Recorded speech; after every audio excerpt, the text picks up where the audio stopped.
soon as the skin dropped, hoping for a low number. The result? 41 seconds after release, we got the number 892. On the second account, it's 1,132 after 48 seconds. So in a span of 7 seconds, 240 skins were sold in a snap. Man, we've got some hardcore players out there. So how much did it cost? It's a staggering 9,500 diamonds on each account, which is 100 draws. But don't panic. If you're an alpha main, I got you. We only spent that much because we were rushing. If you're on a budget, here's a list of events to get it cheaper. Free weekend bonuses. Get 2 free draws just by playing games. Daily recharge event. Get 3 tokens if you recharge daily. Mega Draw Bundle. Buy discounted tokens for as low as 10 diamonds. Plus a chance to join the lottery every day. Promo Carnival. This lets you collect and use promo diamonds on Alpha's event. You can start using it on March 26th. Draw rewards. Yeah, we didn't claim any during our draws. That's why it costs too much. Daily discounts. You get to draw for 50% off every day.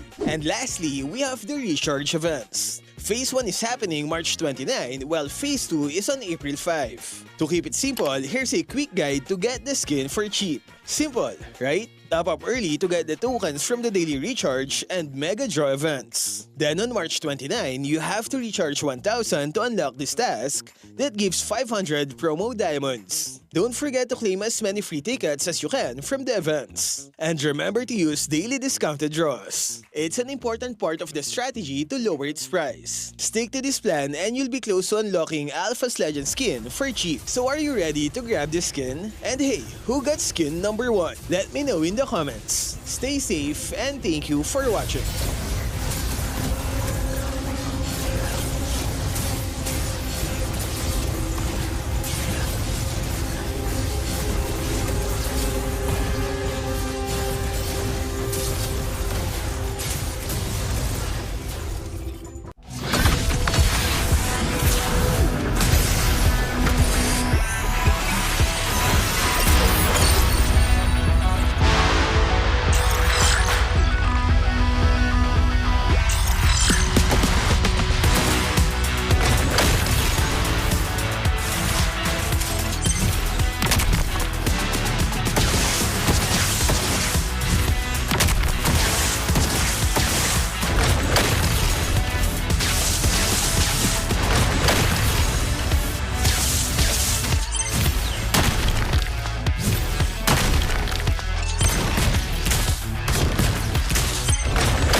Malakas ka ba?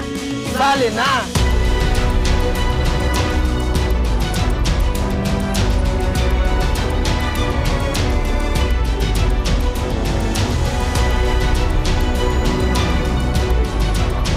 Kita Kids. Kita Kids. Kita Kids. Kita Kids. Sa MCC. Season 2. Tagtag dugo, tagaktag bungo. Manood kayo sa social media. Ikaw ba si MP the King? Hey super fans, y'all ready to rumble? Ano ba palag mo? Kumanda-handa na kayo dahil nasa amin na ang bagyo. Nasa amin naman ang mga pumapaldo. It's the Rap Rumble. Huwag nyo na piliting bumawi. Ready to rep your teams? Tuturutin namin kayo. Wala akong masabi kay Kelre. Gusto ko dyan na lahat. Sumali sa community group on FB. Gather the squad, dapat lahat G na G. Ilatag mo ang verse parang rap, make it tight. To the video at the upload, double check the time. just 30 seconds to a minute. That's all you need. Use the hashtags para pag hinanap madali. Wag na wag mapipikon at wag may inis. This is Leo, always at your service. Out! Dito guys, sobrang lakas ng palagat na nakasama ko sa random. Tignan nyo, andito kagad siya ng gugulo. Kaso minalas sa papuri ko. Pero huwag kayong maglala, hindi ko naman sinaing kanyang pinaghirapan. Ako yung tumatapos sa mga natitirang palaban. Sa puntong to, ako yung kanyang pinapauna. Pero sabi ko, ba't ako? Hindi naman ako leader. Alam niyo namang marksman user ako. Kaya gustong gusto akong maging scorer. Grabe, ayoko talagang maging tank. Sobrang bagal. Lagi kasi akong wali sa mga umatikabong eksena. Parang madumadating. Pagtapos na yung gera. Pero okay lang, kahit uli, mayroon naman ako mga gandang nagagawa. Katulad ng pagbalibag na makulit na bata. Dito guys, gusto ko sanang gayahin yung napanood ko sa video. Yung first skill, second skill, play ka sabay ulti. Grabe, ang galing, hindi umabot. Pero okay lang yan. Sabi nga nila, hindi ka matututok kung hindi ka lagimbo. Dito guys, nakita ko yung bulate namin pinagtutulungan. Tignan nyo, apat yung kalaban. Gustong gusto ko siyang lapitan, kaso hindi pa ako insured. Daratok si expert, siguradong kill secured. Grabe, pagsambot ko nga sa kanya, dinagit ang agila. Yan ang masasabi kong tunay na kaesera. Dito guys, yung panigads namin nagpangit ang gilas na naman kaso kasamang palad, wala siyang nasabitan. After niya humandusay, nabol kami dito ni Sipon. Masyado nagmamatapang, kaya walang awa kong binalembang. Grabe, sobrang lakas talaga ng bagong no hero. Kaso kinakabahan ako, baka dito na ako mapulpo. Tignan niyo naman kasi, walang awa. Grabe, ang lupit, balibag bata. Naku, isipin nila pag ginamit ito kay Nana. Siguradong basamaan lalabas sa bunganga. Dito guys, nakita ko si Sipon, meron na namang sinapian. Kasi yung dragon, sobrang kunat ng katawan. Madali nga lang namin siya na itumba. Kasi makakampi ko, agad-agad rumeta. Nang hindi ako inaantay. Sayang nga lang, hindi ko naabotan tong si Hanabi. Pero natumba naman namin, hinakalanok ng LPG. After that, pagkatapos nun, uuwi na sana ako. Kasi isang to, medyo makulit, hindi nadadala. Kaya hintog mulo doon aking pinakita. Dito guys, isipan ko muna humigop ng buhay. Mahirap kasi pumasok, ayokong magarutay. Kaso nga lang, hindi ko na matiis yung aking kakampi. Ayoko kasing nakikitang pinumukbang sila ng mga enemy. Kaya eto, bahala na. Mabuhay lang yung dalawa. Dito guys, nakita ko yung mangkukulam na gumanda. Hinahabon ni X-Borge. Wala nga akong nagawa, pero wag kang mag-alala. Maghihiganti kita. Pinindot ko nga kaagad yung aking ulti. Kasi isang to, may sa pusa. Para nakam 2 ages, yung walang miya. Pinilit ko pa nga rin makipaglaban kahit yung kaliskis ko, naiinitan Buti na nga lang, dumating na yung iba kong kakampi. Kaya siguradong tapos ang kinabuhi. Tipi. Dito guys, nakita ko yung core nila, nangangalahati na. Gusto ko nga sanang itumba.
Malakas, Pilipinas, malakas Kahit anong lane, we become the monsters Malakas, Pilipinas, malakas Face the golden sun and reppin' for the 3 stars Look at us, to the top, no ifs, no buts Winning any game, para to sa PANAS Di mo matik Ginagaming boses sa new level. Nasa kalye man o mobile, you know I become a legend. Open fire, reunite with winners. Built with pressure, like diamonds are made of. Switch in a lane na parang gera. HP Racing may reset up. Tagatang buhat ni Hilda, full load SS parang Lyra. Susundan ko ang iyong bakas, kasama patas, tagumpay natin to. Dahil tayo'y malakas para sa Pinas. Nasa amin ang lalas, hindi tuwa atras. Kinikilala sa taas kasi kami ang malakas para sa Pinas. Nasa amin ang lalas, hindi tuwa atras. Kinikilala sa taas, ganito kami sa Pinas. Wow! Hold on. Yeah, wala kasang Pinas. Laging MVP, no surrender, no retreat. Pag nagsama-sama, just imagine what we can achieve. Laging MVP, no surrender, no retreat. Giving 100 all my all, cause we just cannot be defeated. We are unstoppable, immune and invulnerable. Ready ang equipment, lahat frozen, malang crowd control. Pakita ko na jab like beast of the southeast. Takas sa matawa, proud and loud, cause every enemy we devour. Susundan ko ang iyong bakas, kasama patas, tagumpay natin to. Dahil tayo'y malakas para sa Pinas. Nasa amin ang lalas, hindi tuwa atras. Kinikilala sa taas kasi kami ang malakas para sa Pinas. Nasa amin ang lalas, hindi tuwa atras. Kinikilala sa taas, ganito kami sa Pinas. Wow!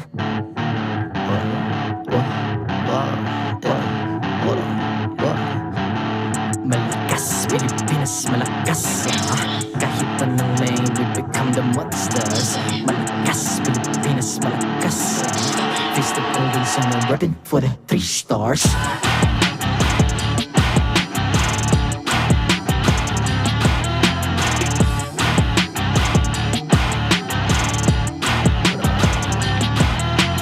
Ang lakas ng Pinas, reunite, be the stars. Ang lakas ng Pinas, reunite, be the stars. Ang lakas ng Pinas, reunite, be the stars. Ang lakas ng Pinas, we the stars. Ang lakas ng Pinas, reunite, we the stars. Ang lakas ng Pinas, reunite, we the stars. Ang lakas ng Pinas, reunite, we the stars. Ang lakas ng Pinas, we the stars.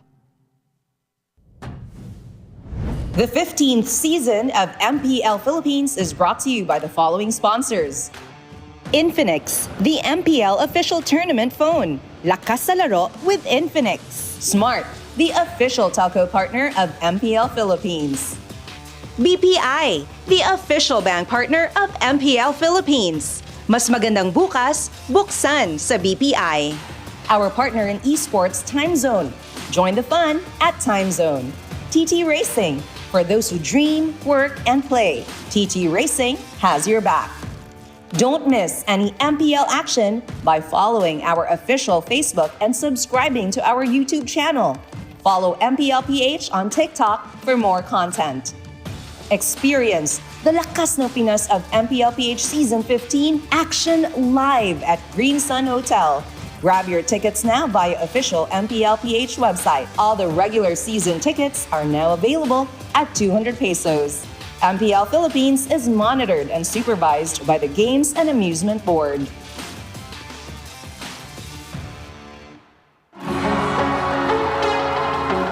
Anong gusto nyo? Yung busy kayo pero kayo yung naglalaro? O hindi kayo busy pero pinapanood nyo yung mga tao na alam nyo kaya nyo mapunta sa posisyon na yon? Grabe mga young gods. Current din yun yung mga Onic. Hindi yun old gods eh.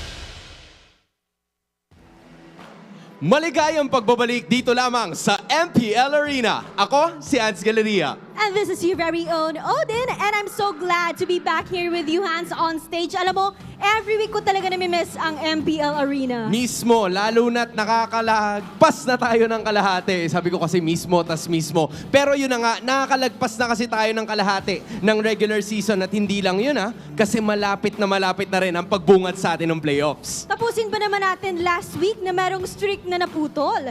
That's when Season 14 rivals Onic Philippines won over Aurora Gaming sa kanilang rematch. Alam mo na, sabi rin kasi ng Onic Philippines dun sa mga nakaraan nilang interview na babawian talaga namin lahat ng mga tumalo sa amin ng first round at sakto. Kasi yung makakalaban nila para sa kanilang unang serye ay walang iba kundi ang Team Falcons, isa sa mga tumalo sa kanila ng first round. Woo! Talagang magiging intense ang ating matches for today. So everyone, get your game face on. Hindi na ako makapaghintay na makita at ilabas ang lakas ng Pinas. Dito lang yan sa MPL Philippines Season 15.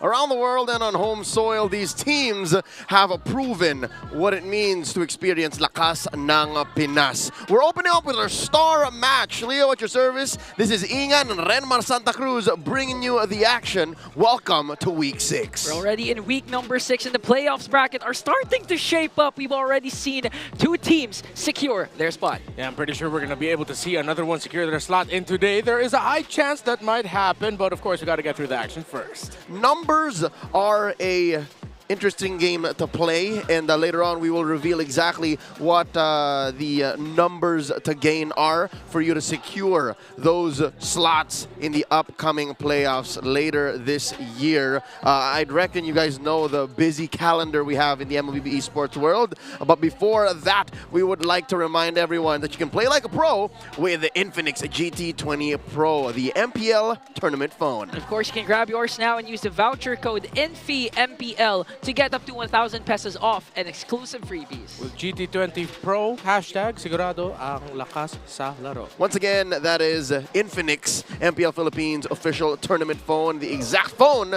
that our athletes on stage are using. And if I'm not mistaken, our super fans are using out in Patsiklaban. Yeah, for sure.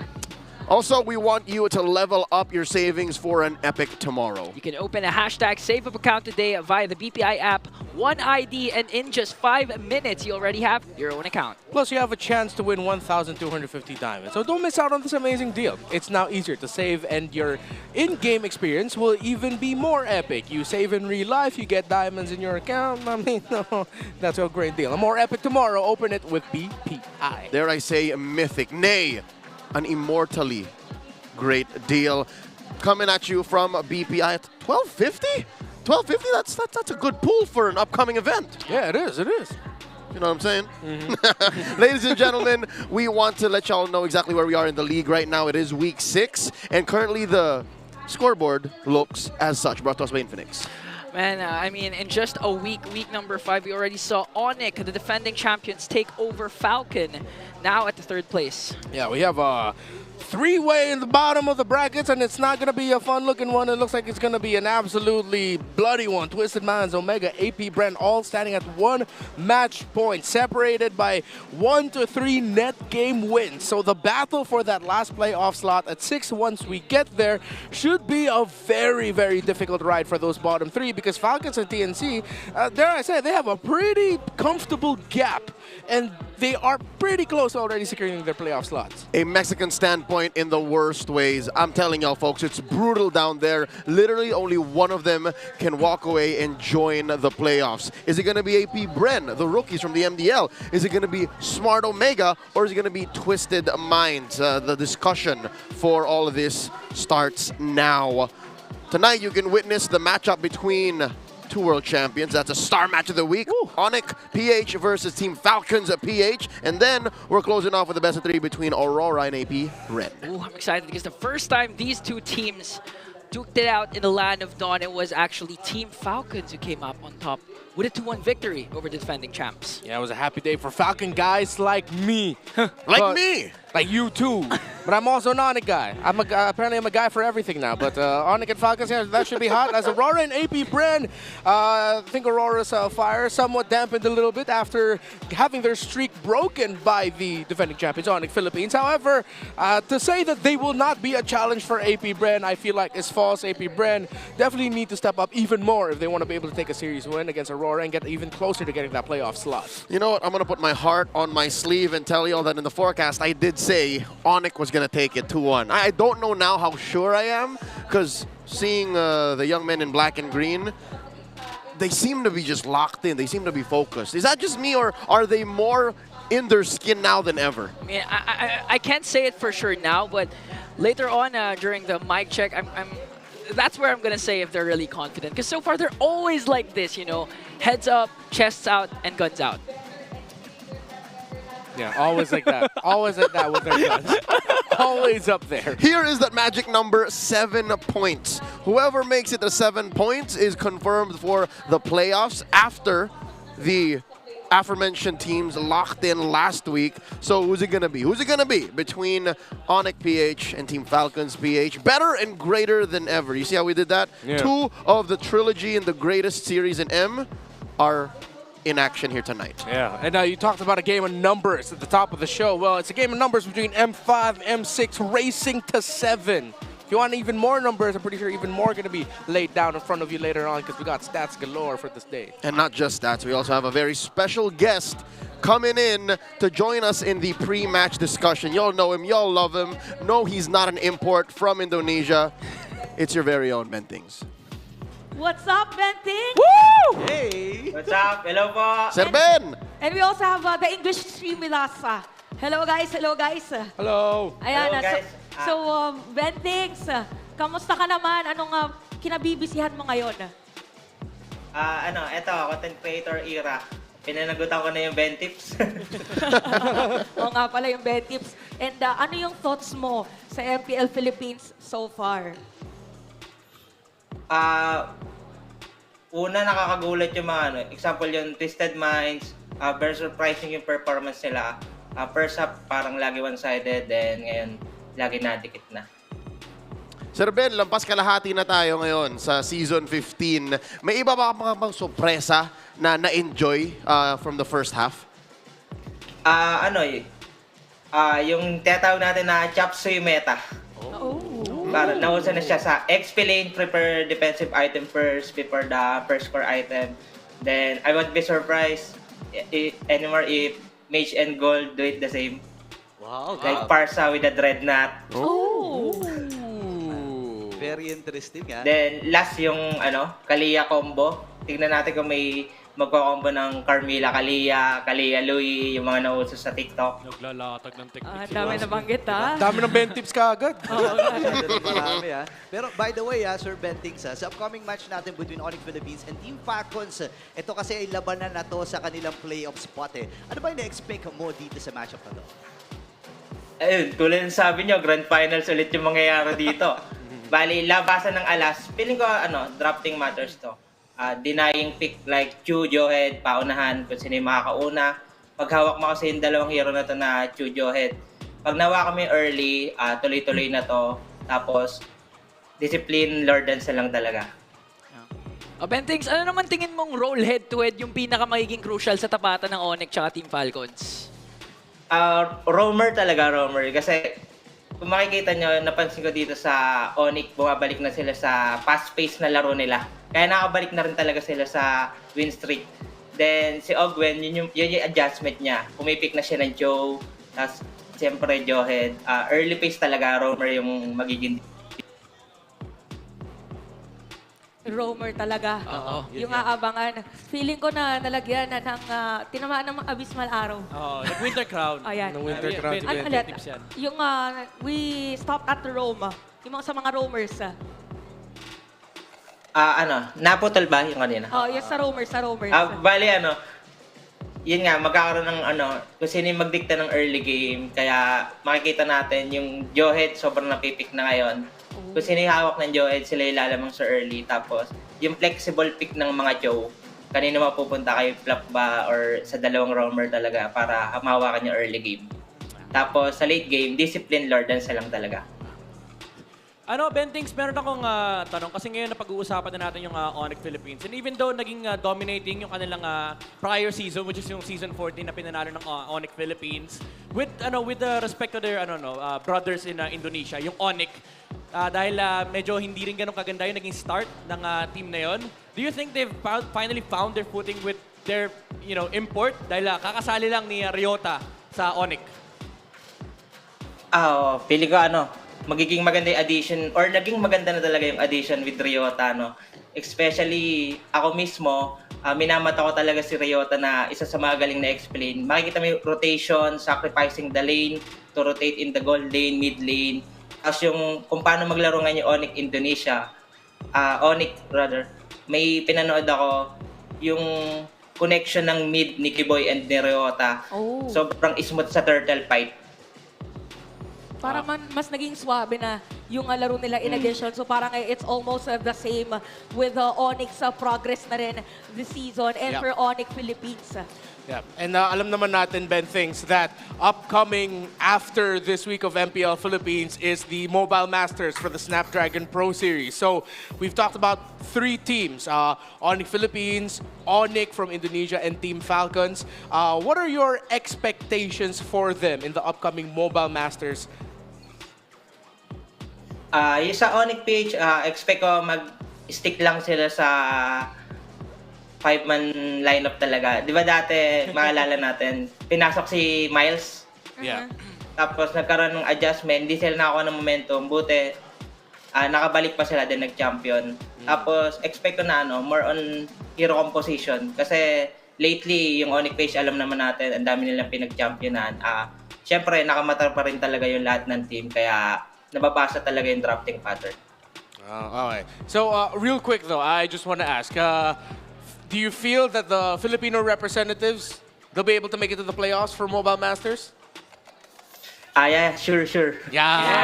There we go! Page number 1. Yeah! Now na nag-set ka na ng standards, being a PH number 1, eto, fearless forecast naman, Ben thinks.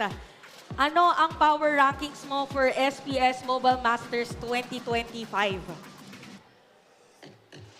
Sino ang nasa tuktok para sa'yo? Tignan natin kung lalabas ba dito yung... Kung wala, may notes naman tayo dito. Siyempre yung The Kings pa din natin, Onic PH, RRQ, and the Dominators na rilabas na. RRQ and Onic PH. Yeah. Tapos yung challenger natin, syempre hindi mawala yung Team Falcons. Inaantay ko talaga mabalik yung prime ng Falcons dito, Team PH Falcons. Tapos syempre yung The Fearless, bagong-bago to, Aurora Turkey. Ito sila Rosa, kung familiar tayo lahat. Then Team Liquid ID, syempre bigla nang surprise. Sila yung nakalaban ng Onic PH, no? Last tournament sa Grand Finals.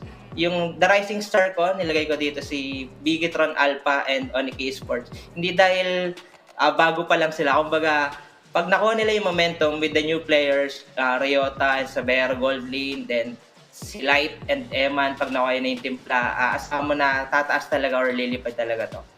Tapos yung mga dark horses natin, from MENA, tapos A7, from China, yung Vibin Game. May mga Pilipinos tayo dyan na kilala sa A7.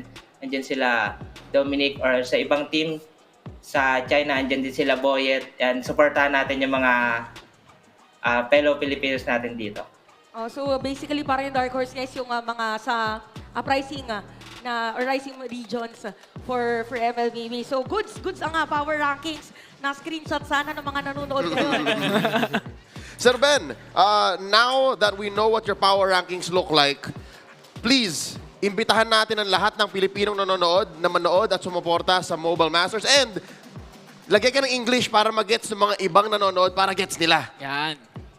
Yan ang challenging sa akin.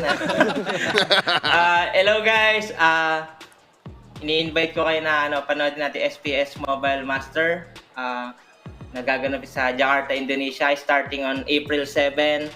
And then yung Europe, MENA, Turkey, Latam, and China.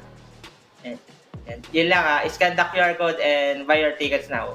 Thank you so much, Bentings. Baka may gusto ko pang batiin bago tayo magtapos. Shout sa mga kabataan dyan. Ano ulam? Thank you so much, Bentings. Also to Leo Ingan and Redmar. Thank you so much. Bye, guys. Bye-bye. See y'all. See you guys in a bit.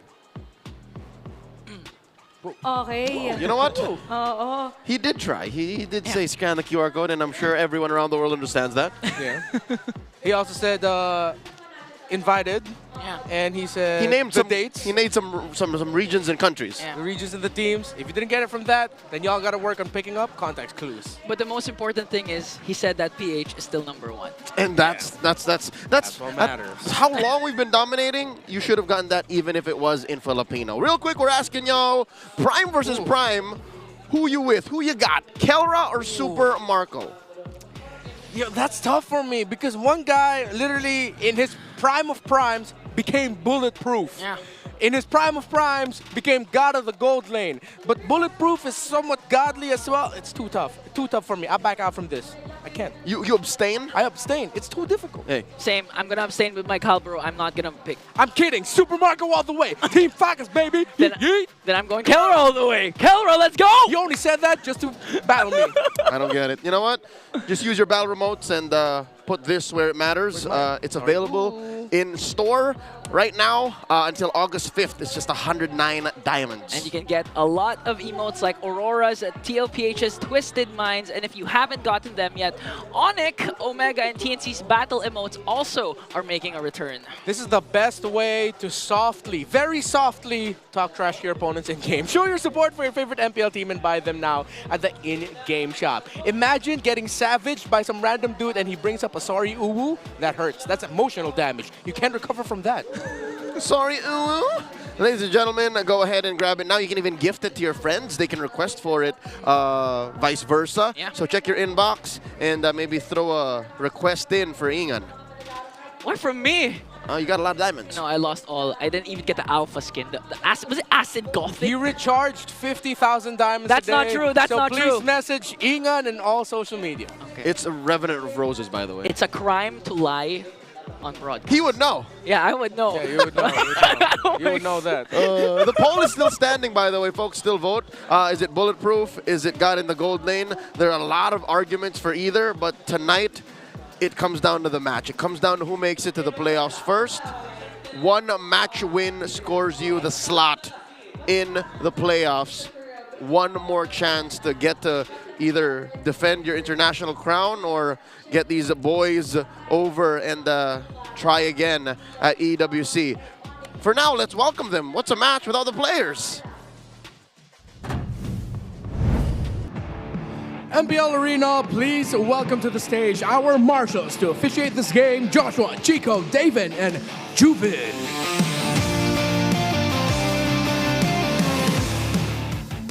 The Sonics are on a revenge spree, but can they find retribution against the soaring Falcons? It's Onic Philippines versus Team Falcons! The EXP laners, Kirk, and the EXP laner of the week, Flap Tizzy! Nice haircut, Flap. In the jungle, King Kong, and the jungler of the week, Kyle Tizzy! The mid laners, Super Friends, and Few! The Rovers, Brusco, and Ogwen! Winning today. And the Gold Laners, Player of the Week, Kelra, and Super Marco! And welcome their coaches, Coach Wynot and Coach Trevor.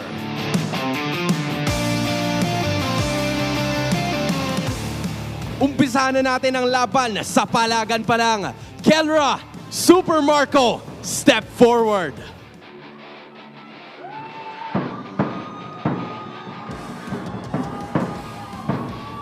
Sa una, o bato-bato pick na kayo kasi isang bagsakan na lang. 1, 2, 3. Super Marco. Paano ka makakasiguro na hindi sila makakabawi? Ano ang palag mo?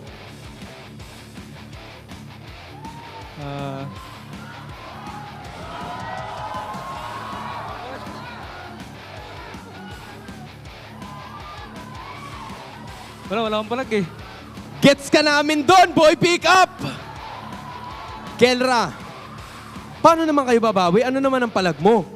Wala akong palag pero basta kayang-kaya ko i-bench si Flap. Di pala ikaw ang kaaway. Fist bump, gentlemen. Team Falcons, Onic PH. Simulan na natin ang laban. Falcons Nest, Sonics. Magingay tayo lahat para sa unang serye ng araw na ito. This battle is about to get started. Casters, balik sa inyo. I would like to see Kelra try to bench Flap. Let's talk about this roster. Ingan, the M6 World Champions. You know, after losing to TOPH in week number 3, they're on a roll with a 5-game winning streak. It looks like they finally found their footing, especially since King Kong is looking like the beast once again in his own jungle. And the Monster Mage has looked even more monstrous, especially when him and Brusco have this connection locked in. They're back to their deadly duo ways. You know what? I dare to speak to the contrary, but we'll talk about that later because they're facing off against the M5 World Champions, Team Falcons. I highly doubt Kelra can actually bench the monster in the far left, which is Flap TZ. He's gotten bulkier and bulkier with each season, and his role has become more demanding, as was even presented by Ben Thinks earlier. EXP laning is so demanding now because you have to be able to play a multitude of roles and a multitude of heroes. So it's going to be important to see how Flap TZ is going to be able to balance this out. All right, looking at the spider graph here, Onic plays in the early while Falcons play in the late. This rings true especially in the jungle, which is why I would dare say King Kong has a lot of work to do. Yeah. Kyle TZ, even in the early days of Season 15, has had exceptional Lord control.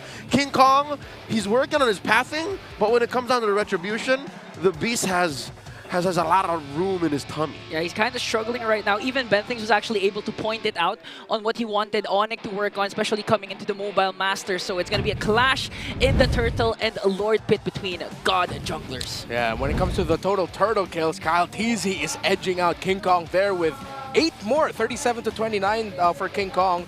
While for the Lord kills, that's where King Kong's just a little bit... Well, no, he's even with Kyle TZ in that regard. So yeah, for the early game, the turtles and stuff, that's where King Kong seems to be struggle for majority of the season so far. Yeah, so there's this match for us to see exactly where the beast is now. Check out the players experiencing ultra-fast 5G connectivity with the smart ping test that's happening right now.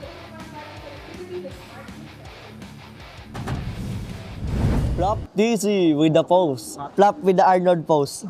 Katagalan na ito daw ng tumagal, tsaka alam ko naman na inaabangan na sa tatabangan yung papakulan para din abangan. Basta ko lang pala batang alabang, mas mabilis pa kayo Flow G. Kern, tumira ng tres, I miss you best. Brusco, anong palag mo? Dali-dali mag-retre sa suyo eh. Kahit ako mag-suyo, kaya ko yung retre ng lahat. Di ka dito sa long lane. Parang gusto ko mag-zilong. Ilong ko parang kamat. Bakit nako nare-retrihan ng walang season hunter? Ikaw kahit walang nawala, may na pa rin. A little bit of banter before the match begins. And of course, a look into what pre-match prep could be for world-class athletes such as the Bulletproof and the Filipino Savage. Renmar talked to us about the K2V brought to us by Infinix. All right, so Ben Thinks earlier in the interview mentioned a very important point. Jawhead, controlling early, and flexibility around the choke. But that's just one of the many things you have to consider in this metagame wherein there's a lot of familiar heroes, but you need to have a massive arsenal ready. So load up Onic Philippines. While for Team Falcons, we've talked about the patterns of the heroes disrupted. Not just in the draft, but then disrupt how you try to jungle if you're King Kong. Disrupt King Kong's juggling pattern, that's what I'm trying to say. And for both, Marco, I'm kidding, I got you. It's macro is king. So you can't just always play around the trades of who can beat each other up in the center of the map. Sometimes you have to win it through sheer map control. Push the side lanes hard. And even you can see it actually in Super Marcos, but especially with the Moskov, apart from the Granger, he excels when it comes to being able to split push. Even if Team Falcons are actually behind, they actually find a way to make things right and go back on track once Super Marco has covered in ground in the map. And that's going to come into play being on red. Who knows what the Bulletproof will end up with in the draft, because Onic Philippines have decided to go blue. And prior to Week 6 starting, gentlemen, we're as close to 50-50 as it can get between blue and red. So right now, it doesn't matter between Coach Wynot, Coach Hayes, and Coach Treb. I'm pretty sure they've got the draft figured out either way. You know, I honestly have a feeling that this game could go very, very fast or very, very long. So our average time of 16 and 30-something seconds, I think it won't happen for this series in particular. It's going to be fast or slow. All right, so, you know, I like that. Sometimes we play around the center of it too all. I like that you've decided it's either going to go super fast or super slow. Any hair on the line for this one? Yeah, clearly Flap doesn't have any hair on the line for this one. You've learned your lesson too. Yeah, I learned my lesson. All right, here we go. Game number 1. Onic on the play, batting up the Matilda, the Fovius, and the Moskov, interestingly enough, while Team Falcons take out the Jushin and the Harith. All right, so Onic Philippines respecting the idea that, okay, macro is what we're going to fight for here, so let's take out some of the best heroes that control the map. While for Falcons, they've gone the route of taking away 2 of the go-to bans on the red side while going for a little bit of a more unique ban on the red side, which is the Harith. So now they're putting the Joy Suyo trade up and active, but then Onic Philippines will have to consider, wait a minute, that means that's going to be an instant get on the Granger for Falcons. What are we going to get left with? An Iritha for Blue 2-3? Onyx probably thinking now, what if we get the Granger first? A lot of possibilities. I mean, Team Falcons this time can also trade out the Kalea and Suyo, as you mentioned, if Onic decides to go for the Granger. And again, if you're going to go back to their previous series, the last time these 2 teams have faced off in the Land of Dawn, actually Super Marco picked Granger for 3 straight series and beating out beating out Onic. And it did. There's the Kalea trade. Woo!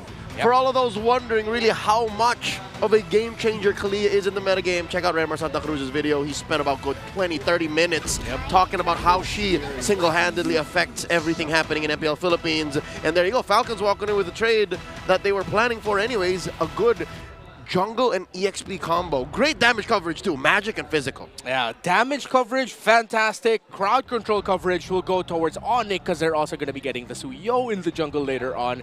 And then they decide if they're going to start to play around for the EXP laners. They show up the Kalea, or they can continue threaten the idea softly that, hey, maybe this Kalea is actually going to the EXP lane later on. So let's pick up a Super Friends favorite in the Low Yi. Third key to victory, again, for both of these 2. Make sure your macro is great, so they go ahead pick up the Low Yi for that. While Falcons, I love this pickup. I'm a glue guy. They go glue red 3. Whether blue or red, Falcons are not afraid to put glue up in the first phase of the draft. Flapteezy, the Filipino cannon, he is so good at disrupting front lines, back lines. Hell, last week alone against Smart Mega, I saw him flicker right in point blank range just to get that grab. Yeah. And that's actually one thing Flap can utilize, especially in going up head-to-head up against Kirk. We all know that a focal point that the Team Falcons can go for is actually the XP lane in Kirk. So right now, can Chip be an actual option for Team Falcons, considering that they also picked this out during the previous series? Yeah, Chip is still active for both, and if they want to be able to match the map presence of Onic Philippines, so Onic might want to consider banning it out, because if they go ahead and give the Chip, that means they'll be ready for it. They're going to be playing a little bit more surf than trying to play more around the ultimate of the Low Yi and the duality of the Low Yi to catch the entry through the shortcut off guard. So they take out one of the few heroes, the Selena, which actually few excels in. Final ban, did they take out the Moskov or Irthel if they're going for that gold lane ban? Moscow's already out. So this makes Falcons' decision so much more easier. They can really bog down Kelra's choices. And again, they're already suffering on range. Say what you will about Super Fritz getting his Low Yi, but that's just one big in. The fight actually going down is another story entirely. Will we actually see another Beatrix if ever Irithel gets banned out, or the Brody? Because I know correctly only... Okay, so they take out the Badang. Only Shizo has played the Beatrix only so one far. time, yeah. Yeah, I was thinking about the Beatrix too. You need that great source of targeted basic attack. They still can just fall into the Irithel, but I don't like their damage window if that's the case. They're going to be very reliant on winning the center of the map to make sure that Kelra's farmed up well enough, and that's kind of a big gamble to take, especially in this meta game right now. So I want something a little bit more balanced. Despite there being the presence of a Joy, honestly, I would not mind the Beatrix. So for Kirk, later on, you still have the Edith or CC. If you're going up against the Go final bans for Onic. We have to acknowledge that the Cho is still active. Not anymore. I spoke too soon. All right. Onic PH knows that that's a valid pick still. Again, foreshadowed by Ben Things in our pre-match panel. Yeah. He noticed that Ogwin is more willing now to pick up the Cho. So that means the Master is learning new tricks. One pick here before they throw over back to Onic to close up. Do they secure the roam or do they pick up something for few? Joyd's also open. Yeah. Case. All right. So they go for speed around the map. Okay, so Falcons is playing a very aggressive game here. Onic Philippines. Okay, if their center of the map is already aggressive, you know what? They can play for a little bit of a later pick. Falcons, I would want to see them consider the Sicilian so that it's not just the Joy. And you have a consistent stream of magic damage going in even without the electrifying beats. So for Onic, if it's not the Beatrix, then yeah, it's the Irithel. Then they go Gatot Kacha for most likely this is going to be a Kirk pickup because that's one of the few things that Onic Philippines do for themselves is put the Gatot Kacha into EXP against a tanky EXP laner, the other team. What's killer to pick here? We already mentioned all of the options, unless there's something new. Who knows? Week 6, we might see another debut. Could it be? Nope. This is what? A solid tier B plus, tier A marksman? Yeah, in the second half of the, ever since the patch dropped, more teams have been actually picking Bruno up more as the next option alongside Moskov in that tier of gold laners. So now they still lack mid laner for few, and we all know few one of the few heroes who actually have a high unique hero pool. There's still Valentina. Vexana's been Vexana is still in the picture. As I said earlier, Sicilian would I feel like would be the pick that they'd go for. But Kali and Valentina are a great poking combo in the center of the map, but you get the risk is you get sucked up by the duality. Plus you're gonna give the Tsunami Slam to you could get Tsunami Slam, excuse me. So yeah, maybe Valen or Sicilian. Among the plains Eve! Or something totally different. Huh. This makes the whole run-and-gun situation all the more a reality. Yeah. Because you control the fight, you cordon off the exit points for Onic, and you make them kind of regret even picking the Kalia first in the draft because... Wait, she can hop out of the RWM, yeah? Yeah, she can. Yeah. She can just use the Tsunami Slam to get out of it without a problem. It's not that difficult for a Kalea to get out of it. So that's why I was wondering why the Eve pick. I wasn't even considering the Eve. Yes, it's good for the Bruno, but then you're up against a Kalea, Suyo, and Gatot Kacha. The formation around an Eve gets broken quite easily. But if you look at the numbers, yes, it's very cohesive. They have a great lineup with a good balance of crowd control, very disruptive in team fights, and they can snowball. Their snowball condition is if they win the first turtle fight, then get an invade after that. That's big. If they win the first 2 turtle fights considerably, then they control the early game. Is this a late 2024 Eve pick or another Game 7 MSC Eve pick for few? We're about to find out. Game number 1 in a best of 3. It's a star match for Week 6. Onic PH versus Team Falcons PH. One more look again. Keep close tabs on the rotation and the clearing path of the Beast King Kong. So, I mean, is it just me or I find Kalia a bit, especially in the pro scene or just in the pro scene, a bit overrated?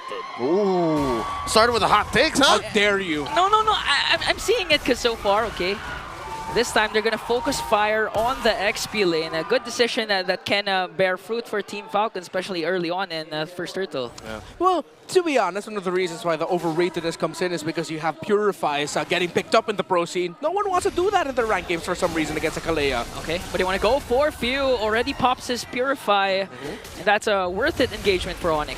Okay, go trading around the center of the map. So King Kong went purple to orange upwards, then it's going to go back for the golem. All right. And we saw earlier in the emblems is to pull yourself together for the Kalea. You do actually need that in the pro scene because you need your flicker more often as a Kalea. Some were theorizing the revitalized Kalea, but that might fit more in your ranked games. This is a very proactive Kalea, and again, it's very utilitarian. Onic PH can use that defensively, offensively, and look, Ogwin wants to go fast. The fact that the Kalea is just standing there, and Ogwin knows, is slowing down this approach, setting up a turtle fight. Onic wants this turtle. They want to fix those early game stats. Yeah, I really like the positioning right now of Onic. You saw earlier how deep they were diving under Fuse Tower, so bring him down low. So they're really putting a lot of importance yet again to controlling the center of the map.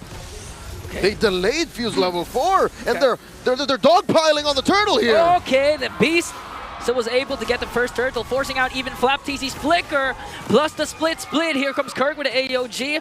No counter trade for Team Falcons. Oh, where's this going? The diversion. Oh, just a feint. Yeah, no, I think they sent King Kong to the orange buff. Just the 2, yeah, just the 2. Yeah, just the 2, to steal it away. Alongside Brusco, here comes the slam onto Kyle TZ, paired up with a title strike. They're going to bring down Kyle with the first blood. All right, Ingan, tell me now, is it overrated? Now, in the hands of Brusco, clearly not. But in the hands of Ingan, yours truly, yes. Thank you for the disclaimer. I thought we would spend an entire day where I'd hear disrespect on the Kalea. Yeah. Yes. Is that a possessive? My Kalea? Yes. When was Kalea actually allowed to be picked? Was it week 4 or week 3? Yeah, week 4. Okay, so 2 weeks was more than enough for these pro players to actually make him or master Kalea. Ogwin jumps in but gets caught out by 3. And Super Friends joins the party, picks up a kill of his own. Yeah. Excuse me, I believe that was week 5, right? It was only 1 week that we've seen Kalea. Week 4 was when the patch dropped. Week 5 is when Kalea was active, all right. So, okay, they only need 1 week then. Yeah. Look, a lot of pressure being applied onto the jungle of Kyle TZ, so, and a very smart use of the diversion up top. You know who you can't purify? Kyle TZ can't use Purify. He does have some sort of like purification tool with his ultimate once he's maxed out with the beats, but he didn't have it then. So right now they're just playing around this Kalea and this Lo Yi very well, sending Brusco into key areas where they could disrupt Kyle TZ, and not just Brusco, even Kirk's doing it. Again, one of the best qualities of Onic. Oh my God, Brusco looking for a quick one. Does not press the button on it. Dodging that jump. Kyle TC goes in with the electrifying beats. Raging Sandstorm already used up. Here comes the jump coming in from Kirk. Gonna miss, but FlapTZ was able to go with a split. Hanging on to King Kong. Now here comes Super Marco. They're still trying to work on the Filipino cannon, and the Tsunami Slam is gonna feed it off to King Kong. A diversion up top. Oh, they're sending the full team just to try and get the orange buff. They really want to disrupt the farming of the Joy here. And you know who I heard earlier said that they think Joy's slightly overrated? That's not me this time. No, yeah, it wasn't you. It was Midnight. And I'm honestly starting to see why you consider why. When her jungle is so easily invaded, she falls off so badly. Hey. You're talking about a man who is a whole desk away, a full broadcast language away, and he's also getting slammed. He's also very wrong. 4-0 currently. Onic sitting with a comfortable 3K gold lead. Super Marco in trouble. Okay, there was a Purify. Kirk still holding on to the bulletproof. Ogwin very quite low here. FlapTZ jumps in right after Kelra. Okay, Kelra, a couple of hits away, was able to flicker out. Here goes the RWM. But Brusco and Kirk still working on him. Kelra, will he be able to escape? The one more hit. No way! Okay, Kelra still alive and turn things around. Still 2 kills for Onic Philippines. The gold standard still standing despite literally Flap being on top of him for a good 10 seconds. Big yikes by Falcon. Super Marco could not even get close enough to try and bring Kelra even lower.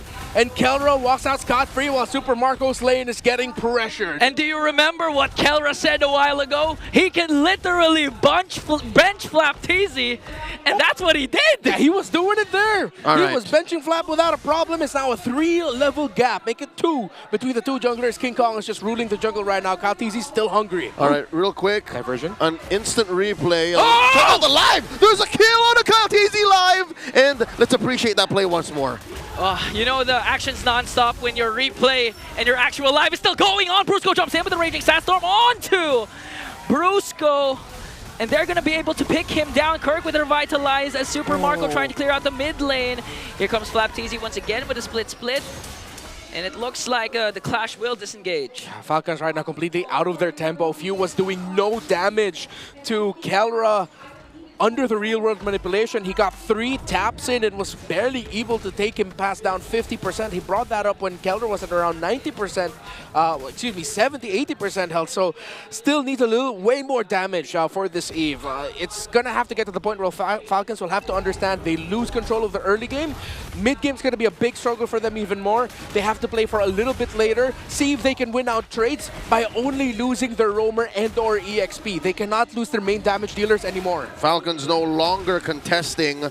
Clear take for the last turtle of the game here. Onic PH still asserting dominance in mid while holding this diversion like a sword of Damascus. All right, rotating down over to Super Marco. Does he know there's 4? Does he know there's 4? Okay, here comes the taunt. Still has his Purify plus his tower. Ogwen with a conceal. Will Team Falcons engage here?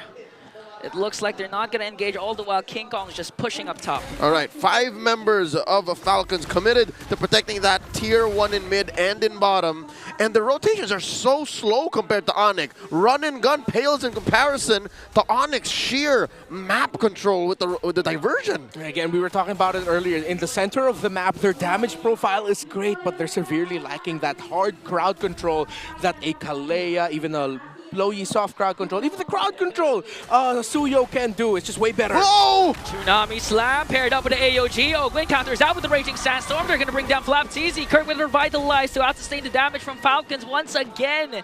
And no trade still for the Green Falcons. Dudes is just flying everywhere, despite there literally being a box to hold them in. The diversion coming through, coast to coast, over to the orange. All right, Kirk and Brusco, too late to spot that orange take. All right, how Onic isn't going for pick and rolls, they're going for pick and pops. Once they get the pick, pop them. And that's exactly how you want to play when you have a Kalea. Don't waste the Tsunami Slam, play into it. So far, approaching the 7K gold lead, Onic is calling all the shots. Ogwen here, even with a sandwalk, afraid to walk into the wrong bush. Quick sand guard just to top himself up. I think Falcons are feeling the heat. Like, they can't even recall to recover because Onic is just going way too fast. I called it. I told you guys, it's either going to be a very fast game or a long game. And 9 minutes in already, 7K gold lead. Okay, they're trying to work. Okay, Tsunami Slam countered out Ogwen. Here comes the real world manipulation. Oh, man. But still, they were able to take down the Master. Kirk on the back with the AOG. Oh. And King Kong with the Evil Queller onto Flap. The next target is Kalteezy. That's a 4-man down. 4 Falcons will fall down. King Kong wants to go for more. There's a diversion, and the Bulletproof stays alive. All right, no additional casualties for Falcons. Super Marco, the only one left. Clear go signal for Onic to go for the Lord. As a Falcons guy, I just want to say the gods looking like they are so back. Falcons so sharp, so decisive. A lot of what we've missed out from Onic Philippines for the beginning of the season. When we saw them go on their winning streak, we started missing it a little bit more because we saw shades of it. Now against Falcons, they are so back. And they're jumping in once again onto the Master. Wow. Next target here is Flapteasy. Tsunami Slam to deliver the final blow. AO diversion up top. They're just going to try and steal away the orange buff. You know, I don't blame you. With all of the things happening, you don't know if they're fainting an AOG or a diversion. Yeah. It's a lot of AOEs. Or one of Kalea's passives. And they commit the ultimate to steal the orange buff. Ladies and gentlemen, Onic have reached the 11K gold lead mark, approaching 12. Falcons are out of their breath. They are flying at altitude so low, they're struggling to even put gold on Super Marco, who, by the way, is still bulletproof. But at what cost? Let's check out the items here. He's barely built 3. All this while, oh my God, he is almost 3,000 behind Kelra. Yeah, he may be bulletproof, but he's not Onic-proof. Okay, Ogwen trying to go look for an angle, but it's spotted out by Kelra. Lord already bursted down to mid lane, hit with their turret as Flapteasy onto Keller with a split, but he's targeted by Flora. Conceal coming in from Onic Philippines, and it looks like they got their job done. They were able to take the base, and now they're surrounding Flapteasy with 4 members, and the Filipino cannon shuts down. They almost took Flap back to their King Kong. boot camp in the base. Oh, the beast Incarnate himself still alive, but gonna get taken down by Super Marco. Onic family still holding on. 4 members are able to take down 2 once again. And now the tier inhibitor up top and down bottom. Super Marco gets a kill. On to Brusco though. Kirk jumping in once again. They take down Master Og with Kelra with a tower lock. Onic Philippines win a fast game to take down the Soaring Falcons. 11.5 minutes all it took for the Super Fam to get to match point. This is Friday Night MLBB, folks. Y'all want to talk about crimes? I'm gonna lay down a law right now. It is a crime to call Kalea overrated. Okay, I'm sorry. It is not a crime. Ingan, you're getting served right now. You gotta go to court. MLBB court, that is. We're gonna have a hearing later, but Falcons definitely heard that loud and clear. My goodness, they felt it too. Tsunami Slam, they made the most out of it, and what we talked about, or what even Coach Wynot talked about. Onic Philippines, first half of the season, they looked like they were playing in their heads. Something was up. Championships, getting to your head, kind of scared of success. What is going on? This is the Onic that we know shines so brightly because of how decisive and fearless they are. And they play around the Tsunami Slam. Again, pick and pop to take down run and gun. You know, prior to the Onic Philippines win streak, we saw King Kong really struggling. Even down to the kills among junglers, he was actually 7th or maybe even 8th. But now looking at this game, he's going back to his beast form, even topping the whole game with most kills, I believe, even beating Kelra in his own game. It's cool because he unleashed the beast and he didn't even need to be a Lucas to do it. Thank goodness, right? Slowly but surely, I'm glad that happened. He's slowly crawling back on top of the food chain. He did draw first blood. What was that? A triple? A double? But still, the MVP, of course. Right in Ingan's face, the Kalea of Game 1. It's the Bruiser, Brusco. How did this happen? How does a man get an MVP with an overrated hero? He doesn't know himself. Look! Explain! Again, we saw it. I love the itemization that he went for here, built up an Athena shield because he knew the early game magic damage is what would carry Team Falcons to sort of weather the storm through the mid game and maybe even make it closer through the late game. So he prioritized magic defense right away, then went for the fleeting time so that he can get his ultimate much faster. And because you're a Kalea, you love to play around cooldown reduction. His tsunami slams were perfect. His the responses by Onic to every ultimate he dished out, perfect. As well. You know you're way ahead over your opponents if your roamer can actually pick up a fleeting time second item. Oh yeah. So Renegade last week tried to do that too. Oh yeah. He knows that they're ahead, and I think that's what you get with an overrated hero such as Kalea. I'm gonna say it now. I just thought. I'm gonna say it now. I mean, in rank, no.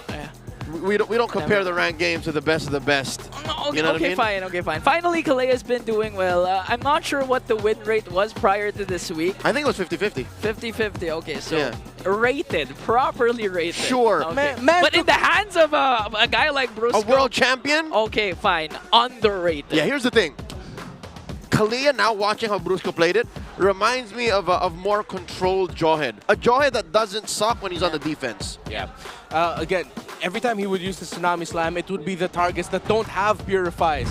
And Onic were ready to follow up. If it was the glue, they're ready to blast a glue. If it was the Joy, King Kong was there to take down the Joy. Oh, and looking at it now, he was rocking Pull Yourself Together, which now plays on stacks after that patch. Yep. So he maxed it out. Yeah, even faster. You could max it out at 20 because you get 8% based off of, and it plays it off of 4 assists. Yeah. Oh, no, it's 2% for every assist, right? Or 1 per. So he got 12 total, and he's at 20. He's maxed out. Yes, there we go. So yeah, and that's why he always just seemed to have access to his flicker, and why he wasn't afraid to dive in. He knew he had the sustainability and escape tools, and that just made things easier. I know this is really sounding like a Brusco-centric analysis segment, but he's the MVP for a reason, because they played around that Kalea so well. And yes, connected to Brusco, you gotta also give it to Kirk. His connection with Brusco there, King Kong and Super Friends, which inversely set everything up for Kelra. Yeah, Falcons did have the glory. They had the real world manipulation and they had glue split, right? But those two things do not equal the threat of Brusco's Kalia, plus the AOG, plus the diversion, and that really just let it out for Kelra and Super Friends to keep blasting people. Yeah, I honestly thought that Team Falcons was actually going to be able to hold on, especially considering that they have chunky frontliners in Flaptz and Ogun. But even down to the early game, King Kong was invading already the jungle of Kyle TZ. And now our BPI rich guy once again is the god in the gold lane himself, Kelra. Yeah, he was unbothered in his farm. If anything, it was King Kong who was adjusting a little bit to try and bother Kyle TZ. He was still trying to farm, so that left Kelra all the more free because Super Marco couldn't do much. Yeah, and to go back as to why things were so easily set up for Kelra to become the BPI rich guy here, 946 in the GPM.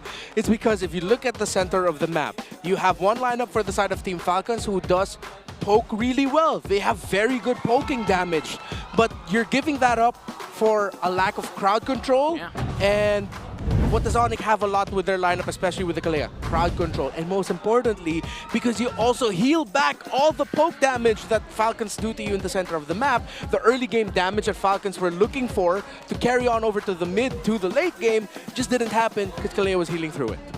Ingan, reconsider your thoughts about Kalea. I just thought. I definitely think it's going to be a priority pick here or ban in game 2. Obviously. I mean, we had a small sample size of week 5 alone.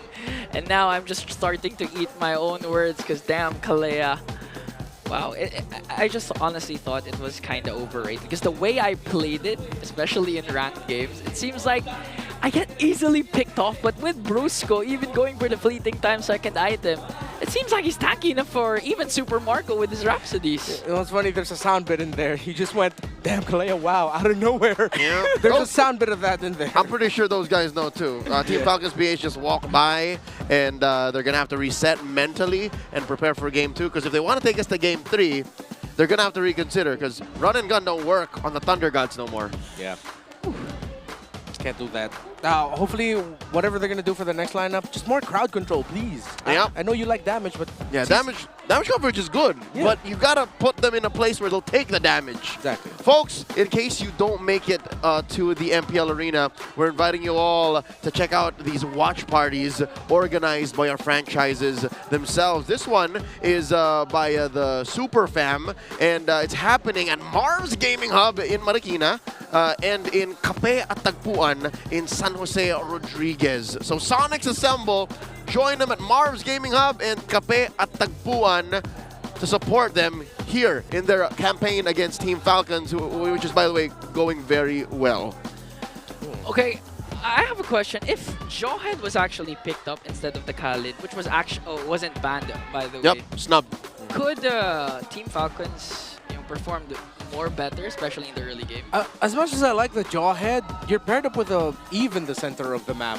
You're tossing it a bit closer to the Eve, or Eve isn't also like the pure burst type that follows up the Jawhead well. Yeah, so it's a egg and the chicken kind of situation, cause and effect. Like what would have been the adjustment? And here's what's crazy: they both happen in the red side. Yeah. So the foresight is 2020. Who knows what Coach Treb and Falcons were thinking then? But right now, there's no point in crying over spilled milk. They got to start from scratch and fight for Game 3. Before we get back into the matchup, let's go ahead and check out an all-access right here in the MPL Arena.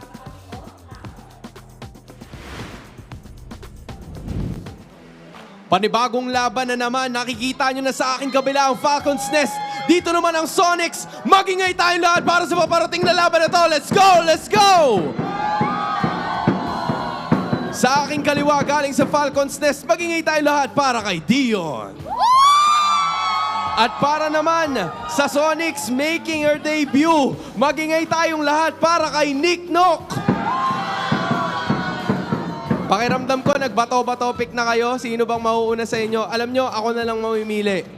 Dion, since nandito kayo, kailangan bumawi ng Team Falcons eh. Ano ang palag mo? Huwag kayo magpapakampante. Kasi nung week 2, ganyan din yung nangyari. Pinakitaan ka ng memories. Okay, pinakitaan ka ng memories, Nick Nock. Ano ang palag mo? Oo, ganito nga nung nangyari nung week 2. Sa tingin nyo, nitong week papayag pa kami? Hindi na sila papayag, Dion. Ano naman ang rebat mo? Hindi rin kami papayag. Kaya titingnan natin kung anong mangyayari. Woo! Kutsang! Pipipiw! Gets ka namin doon, Dion. Nick-Nok, ano naman ang rebat mo? Meron na kaming isa. So, hindi pa tapos ang laban, kaya pwede pa kayong kabahan.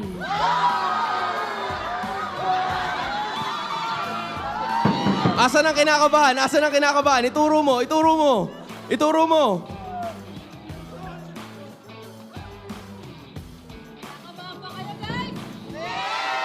Hindi tayo papayag! Sabi niya hindi daw kakabahan. Sayang, hindi kasi narinig eh. Sayang, sayang. Pero okay lang. Okay lang. Tapusin na lang natin to kasi nagkapalaga naman na sila. Falcons, I need to hear you. Fly high! Falcons! Sonics, I need to hear you. What time is it? It's Onic time! MPL Super Fan Rap Rumble. Make sure to check out yung ating website to know more about this. Balik na natin sa ating mga casters. You know what? I'm going to give it over to the Super Fam, the Sonic Republic. They got good bars, but that sign from Team Falcons, though, could have sworn it came from LC Signs. I miss Tony. We're doing good, though. Sup, homies? By the way, you can now join the Super Fan Rap Rumble. Check out the official MPL page for more info. You could be like Nick Knock and Dion and, you know, rep your squad, rep your favorite franchise, and put your money where your... Put your head in the game, because that's what Falcons got to do. There's one more game for Onic, as mentioned by Nick Knock. If they don't fix their act here from blue, then it's over. Yeah, especially since, again, the stakes are high for both of these teams. Whoever wins will, of course, have their spot secured for the upcoming playoffs. Yeah, very simple. Win the match, you are playoffs bound already. Oh, damn, whoa. Saying it out loud, it just hit me that you're already going to be able to say that you're playoff secured. I mean, it took us only 5 weeks to secure our first 2 playoffs teams. Now we're going to secure another one today? We're spoiled. Big picture-wise, that's what's going to happen when the league is top-heavy. Yeah. The top 4 are just barreling forth, and then the other half of the league are struggling. Folks, I don't know what to tell y'all. The last 3 weeks of MPL Philippines are never to be trifled with, never to be missed. So that's why you got to keep your eyes glued. Starting now, blue side is where Team Falcons PH wants to be. And they have a, pretty good win rate from there. 63, 64%. Yeah. And it's interesting for me because, well, when I was doing the whole draft review, video out now, by the way, in my official channels, for the first 5 weeks of pre-patch, post-patch, I really thought the teams would go into week 6 trying to leverage the new secret strength of the red side, which is you are actually more capable of manipulating the draft if you're willing to let go of some certain things. We saw Falcons attempt that with banning out the Harith, playing around the idea that, okay, we could get the Granger, then we're going to take out Heroes for Kelra, but he was still left with a really great Bruno pickup, which they thought they could counter with an Eve, but they couldn't even get an early with an Eve. So let's see if Onic Philippines now, with them on the red side, if they're willing to change things up. Matilda, Fanny, Jushin are some of the most go-to bans on red. If they take out one of those and replace those bans, then we're sensing that they're actually trying to manipulate the draft in some way. You know what? There, Renmar, coming from last week's matches, it's from red side that Onic PH were able to actually pull through with one of the menaces of the current meta, Zushin. So if the Monster Mage can somehow end up with a Zushin again coming from red, Team Falcons, you have to figure that out. It looks like that's what Coach Tony and Coach Hayes are looking to brew up. Team Falcons now, again, a lot, because of the Kalea ban, a lot can be opened again. I would secure a Granger again for Super Marco, considering the fact that they also take out the Moskov. So now, if Onic bans out Jushin, or they don't, Super Friend's gonna get it. Yeah. Since Falcons also banned out the Low Yi, we're going to be seeing different red side bans here. With Suyo, they might be willing to... Are they gonna? Do they want to contest the Joy or give the Joy? And the Fanny's still out there. Yeah, and the Fanny's also still out there.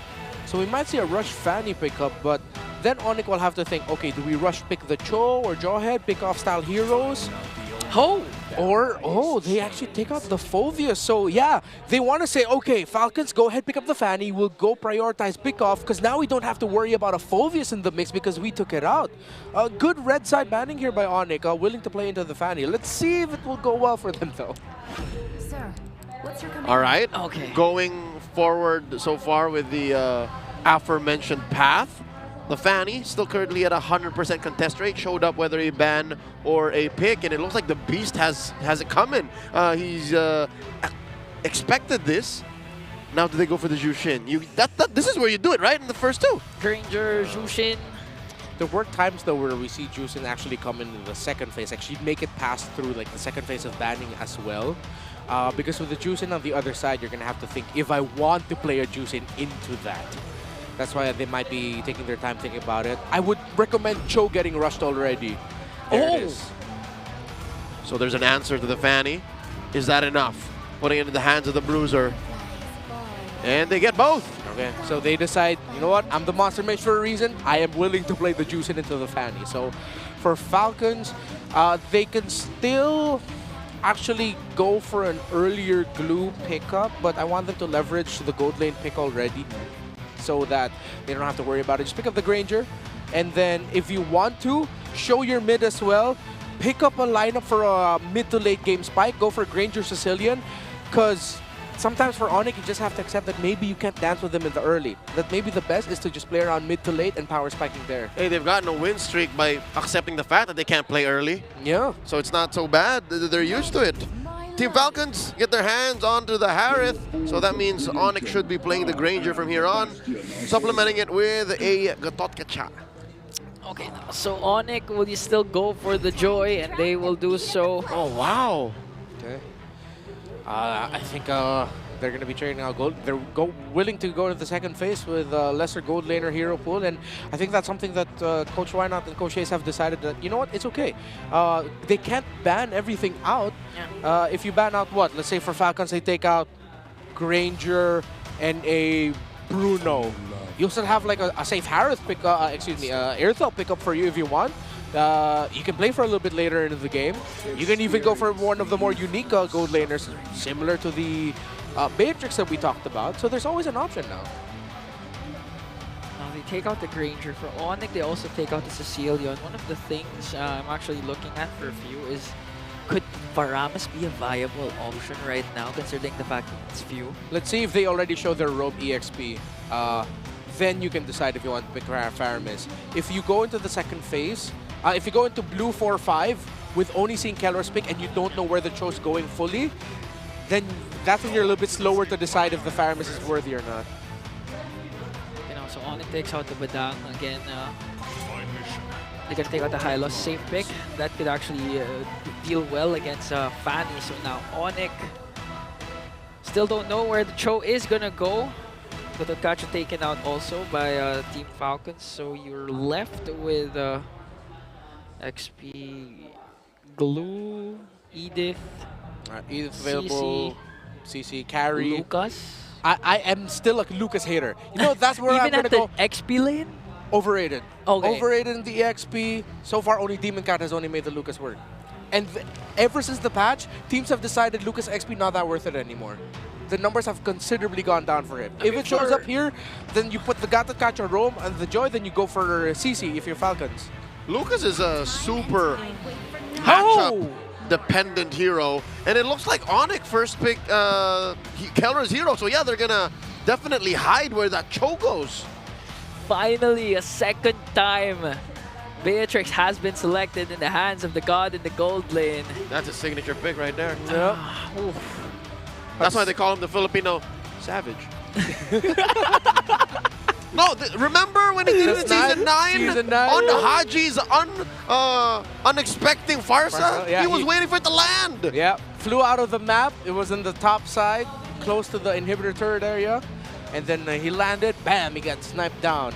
So yeah, now you're really thinking of, you need reach, just go Farsa, honestly. And just have an EXP laner that can protect because you put that Gata Kacha in the roam. Barca again. Get sniped again. Just hopefully you don't get sniped. Doesn't want it. Picks up an Aurora into the hands of Few and pops a Khalid into Master Ogwins. Again. Oh no, again! I really thought that Khalid was gonna, that Gata Kacha was going in the roam because you need that taunt to help control the Joy. And let's see if the Khalid will be enough to help out the Aurora. But then maybe because of the pass of the Aurora, King Kong will think twice about diving him, or when he dives him, he's just gonna pop the passive and not get a kill. Maybe they're playing around that thought. Here, they don't need any more sustained magic damage. You just go for physical back again. You know what? As much as I am a hater of the Lucas, I thought he would go Lucas. Okay, Hilda's okay too. Next best thing. Okay, definitely someone you just throw at Kyle TZ and slow down the snowball of a Fanny, which he definitely needs. Onic PH again. Toe-to-toe, pound for pound. Great draft from red or blue. Same concept of what happened during game number 1 was that Onic Philippines was able to dominate the mid lane. That's why they were able to invade right away onto Kyle TZ's Joy. If Kirk manages to pull it off again alongside Super Fam, it's going to be a hard game for Kyle TZ. Okay, early to mid-game potential, leaning a little bit more red side here. This game is so dependent on two people for Falcons, Kyle and Ogwin, that it's going to be so demanding for them to keep this game close. If they don't win the early game, they have to keep it close. Because again, if they slip, like in game number 1, it's just going to be a fast ride yet again for the Super Fam. Here we go, game number 2. Once again, match point for Onic PH. Team Falcons. PH looking to take us all the way. It starts here. Keep an eye out on that Fanny, Kyle TZ. Rarely do anybody actually get their hands on a Fanny here in Season 15, but the draft from blue here, let's see if this gambit pays off. Again, it takes guts to actually give Kyle TZ one of his signatures, the Fanny, but if Onic, they're the few teams who can actually pull it off. Again, they're 1 win away from securing a playoff spot in S15. All right, so it was an orange start for the Fanny. Lower side clear into the orange. In terms of the emblems, basic common for Super Friends. Keller is actually rocking Master Assassin for better dueling against the Harith. And that might be a lane that they win as well, because look down bottom, Kirk is just bullying Flap TZ down to about 1/4 of his health. Yeah, and he can actually do it, or even force out the Revitalize early on, but now Kyle TZ spots out King Kong. King Kong already level 4. The struggles of Agata Kacha EXP against the Hilda. Early on items, it's concealed for Brusco and for Ogwin. Nothing fancy. Rushing on the items for both. No shoes for either gold laners would want to play around their dashes instead. Oh, Kyle TZ! Oh, fortunately he was able to steal Cable out. He was up against 3. But again, he's still level 3.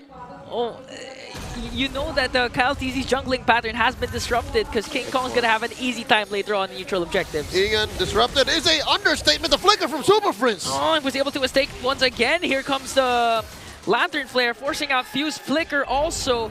And now they're putting a lot of emphasis onto the middle lane to have perfect control over the center of the map.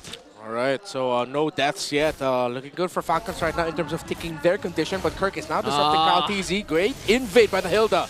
Ooh, what a knockup by Brusco. Oh, Kirk, one more hit onto Few. They're starting the invade already, and the first blood drawn onto Ogwin. The answer out with the ult coming in from Few, but Kirk literally was able to run away. The sprint, helping him get to that bush, get extra shields, get some regen, and keeping up the pressure. Onic PH gets a free turtle because of how much of a presence they were in the jungle. And now they're not even done. They want to go for more at the orange buff. Fortunately, Ogwin and Flap is here to save the day as Kyle TZ works on the purple buff. And this is what Renmar has been saying all along. The early game is going to be crucial for Ogwin and Kyle TZ. And they're the ones having trouble because Ogwin's not even level 4 yet. Yep, so tough for the Khalid. You really have to make the most out of your Desert Tornado so that you don't get tossed up by the Lantern of the Juicin. And so far, Falcons' losses are quite minimized. Funnily enough, they could have been worse at this point. 3 minutes in, could have been 3 or 4 deaths already on their board, but so far they've minimized it to 1, and Caltese is still getting some farm across the board. While, of course, since they are not struggling and they are the ones invading, setting the tempo, King Kong is having a good time in the jungle right now. Basically, in other words, Green Falcons should be thankful because their team is not losing as fast, but it is bad. Yeah. Onic PH is approaching the 2K gold lead, and look, a gold lead across the board. Super Marco seems to be the only holdout. He's like, what, 100, 200 away from Kelra. Yeah, but the problem is, even during game number 1, wherein, oh, wait a minute, they're trying to go for Super Prince. Whoop. Is the damage going to be there, though? Forced out already the Raging Sandstorm for Ogwin. That's crucial. You were saying about game 1. Again, even if Super Marco was having a good time up against Kelra, even leading in terms of economy up the early game, if they don't manage to minimize the overall lead that Onic has been doing, but Kyle Teasy already works on Kelra with a kill. And you're forgetting it's a team game. It's not just Marco versus Kelra. Kyle Teasy, an opportunist finding his mark. Yep, that's why we said it's important that Kyle and Ogwin set the tempo. Kyle has done it, but Ogwin gets kicked. This might be the punish they're trying to look for. Flicker. Ogwin is able to flicker out. One more hit, even used up the revitalize. But here comes the heals coming in from Ogwin. Was able to out-sustain King Kong. A huge clutch play from the master himself. Sand is known to stop currency of lightning running through. Perfect science in play for game 2 here. Yeah, and the best part was they were also able to block out Kelra's Renner. So no casualties for Falcons, and a good turtle take from Kyle Teasy. Okay, Onic still going forward though. They don't want to let this go. They're angry. Okay, trying to work on Ogwin. They let But go. Oh, what a flicker! Good flicker, was able to size up Brusco. Now they're trying to go for him once again. Kyle Teasy enters the picture. Here comes the cables. Super Prince with a Crimson Beacon out. That's Flap Teasy. Cast his Revitalize. They are a turtle apiece, and they have managed to shrink that gold lead down in half. Just 1,000 ahead now. Onic PH is Falcons. Wow, what a recovery. Yeah, and they have to keep this up. Things like that. Play around, Kyle Teasy getting a pick. Once Kyle Teasy gets a pick, there is an opening somewhere. Be proactive in finding it. And even though Ogwin's been getting poked down, blasted, forced to use a lot of the healing that he needs to keep himself alive, he's not afraid to hold back, to go forward and say, I will get this info, I will find an opening. And he needs to keep this up, except that he will be the literal sandbag. Yeah, this was also considering the fact that he already used up the Raging Sandstorm prior to that initiation, so he was down a resource. But with the flicker, was still able to make a huge play for the Green Falcons. Another turtle coming up in about 45 seconds from now, and Onic PH are looking for another aggressive angle. We need to watch what Ogwin is willing to do here. He's got a flicker coming up for this next engagement. Still magical what he's done. He literally chose the best time to force an answer from Onic, and now it looks like Falcons are the aggressors. They instead went for the Beast himself, paired up with a Sandstorm from Ogwin. They're making things work for Green Falcons. And Renmar, what you actually said is working. Ogwin and Kyle Teasy again, the connection is there. I'm just doing my job. I mean, come on. That's what I'm supposed to do. That's what I'm here for. Super Prince in trouble? One more hit. Who's going to get the kill? It's going to go on to Kapitan Few. That is Falcons now in the driver's seat, and Brusco holding this brush here, getting out of dodge. This is looking like a turtle with Falcons' name on it. I just love what Kyle Teasy and Ogwin went with. There was a clear target and Super Prince onto the middle lane, but they spotted out King Kong, went for a greater fish instead, and that resulted to an uncontested turtle take once again. All the more, it looks like we're going to game 3 as King Kong gets bullied out of his disruptive rotations, and Falcons slowly building up a lead of their own. It's also really important that Falcons are minimizing the opportunities for any of them to get picked off by any of the kicks of Brusco. Highlight going back to when Few was able to flicker out of a good kick angle that Brusco already set up. Not once, but I believe he was able to do it twice. Oh, and Marco can handle a level 11, almost level 12 Joy by himself. That's not good news for the Super Fam.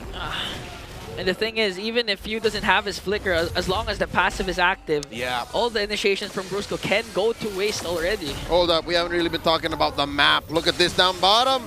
That turret's still standing. I can smell it. Kelra and Kirk have ill intentions. believe it or not, that is the first push for Onic PH in this game. Okay, so this time Kelra's doing a Super Marco play. Just try to go for the turret pushes instead of clashing, because right now they're really outnumbered, outgunned, out-resourced. And now they're going to back on to just split pushing and avoiding those clashes. Ooh, okay, so the itemization for Kelra here, he went for BOD full build, and then Fury Hammer BOD now went into the Malefic gun. So he has a little bit more reach to work with, and even more so now Falcons really have to time their dives well so that they'll be able to reach and deal damage to Kelra. I believe they might be going for an attack speed type of Beatrix. Let's see with the third item, because this is what I've been looking for, the attack speed Bea just using the rocket launcher. Yeah. It's going to be a thorn in the neck for the Green Falcons eventually, but look at Kyle TZ's positioning.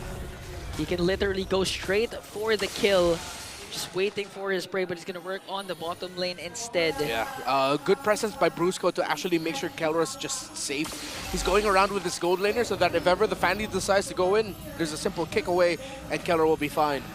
Lord spawns in the opposite side of the map. That means Brusco and Kelra have to move up and maybe contest. They are in contest range, folks. It's just that the map, they need to make it work a little closer to theirs. Ogwin makes contact with Kirk and Super Prince. We really haven't been feeling the Monster Mage just yet. Hasn't found any amazing Crimson Beacons, no? Yeah. He'll be able to use it when it's a full dive by Falcons. That would be the best bet. To hopefully be able to deal damage while also getting those marks in so that you can get more crowd control to disrupt their team fighting, to set things up for Kelra. So if Falcons don't time their dive well enough, they could get punished. Here comes a kick flicker onto Master Ogwin, plus the ult coming in from Kelra. They were able to pick up one. Kyle TZ working on Super Fritz. He was able to Crimson Beacon out. No casualties yet for Onic Philippines. This might be the go signal to get that Lord. Asking you shall receive, defensively used, and now they make a beeline for the Lord! Beeline onto Flap TZ first as they take down the Filipino cannon. Marco working on 4, but Onyx scatters away scot-free once again. Kyle TZ working on Kirk. Here's the cutthroat and the shutdown for Kyle TZ. Falcons, I thought they were slipping on the discipline. It looked like they were, but then they were able to counter back with aggression from Super Marco and Kyle TZ so that Onic Philippines will not be able to position and even play for the Lord. Now it's a little bit more even for this Lord 1 dance. Yep, at 4 and 3, Onic were just building up, and then suddenly Falcons deny him. King Kong get away with about 2.5 HP. Kyle TZ got to back out of there because they're making the Lord start it up. They're dancing around it. Big presence from Falcons. Ogwin has good information on where Onic Philippines is hiding. No contest might happen here actually, and Kyle TZ will secure it. Onic trying to go for the engage. Here comes the kick onto Flap, gonna bring him down, but Marco working on the beast himself. Oh, they got sandwiched out. Brusco trying to look for Super Marco, but Ogwin was able to zone them out. The art of the turn. Onic knew they could not contest, so instead they went for a kill. Definitely could have gotten more if only. If only it weren't a matter of range. Kelra is the only true range hero that deals this kind of damage for Onic. Hence why they can't finish the job. At the same time, the heal that Ogwin brought down at his feet, again, that has a slow effect. And Onic Philippines, once they knew they were in it, they knew it'd be too risky as the tower was also hitting them. So good zone by Ogwin to keep Super Marco alive in that sequence. But Onic Philippines will be able to rush this Lord without a problem. Falcons are looking to win somewhere, something in the center of the map. Purple buff about to spawn for Onic. With Ogwin there, let's see if Falcons will make a play. It went from worse to bad for the Super Fam. So they are still in relative control of this game, while Falcons are looking to run and gun, move around. They're in better shape than they ever have been in this series. And they spot out Kirk. We're looking for Kirk's next big play. He really hasn't been doing as much as he was in the early. Okay, Brusco charging up as Jeet Kondu. He has a flicker here. So they're going to try and make a play. They're able to still hold on to their mid lane, inhibit their turret, and that's where the trade factor comes in. Again, because Team Falcons, they were able to control that Lord because all their battle spells were up, unlike Onic, who had to use it just to try and bring down Ogwin. And now here comes the kick. They're trying to go on Flap TZ, forced out to revitalize already. He missed AOG from the back. Flap TZ was able to escape. Now they forced out the Crimson Beacon. Ogwin and View is going to fall down in the hands of the God in the gold lane, plus King Kong. The KK connection picking up 3. Oh my God, divide divide and conquer. It's just Marco and Kyle left versus 5 from Onic. Now they're going to invade onto the purple buff. The sniper is not going to connect as Super Prince working on the mid lane. The tides have turned once again for the Super Fam. What a team fight for Onic Philippines. They knew they had to split it because if they let Falcons go front to back, it's not going to go well for them. With their resources split up, Onic Philippines were able to win that without a problem. Rose Gold Meteor on the way for Kelra as King Kong also built his own arsenal. Kyle TZ is now left to clean up these lanes. They know, Falcons know that their window is up, that the snowball is slowly melting. Yeah, it's hard. We're gonna see a lot of Kyle TZ segues, but that's the beauty of it. Seems like there's not gonna be any lockdown apart from Brusco, and Kyle TZ can actually evade that easily. So still, Falcons still holding on. Short of saying, Falcons is dealing with a mess. Luckily, they have a mop. Yeah. The thing is with the Falcons lineup, with Onic Philippines already serving at family size, all of them are just together. Kyle TZ is like, what am I gonna eat, man? I go in and what? Risk getting kicked? All of them are always sticking. But when you find an opening, go ahead and take it. If you find Super Prince or King Kong, just a moment alone, take him down. He took a big bite of Prince there. But he couldn't finish the job. So that's another half-eaten plate that Falcons have to ring up for their bill. And I'm not so sure they got enough left in the tank to get this done. Get paid, son, and make it to the playoffs because Onic PH are going, looking for that kick. Lord gets secured. And King Kong once again, they will disengage alongside the conceal. Beautiful engage from Onic. You see that? Brusco used the kick as a deterrent. It's like, oh, you sure? Huh? Yeah, I believe as well it looked like Flap TZ was able to manipulate the angle just a little bit so that he wouldn't be kicked closer to Onic Philippines. But I like that Brusco didn't hesitate to use the conceal to say, guys, let's get out of here. And also consider the fighting game-like discipline and windows that these players are playing with because look, there's also a flicker, so Brusco could have also repositioned. Yeah, lots of very, what do you call this, snappy decision making. Some frames. Some frames that they're playing around. He was Put that on a picture frame. That's a low light, unfortunately, for the young phenom. That was a straight up FPS moment, son. Here comes the attack. That's why you don't go in head first against the pack, the family of the Super Fam. Lord sieging in onto the top lane. They're going to be able to clear it out unless Brusco manages to find another pickoff. Here comes the ult coming in from Kelra. And now they're able to take away Inhibitor. Marco! Super Prince with the fast hand flicker. Kelra working on Marco himself. There's minions onto the middle lane and Falcons will be able to clear it out. Man, I'm really digging this attack speed Beatrix, and I'm so happy to see it here. It's not the full attack speed that I would usually go for corrosion side, but it's very deadly because it has Sea Halberd, Haas Claws, and Rose Gold Meteor. A good mix of self-sustain and just chunky damage. Unexpecting father. NA's very own Herbert Wagner whispered to me once, Leo, I'm going to call him Machine Gun Kelra! Now the angle is there for Machine Gun Kelra! Marco just trying to work for a trade. They're going to be able to bring down Kirk, but Flap TZ is the one to fall. Kyle TZ trying to escape the 4. King Kong working on Ogwin, and that's one member down for the Green Falcons. It was this moment that Trek saw in his mind when he was making the call. King Kong finds Ogwin! No brush is safe if you're in the midst of a great game from the Beast Incarnate. Onic Philippines. Again, I said it in game 1, they are so back. And they are so aggressive, so decisive. And Falcons have winded themselves out. The lineup that was supposed to find a spike at around 10 to 12 just could not find it as Onic Philippines were able to find theirs. They are a full dive composition, save for the Aurora. The Aurora supplements the dives that Falcons want to do. But Onic have great toolkits to counter that. The Crimson Beacon of the Juicin, the zoning and the crowd control provided by a Cho, and of course, if Kelra can stay alive and be safe, the damage from Machine Gun Kelra. Yeah, pretty much maxed out already. Has his DHS. And now they set their eyes on this Lord. A while ago, Team Falcons was just merely trying to get a sniff of the Lord, but Brusco's not afraid to commit the way of the dragon, even if the angle's not there. Oh, that's dirty. He's a machine gun killer, yes, but he's playing with Bennett. There's bombs in here. Flap easy with the AOG. Okay, Immortality is going to be popped. They're trying to work Oh, on they got Kelra. him. Marco goes Oh, he in from lives. the back, but he lives. Machine gun Kelra onto Ogwin. Next target is Kyle Teasy getting chased down by King Kong, and Brusco with a kick paired up with the Thunder to finish off the wipeout. We thought he would peak with God of the Gold Lane, but the Brap Devil with an 8-1-3 performance.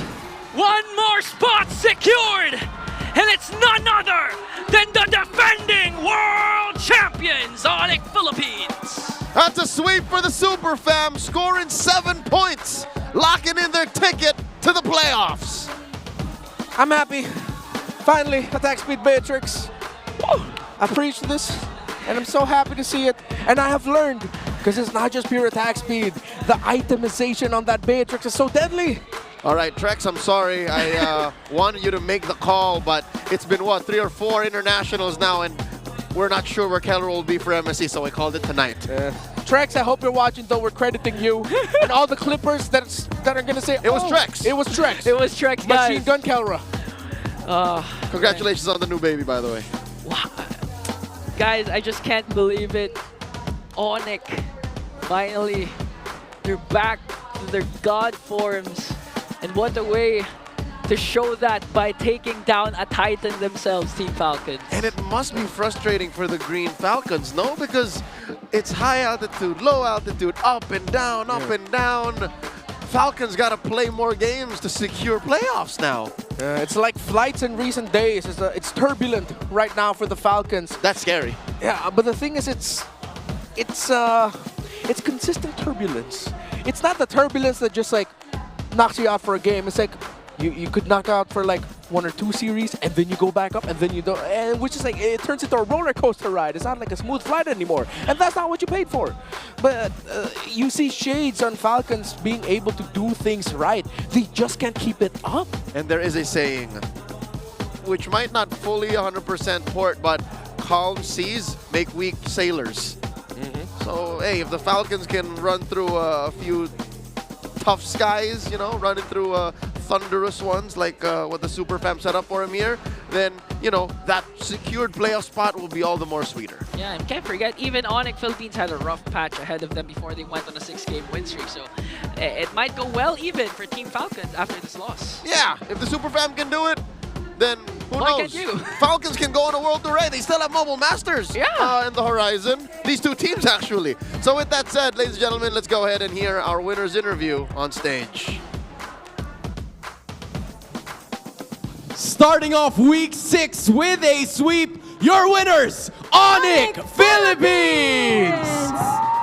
Nagwawala na ang kanilang Sonics ngayon, Hans. Ramdam na ramdam natin ang suporta. Kita kanina, no? Especially kay Kelra. May tanong Oo kaya pa kay Kelra. Kelra, gusto namin itanong kasi nung nakaraan, sinabi mo na gusto niyong bawian lahat ng nanalo against you nung first half. Paano niyo pinaghandaan to, yung Falcons specifically? Yung paghanda namin, parang yung practice kasi namin ng mga unang week, parang nakukulangan kami. Kaya parang ngayon, mas dinoble namin yung mga ginagawa namin. Doble panalo nga din ngayong araw, no? Sweep agad ang nagawa niyo, Kelra. And hindi lang yan, ha? Hindi lang yan, because with this win, Onic PH is now playoff secured! Wow! I almost forgot about that. I thought that was gonna happen. Coach, why not? Gusto kong malaman yung thoughts mo about this. Now that you're playoff secured, anong ba pinagkaiba ng Onic PH sa first round, ngayon second round? Kasi sobrang layo talaga ng nagiging playstyle nyo. Domination is back again. Ano bang meron sa Super Family? I think ang dami naming pinag-usapan all throughout the season. Siguro yung pinakamahalaga is hindi ko sila niremind na champion kami. Actually, it was the opposite. It was, tapos na yung pagiging champion natin, kailangan ulit natin patunayan na malakas tayo. Kailangan natin i-double effort natin dahil double effort ng lahat para talunin tayo eh. So, lahat, kumbaga na-humble lang yung sa first few weeks namin dahil nga, kitang-kita naman, hirap na hirap kami. So, it was a very good wake-up call and yun, ganyan na sila ngayon. Yun nga, kita mo, nag-uusap sila doon kayo sa gitna. Yan. Ano Diyan ba kayo sa nangyayari gitna. dito? Hindi ko rin alam, nag-uusap sila eh. Sa totoo lang, Coach, I'm sorry kasi you have a lot of wins already and medyo nauubusan na kami ng questions for you. Okay, honesty lang. Wala na kaming tanong, Coach. Ako actually may tanong ako eh. May tanong ka, Coach? Meron. Okay, ano ba yung tanong mo, Coach? Nihintay ko lang eh. What is Coach, that? ano nangyayari, Coach? Muna yung saglit na moment ng oras nyo para lang sa babae na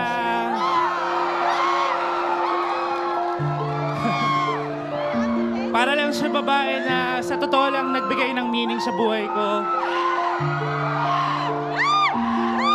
Gusto ko lang kunin tong oras na to sa lahat ng mga fans. Gusto ko may pagsigawan na mahal ko tong babae na to.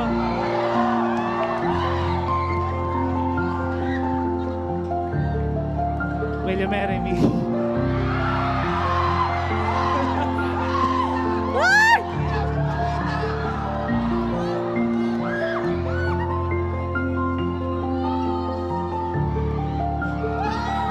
Players, I guess that's it! MPL fans, palakpakan naman natin ang ating newly engaged couple. You love to see it. Players, pwede nyo nang samahan ang inyong coach and go through and proceed with the newly engaged couple. Congratulations to Onic Philippines and congratulations to Coach Why Not Odin. I did not expect this to happen. Me too. Parang yung players din, hindi nila in-expect lahat ng nangyari ngayong araw. Congratulations to the Sonics, to the Super Fam, and to, of course, Coach Why Not. Tossing it over to our casters. What a moment. That was one of Onic PH's most winningest moments. 2 very fast games, a sweep, a slot in the playoffs secured for season 15, and of course, Coach Tony and his beloved taking a big step in their relationship. Wow, I mean, it warms my heart because at the same time, the whole community in unison was really just shouting, celebrating for, of course, Coach Why Not and his future wife. With millions watching. Yes. I'm gonna be that guy. So we wouldn't have gotten that if Falcons won. So should we be happy that Falcons lost? It's not about if we were gonna get it or not, but the fact that we have it is the reality. Yeah, congratulations, Coach. Why not? And hey, I remember we spent that one time in season 13. That weekend with them, yeah. Yeah, that weekend with that Onic fam then, and yeah, she's so incredibly supportive to Coach Why Not in his dreams, and Why Not is the man who literally stepped up for her family. And his stepson calls him Coach. Yeah. Real talk. Let's jump back into the game here and the series.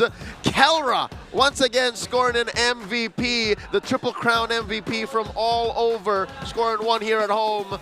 Call him MGK. Yeah, this was considering the fact that the first blood drawn was onto himself. A good rotation from Kyle TZ onto the top lane to be able to bring him down. And from then on, Kelra took it personally. Only suffered 1 death all throughout. And was even able to literally bring back Onic to the top. And he finished off the wipeout to seal the deal against the Green Falcons. Again, great itemization. Once we saw that Fury Hammer to BOD, but then go into the Malefic Gun. We raised the questions, is he going to go for even more attack speed items? And he balanced things out with attack speed, lifesteal, chunky damage, and I love how he was using Bennett a bit more because it's so hard to get close to a Beatrix peppering you from afar with fast, chunky damage. And even when they got close, quick switch into the Nibiru, and his life bar immediately goes up. Yep, you're halfway towards him and you're already cooked. Kelra here just needed time. And the rest of Onic were taking the punches to set up for that massive comeback victory. 18.5 minutes, where about half of it, Onic were folding. Falcons were in their face, and then the other half, well, led up to that proposal. 18 minutes, 32 seconds in, and it's not a one-sided match per se, because the Falcons was actually having a good time, especially into the early game. But the moment that we already saw Kirk and Brusco do their thing after controlling the center of the map, going straight for the invade, it was a clear downfall for Green Falcons, because they had to find other ways to try and minimize the lead that was ballooning up for Onic Philippines. And in the end, it was really Onic who just came out on top. Yeah, and if you look at the items, Falcons did their absolute best to itemize through the sheer damage being dished out. A Blade Armor at this point, it's not gonna do much against that Beatrix.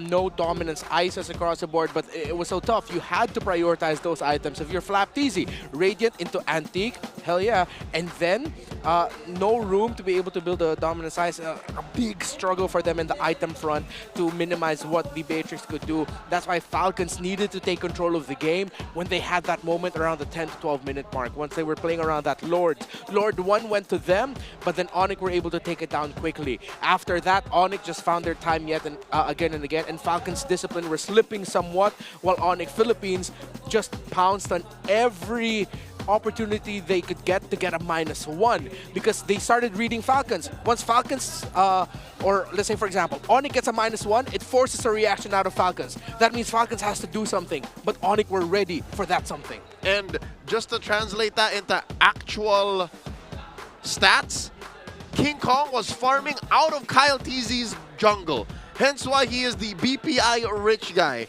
And this leads Kyle TZ to do something else entirely, right? Try to manage the map. And that puts him in Onic PH's sight, so the Super Fam can start hunting him down. So this was a non-starter for Falcons, and it basically spelled out the 2-0 past the 15-minute mark, and that's where we find ourselves here today. Yeah. It was also crucial for King Kong's first rotation onto the top lane, because it clearly was able to take away some of the jungle creeps of Kyle TZ. That's why there was a time that Kyle was just level 3 and King Kong was just level 4. And that was the start, and here we are at the end. In just 20 minutes, the ups and downs, the twists and turns that we find ourselves in, and we're just at the first match of the day. Once again, a sweeping victory for our defending champions. Onic Philippines securing that playoff spot. We got one more matchup tonight. Gentlemen, are y'all ready? I'm ready. I have a fun stat for you. What? This is our third proposal to happen in MPL Philippines grounds. Only the second live, because one of those three happened off broadcast in MPL Philippines Season 9, Ben Things. We started off the series with the first man to propose on MPL Philippines ground, and then we ended it with the third man to do it. All right. You know what? Weirdly enough, the second man to do it did it in the same weekend as Ben Things did. Yeah. That was Coach Panda. This all happened in 2022. Folks, I got word that we are going to get the mic check very soon. So check out what Machine Gun Kelra and the rest of Super Fan were saying in the last few moments of that series. Take a good listen. If you don't speak Tagalog, we'll help you decipher later on.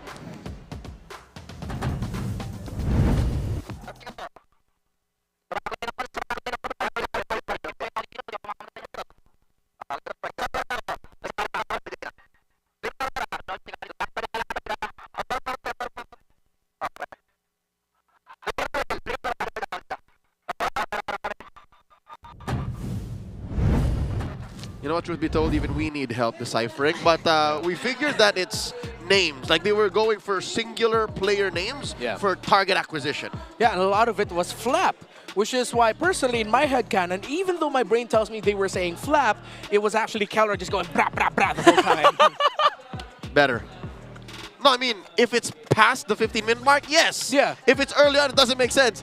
Kelra dead, brah, brah, brah, brah, brah, brah, brah, brah. Dead men wield no guns. But yeah, that's very characteristic of World Championship quality teams, right? Even Echo at the time were also calling like that. Yeah. So if Marco's gun sounds pew, pew, pew, Kelra's brah, brah, brah, brah, brah. Exactly. Machine Gun Kelra. Congratulations again, Coach Why Not. And again, the proper response to Coach Why Not's Will You Marry Me, of course, is why not? Oh my God, if that's what she said, I hope that's what she said. That'd be perfect. Egan, we need to get out of here. We need to talk. Time out for you. Seats are running out, folks. Fast for our matches on Saturday and Sunday. Mate, there are still tickets for Team Falcons versus Twisted Minds and AP Bren versus TLPH this coming Saturday. At TNC versus Twisted Minds, Team Liquid versus Smart Omega on Sunday. Buy your tickets now on PH-MPL.com/tickets. The link is on your screens. If you messed that up, go ahead and rewind it. That's right, and the first Acid Gothic style Legend dual form skin, Alpha, Remnant of Rose's skin trailer is here. As enemies flood towards the castle like a tidal wave, Alpha inside merely scoffs. Bow your wretched heads before the Lord of Greed. The new skin will be available on March 22. It's already been up, along with a new item, Dynamic Portrait, Revenant of Roses. Again, this is an evolving skin. If you get 10 kills in the game, it evolves into something even cooler. Get yours now and don't miss out on this amazing deal. I'm not done yet. I'm sorry. Now I'm done. How much did you spend again? Don't ask. Which is weird given the lore of the game, because Alpha is from a factory or a lab that birthed him and Saber. And between the two, Saber is the more, how do I say, roguish character. Yeah. And now Saber here has his second villain skin. The first one is the actual villain skin. Lore-wise, this bothers me. I'm a lore dude, so this bothers me. I mean, we have like, it's like the skins have their own pocket universes. Right, they're alternatives. Yeah, they're alternative. They're alternatives. Folks, we're coming up with another matchup to close off Friday night MLB for you. It's Aurora versus AP Bren coming at you in just a bit, so stay with us. It's going to be another banger match, given that AP Bren got a chip on their shoulder. You know what's crazy? We don't get a lot of championship rings here. We do get a lot of engagement rings in MPL Philippines. Better than most regions. Yeah. At least we got rings. This right here is Jose Ingen. That's Renmar Santa Cruz. My name is Leo. At your service. We are going to be back after a short break. Again, you're watching MPL Philippines Season 15. We're going to go into an all-access to lead us into that break. Check this out.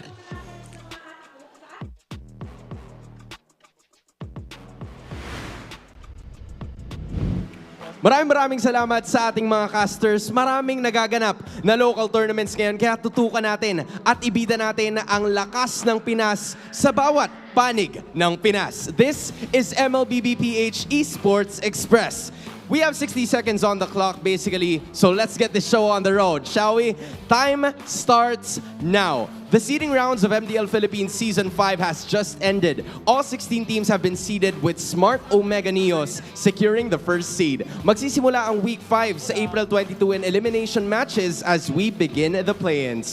Punta naman tayo sa Athena League, ang liga, para ipakita ang lakas ng kababaihan. Nangunguna ngayon ang Blacklist International Zol na undefeated pa rin after 2 weeks. In the group stage, following closely ay ang Team Liquid at ang Team Liquid Aqua at ang TNC Kaiserin with 4 points each. Next up, bisita naman tayo sa MCC, ang MSL Collegiate Cup Season 2. Oras na para ipamalas nyo ang inyong lakas pagdating sa organisasyon. Registration is still open until April 15, so hurry and represent your schools in one of the biggest tournaments for college esports. Finally, magsisimula na rin ang SPS Mobile Masters. Group stage begins on April 7. Suportahan natin ang Onic Philippines and Team Falcons as they go against the teams from each region. And that is time. Maraming salamat para sa lahat ng mga sumuporta, and I'm sure that you guys are probably curious in terms of the MDL matchup. Meron ba tayo? Odin, kamusta ba dyan? Maraming salamat sa very informative report na yan, Hans. At kasama natin ngayon here, MDL Philippines Onic 9 Lives, ang MDL team ng Onic Philippines. Palakpakan naman natin, Sonics! Kasama natin sila ngayon. Hello, welcome to MPL Philippines. Guys, introduce yourselves, your IGN, and your role. Hi, I'm Sean, Post 4 from Onic 9 Lives. Hi, I'm Nosha, Gold 9 from Roma at Onic 9 Lives. Kane po, jungler ng Onic 9 Lives. Lansu po, XP lane ng Onic 9 Lives. Nosha po, Gold lane from Onic 9 Lives. Kryptonite po, mid lane ng Onic 9 Lives. Coach Wright, coach ng Onic 9 Lives. Ayan, welcome back, Coach Rai, dito sa MPL Arena. Kumusta kayo? Officially, 5th seed na kayo sa MDL. Feeling masaya po kami ngayon kasi maganda po yung nag-result ng seeding phase. Pero hindi po kami pwede maging comfortable kasi malakas pa rin po yung mga natitirang team. Wow, 5th seed na sila guys ha. Maghihintay sa inyo ang play-ins after 2 weeks. And now, na nandito kayo, kumusta ang experience nyo dito sa MPL Arena? Ano po, sobrang saya po kasi sobrang lamig. Nanginginig na po yung coach ko dito. Parang kinakabahan kayo. Nanalo yung MPL team nyo. Meron ba kayong mga na-pick up na lessons sa kanila? Marami. Araw-araw naman kaming laging may natututunan sa mga MPL teams or MPL na laban. So ano naman mensahe nyo dun sa MPL team? 2-0 sila at isa pa, nag-propose na si coach sa kanyang girlfriend. Congrats po kay Coach Tony, tsaka patuloy namin susuportahan. Ang lalakas nyo. Wow! So meron tayong 2-week break, di ba? Kahapon kasi after ng week 4, yun na ang pagtatapos ng ating seeding rounds. Ano yung mga gagawin nyo sa ating season break? Sa season break, magkakaroon lang kami ng konting pahinga, then double grind kami kasi inahabol talaga namin makapasok sa playoffs this season. Ayan. Paunti na paunti, no? One step at a time ay umaangat na ang Onic 9 Live. Sino ba ang pinakabibo sa inyo? Si Lansu. Lansu, magsalita ka naman. Invite mo naman ang lahat na suportahan kayo sa pagbabalik nyo sa April 22. Iniimbitahan po kayo na manood sa April 22. Supportahan niyo po ang Onic 9 Lives. Salamat po. At hindi lang yan, makikita rin namin kayo sa inyong fun meet on April 12. Invite nyo naman lahat ng mga nanonood ngayon. Hi guys, invited kayo na pumunta sa UP Diliman sa MDL Fan Meet sa April 12. May mga freebies kaming bibigay, tsaka available na yung racing jacket ng Onic, which is limited lang, kaya get yourself one na. Wow! Ang ganda niya, no? So, we are inviting everyone, meet, greet, play, and win sa ating fun meet kasama ang MPL Philippines. Kasama din natin yan ang talas na si Wumi and Auntie Anara. Makakasama rin natin dyan ang MDL teams RQ Kaito, TNC Voltes, Onic 9 Lives, AP Rough World Era, Aurora Hunters, and Smart Omega Neos. We can't wait. Mark your calendars. Maraming salamat, Onic 9 Lives. And see you again mamaya. Magbabalik ang MPL Philippines.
Defeat GG Bren! Don't worry, be only with Smart Power All 99. Hindi bitin with 10 gig data to power your games plus only Facebook or only TikTok.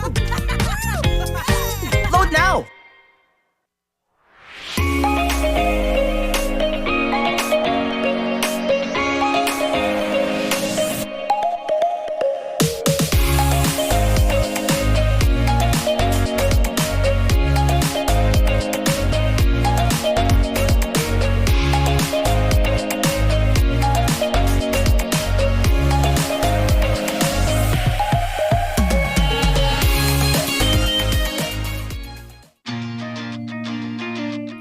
To go to a concert when you can own that stage with your friends.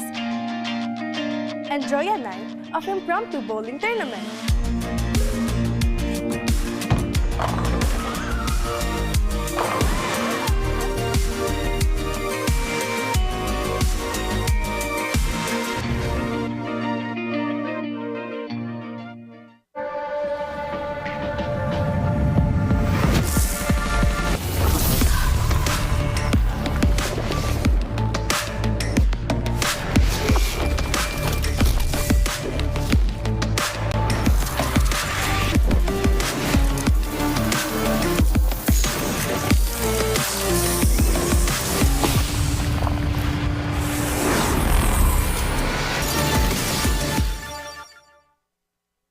Want a skin that changes color in the middle of a game? Yep, this brand new Alpha Legend skin can do that. Watch this. Boom! How cool is that? So how do you activate this transformation? Simple, just take down 10 enemy heroes. Assists don't count though. But hey, don't worry. Even if you get 10 deaths, the base effects are still amazing.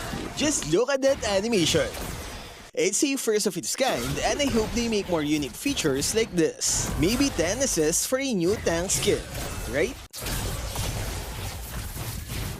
As you all know, this skin comes with a unique golden number tag. We actually used 2 accounts to draw as soon as the skin dropped, hoping for a low number. The result? 41 seconds after release, we got the number 892. On the second account, it's 1,132 after 48 seconds. So in a span of 7 seconds, 240 skins were sold in a snap.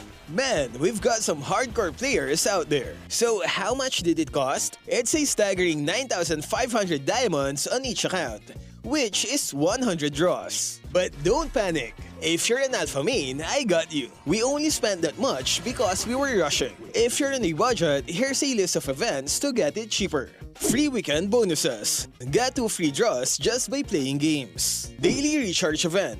Get 3 tokens if you recharge daily. Mega Draw Bundle. Buy discounted tokens for as low as 10 diamonds. Plus a chance to join the lottery every day. Promo Carnival. This lets you collect and use promo diamonds on Alpha's event. You can start using it on March 26th. Draw rewards. Yeah, we didn't claim any during our draws. That's why it costs too much. Daily discounts. You get to draw for 50% off every day. And lastly, we have the recharge events. Phase 1 is happening March 29, while Phase 2 is on April 5. To keep it simple, here's a quick guide to get the skin for cheap. Simple, right? Top up early to get the tokens from the daily recharge and mega draw events. Then on March 29, you have to recharge 1,000 to unlock this task that gives 500 promo diamonds. Don't forget to claim as many free tickets as you can from the events. And remember to use daily discounted draws. It's an important part of the strategy to lower its price. Stick to this plan and you'll be close to unlocking Alpha's Legend skin for cheap. So are you ready to grab this skin? And hey, who got skin number 1? Let me know in the comments. Stay safe and thank you for watching.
Malakas ka ba? Sali na!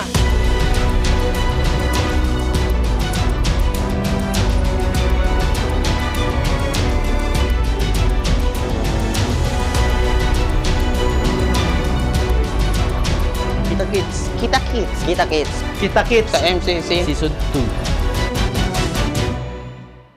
Tagtak dugo, tagaktak bungo. Manood kayo sa social media. Ikaw ba si MP the King? Hey super fans, y'all ready to rumble? Ano ba palag mo? Kumanda-handa na kayo dahil nasa amin na ang bagyo. Nasa amin naman ang mga pumapaldo. It's the Rap Rumble. Huwag niyo na piliting bumawi. Ready to rep your teams? Tuturusin namin kayo. Wala akong masabi kay Kelre. Gusto na lahat. Sumali sa community group on FB. Gather the squad, dapat lahat G na G. Ilatag mo ang verse parang rap, make it tight.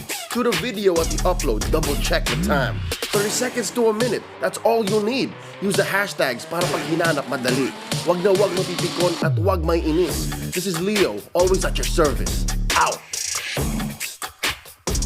Dito guys, sobrang lakas ng palagat na nakasama ko sa random. Tignan nyo, andito kagad siya ng gugulo. Kaso minalas sa papuri ko. Pero huwag kayong maglala, hindi ko naman sinaing kanyang pinaghirapan. Ako yung tumatapos sa mga natitirang palaban. Sa puntong to, ako yung kanyang pinapauna. Pero sabi ko, ba't ako? Hindi naman ako leader. Alam niyo namang marksman user ako. Kaya gustong gusto akong maging scorer. Grabe, ayoko talagang maging tank. Sobrang bagal. Lagi kasi akong wali sa mga umatikabong eksena. Para akong parap na dumadating. Pagtapos na yung gera. Pero okay lang, kahit uli, mayroon naman akong magagandang nagagawa. At tulad ng pagbalibag na makulit na bata. Dito guys, gusto ko sanang gayahin yung napanood ko sa video. Yung first skill, second skill, play ka sabay ulti. Grabe, ang galing, hindi umabot. Pero okay lang yan. Sabi nga nila, hindi ka matututo kung hindi ka lagimbo. Dito guys, nakita ko yung bulate namin pinagtutulungan. Tignan nyo, apat yung kalaban. Gustong gusto ko siyang lapitan, kaso hindi pa ako insured. Daratok si expert, siguradong kill secured. Grabe, pagsambot ko nga sa kanya, dinagit ng agila. Yan ang masasabi kong tunay na kaesera. Dito guys, yung panigads namin nagpangitang gilas na naman Kaso kasama ang palad, wala siyang nasabitan. After niya humandusay, nabol kami dito ni Sipon. Masyado nagmamatapang, kaya walang awa kong binalembang. Grabe, sobrang lakas talaga ng bagong no hero. Kaso kinakabahan ako, baka dito na ako mapulpo. Tignan niyo naman kasi, walang awa. Grabe, ang lupit, balibag bata. Naku, isipin niya na pag ginamit ito kay Nana. Siguradong basamaan lalabas sa bunganga. Dito guys, nakita ko si Sipon, meron na namang sinapian. Kasi yung dragon, sobrang kunat ng katawan. Madali nga lang namin siya na itumba.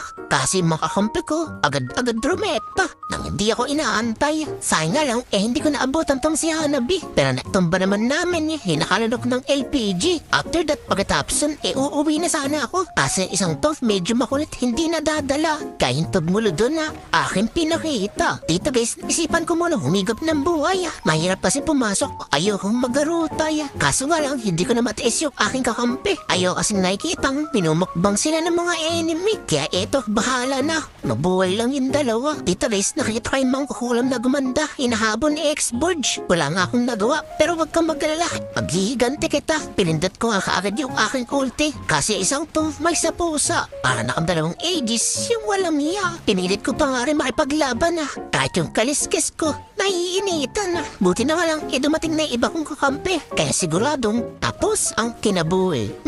Tipi. Dito guys, nakita ko yung core nila, nangangalahati na. Gusto ko nga sanang itumba, kasong bilis niya makalawa. Pero okay lang, may iba naman binigay sa amin grasya. Etong si Laila, nalapitin ng disgrasya. Grabe, nakapag-trigger pa nga isang to. Pero huwag kang maglala, diretso ka pa rin sa iniduro. Grabe, KS talaga. Dito guys, pinapaatas ko na yung aking kakampi. Sabi ko di kaya yan, baka makambak pa kami. Di ko alam yung mga pinagsasabi ni Panigads. Pero isa lang alam ko, diretso lang tayo ng takbo. Atawa-tawa pa nga tong si Bexana. Di niya alam, may sasapitin siyang di maganda. Pero hindi siya yung focus ko. Etong si Lailang, masakit sa ulo. RKO.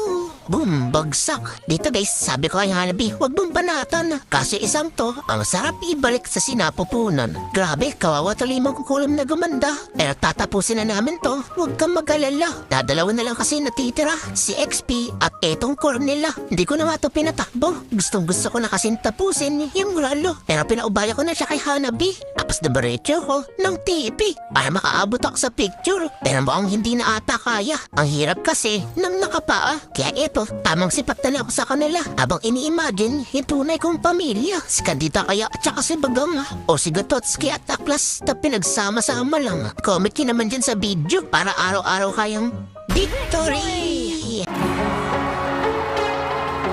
Parang gusto nyo, yung busy kayo pero kayo yung naglalaro, o hindi kayo busy pero pinapanood nyo yung mga tao na alam nyo kaya nyo mapunta sa posisyon na yon. Grabe mga young gods. Current din yun yung mga Onic. Hindi yun old gods eh.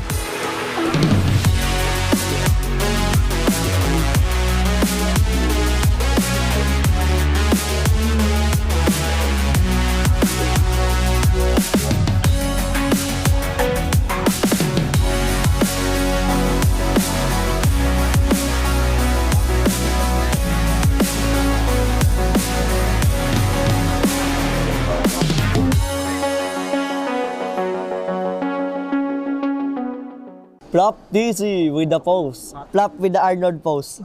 Katagalan na tumagal ko na tumagal, tsaka alam ko naman na inaabangan na sa tatabangan yung papakulan para din abangan. Basta ko lang pala batang alabang, mas mabilis pa kay Floji. Keng, tumira ng tres, I miss you best. Brusco, anong palag mo? Dali-dali mag-retre sa suyo eh.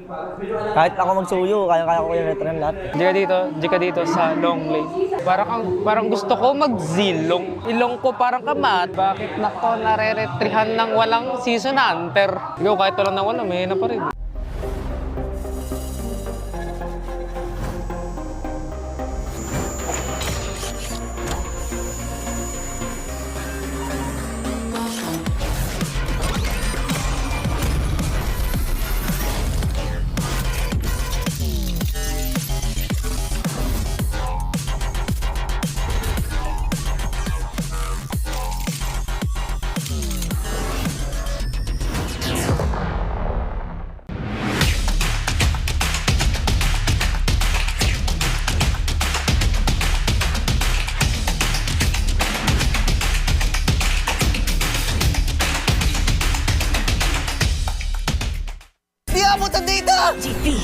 GG bro!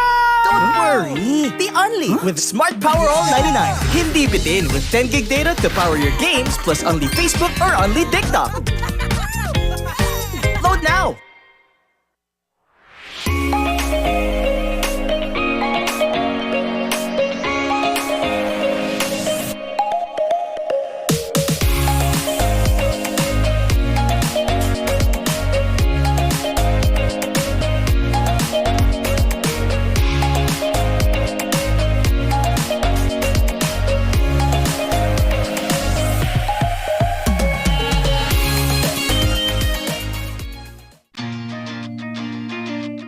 To go to a concert when you can own that stage with your friends.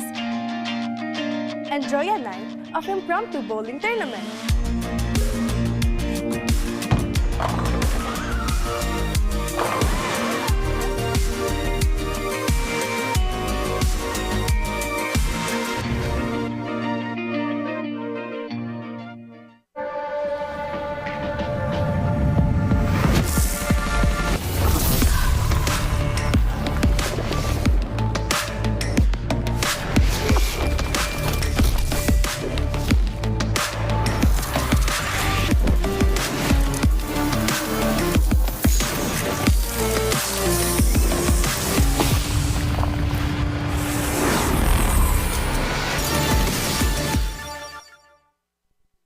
Want a skin that changes color in the middle of a game? Yep, this brand new Alpha Legend skin can do that. Watch this. Boom! How cool is that? So how do you activate this transformation? Simple, just take down 10 enemy heroes. Assists don't count though. But hey, don't worry. Even if you get 10 deaths, the base effects are still amazing. Just look at that animation. It's a first of its kind, and I hope they make more unique features like this. Maybe 10 assists for a new tank skin, right? As you all know, this skin comes with a unique golden number tag. We actually used 2 accounts to draw as soon as the skin dropped, hoping for a low number. The result? 41 seconds after release, we got the number 892. On the second account, it's 1,132 after 48 seconds. So in a span of 7 seconds, 240 skins were sold in a snap. Man, we've got some hardcore players out there. So how much did it cost? It's a staggering 9,500 diamonds on each account, which is 100 draws. But don't panic. If you're an alpha main, I got you. We only spent that much because we were rushing. If you're on a budget, here's a list of events to get it cheaper. Free weekend bonuses. Get 2 free draws just by playing games. Daily recharge event. Get 3 tokens if you recharge daily. Mega Draw Bundle. Buy discounted tokens for as low as 10 diamonds. Plus a chance to join the lottery every day.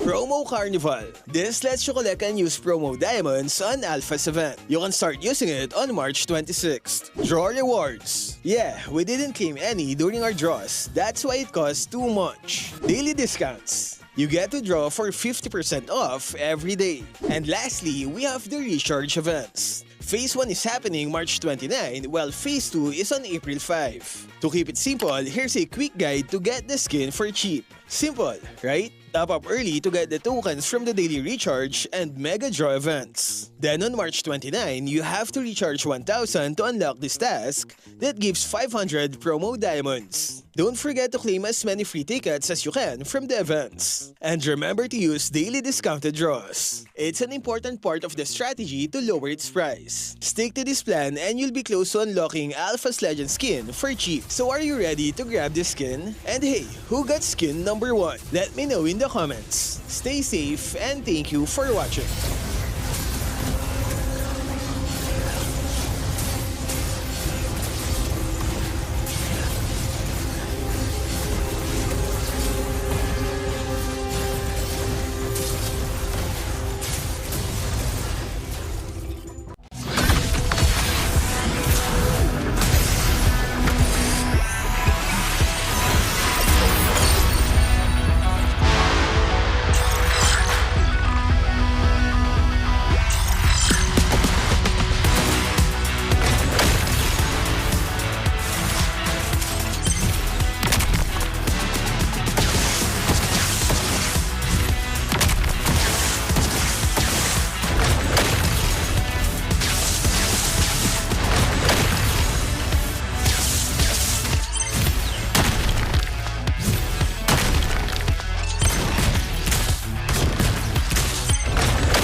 Malakas ka ba?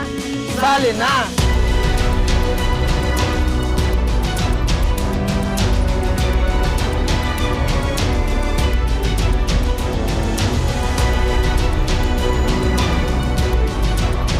Kita Kids. Kita Kids. Kita Kids. Kita Kids Sa MCC. Season 2. Tagtag dugo, tagagtag bungo. Manood kayo sa social media. Ikaw ba si MP the King? Hey superfans, y'all ready to rumble? Ano ba palag mo? Kumanda-handa na kayo dahil nasa amin na ang bagyo. Nasa amin naman ang mga pumapaldo. It's the Rap Rumble. Huwag niyo na piliting bumawi. Ready to rep your teams? Tuturusin namin kayo. Wala akong masabi kay Kelre, gusto ko dyan na lahat. Sumali sa community group on FB. Gather the squad, dapat lahat G na G. Ilatag mo ang verse parang rap, make it tight. To the video at the upload, double check the time. 30 seconds to a minute, that's all you need. Use the hashtags para pag hinanap madali. Wag na wag mapipikon at wag may inis. This is Leo, always at your service. Out!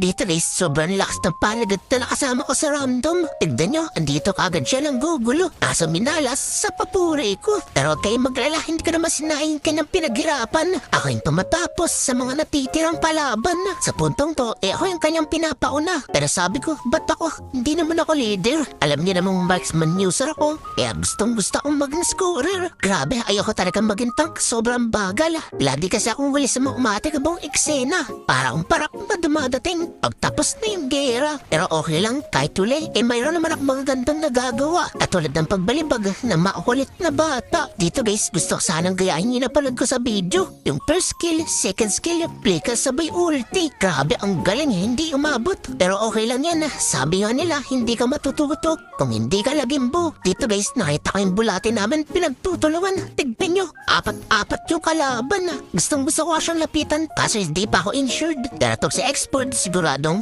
kill secured. Grabe, pagsambot ko nga sa kanya, dinagit ng agila. Yan ang masasabi kong tunay na kaesera. Dito guys, yung panigads namin nagpangitang gilas na naman kaso kasamang palad, wala siyang nasabitan. After niyang humandusay, nabol kami dito ni Sipon. Masyado nagmamatapang, kaya walang awa kong binalembang. Grabe, sobrang lakas talaga ng bagong no hero. Kaso kinakabahan ako, baka dito na ako mapulpo. Tignan niyo naman kasi, walang awa. Grabe, ang lupit, balibag bata. Naku, isipin niyo na pag ginamit ito kay Nana. Siguradong masamaan lalabas sa bunganga. Dito guys, nakita ko si Sipon, pero na namang sinapian. Kasi yung dragon, sobrang kunat ng katawan. Madali nga lang namin siya na itumba. Kasi makakampi ko, agad drumeta. Nang hindi ako inaantay. Sayang nga lang, hindi ko naabutan tong si Hanabi. Pero natumba naman namin, hinakalanok ng LPG. After that, pagkatapos uuwi na sana ako. Kasi isang to, medyo makulit, hindi nadadala. Kaya hintog mulo doon aking pinakita. Dito guys, isipan ko muna humigap ng buhay. Mahirap kasi pumasok, ayokong magarutay. Kaso nga lang, hindi ko na matiis yung aking kakampi. Ayaw kasing nakikitang pinumukbang sila ng mga enemy. Kaya eto, bahala na. Mabuhay lang yung dalawa. Dito guys, nakita ko yung mangkukulam na gumanda. Inahabon ni X-Burge. Wala nga akong nagawa, pero wag kang mag-alala. Maghihiganti kita. Pinindot ko nga kaagad yung aking ulti. Kasi isang to, may sa pusa. Para nakamdalawang ages, yung walang iya. Pinilit ko pa nga rin makipaglaban kahit yung kaliskis ko, naiinitan Buti na nga lang, dumating na yung iba kong kakampi. Kaya siguradong, tapos ang kinabuhi. Tipi. Dito guys, nakita ko yung core nila, nangangalahati na. Gusto ko nga sanang itumba, kasong bilis niya makalawa. Pero okay lang, may iba naman binigay sa amin grasya. Etong si Laila, nalapitin ng disgrasya. Grabe, nakapag-trigger pa nga isang to. Pero huwag kang maglala, diretso ka pa rin sa Enidoro. Grabe, KS talaga. Dito guys, pinapaatas ko na yung aking kakampi. Sabi ko di kaya yan, baka makambak pa kami. Di kong alam yung mga pinagsasabi ni Panigads. Pero isa lang alam ko, diretso lang tayo ng takbo. Atawa-tawa pa nga to si Bexana. Di niya alam, may sasapitin siyang di maganda. Pero hindi siya yung focus ko. Etong si Lailang, masakit sa ulo. RKO. Boom, bagsak. Dito guys, sabi ko kay Hanabi, huwag mong banatan. Kasi isang to, ang sarap ibalik sa sinapupunan. Grabe, kawawa tuloy magkukulam na gumanda. Pero tatapusin na namin to, huwag kang mag-alala. Dadalawa na lang kasi natitira, si XP at etong core nila. Hindi ko na nga to pinatakbo. Gusto ko na kasing tapusin yung ralo. Pero pinaubaya ko na siya kay Hanabi. Tapos nabaretso ko ng TP para makaabot ako sa picture. Pero mukhang hindi na ata kaya. Ang hirap kasi ng nakapaa. Kaya eto, tamang sipat na lang ako sa kanila. Habang ini-imagine, yung tunay kong pamilya. Si Candida kaya at saka si Bagang o si Gatotski at Aklas na pinagsama-sama lang. Comment nyo naman dyan sa video para araw-araw kayang victory! Anong gusto nyo? Yung busy kayo pero kayo yung naglalaro? O hindi kayo busy pero pinapanood nyo yung mga tao na alam nyo kaya nyo mapunta sa posisyon na yon? Grabe mga young gods. Current din yun yung mga Onic. Hindi yun old gods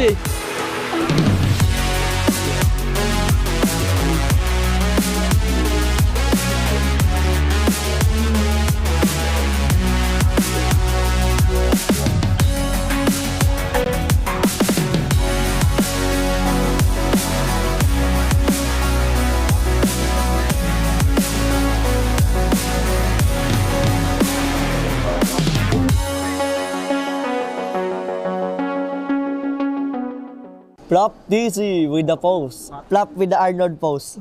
Katagalan na tutulong ko na tumagal, tsaka alam ko naman na inaabangan na sa tatabangan yung papakulan para din abangan. Basta ko lang pala batang alabang, mas mabilis pa kay Flow G. Kern, Tamayra ng Tres, I miss you best. Brusco, anong palag mo? Dali-dali mag-retry sa suyo eh. Kahit ako magsuyo, kaya ko yung retry ng lahat. Di ka dito sa long lane. Parang gusto ko mag-zilong. Ilong ko parang kamat. Bakit nako nare-retrihan ng walang season hunter? Ikaw kahit walang nawala, may na pa rin.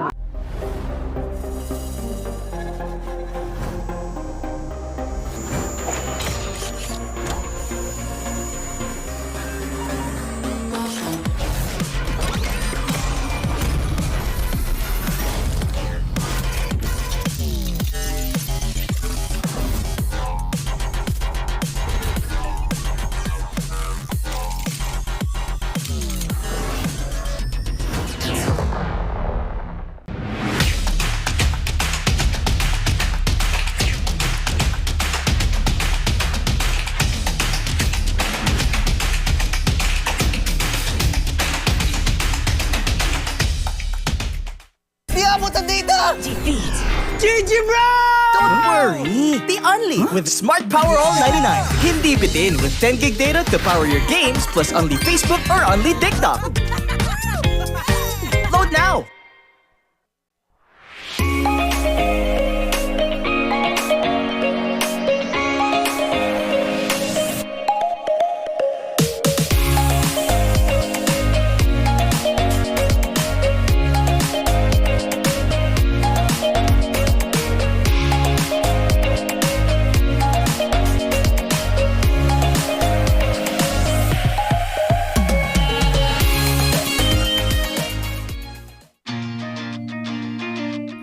To go to a concert when you can own that stage with your friends. Enjoy a night of impromptu bowling tournament.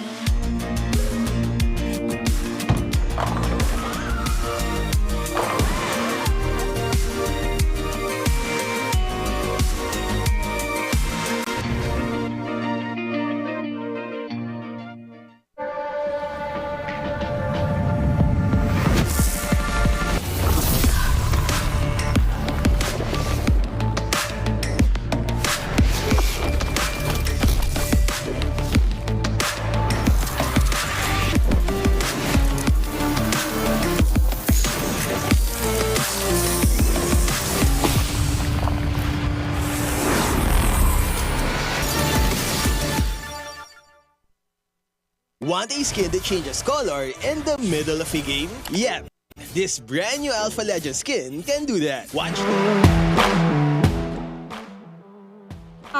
This is a Time Zones Easter egg hunt wherein we will have 10 lucky winners. So, dyan lang kayo sa mga inuupuan nyo ngayon dahil baka kayo na ang lucky winners natin for today. Meron tayong 10 na eggs under your seats na pwede nyong tingnan at manalo kayo ng prizes. So kung nasan kayo ngayon, stay at your seats, bawal lumipat. Meron na kayang nakahanap dahil ang mga nakakuha ng ating 10 random eggs ay magkakaroon ng prizes na pwede nyong i-claim sa ating registration area. Sino ba ang mga nakahanap na? Kaway naman kayo sa camera. Ayun! Itaas nyo ang mga eggs na nakuha nyo under your seats. Sobrang swerte talaga pag nanonood dito sa MPL Arena dahil randomly ay pwede kayo magkaroon ng exclusive rewards. Ayan, hi naman kayo sa camera. Congratulations! And for everyone, Time Zone has an exclusive promo just for you. Get 400 peso power load for only 200 pesos. All you have to do is to register at the Time Zone Fun app, insert the promo code TZXMPL, and redeem the voucher at any of your favorite Time Zone venue. Don't miss out on this amazing deal.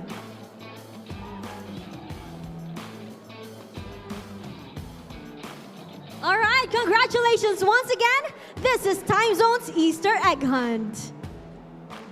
Standby lamang tayo dahil we will have another match for today.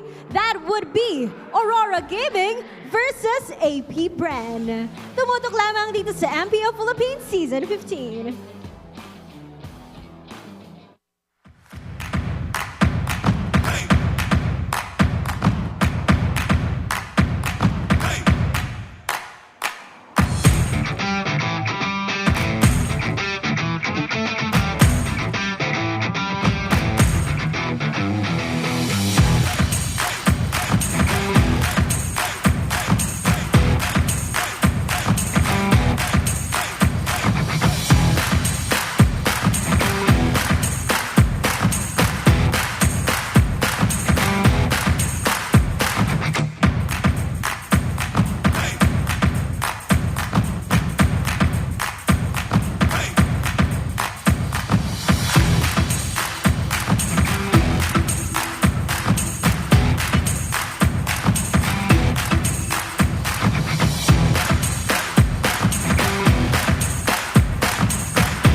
Pinas, malakas, Pilipinas, malakas, kahit anong lane, we become the monsters.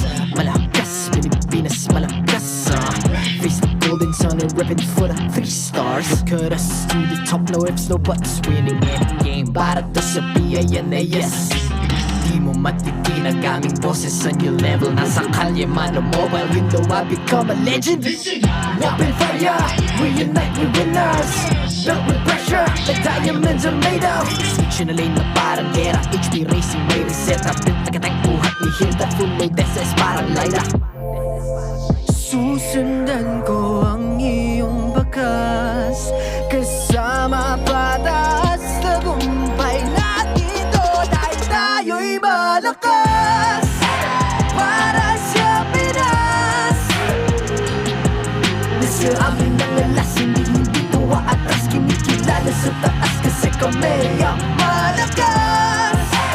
Para sa Pinas, nasa amin ang alas, hindi tuwa atras, kinikilala sa taas, ganito kami sa Pinas. Wow!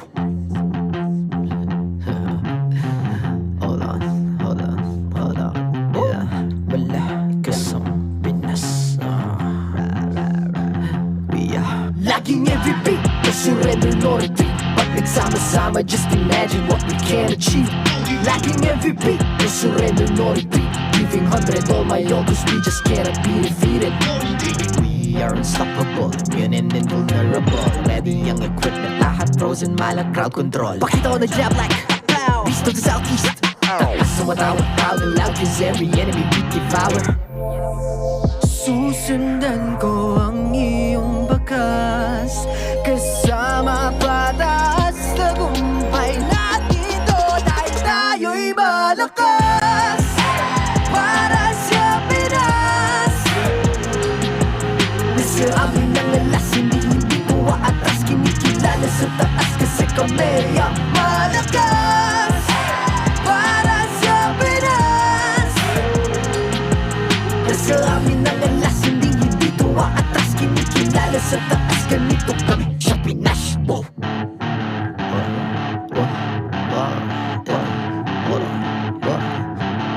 Malakas, Pilipinas, malakas, kahit anong lane, we become the monsters. Malakas, Pilipinas, malakas, face the golden sun and reppin' for the 3 stars.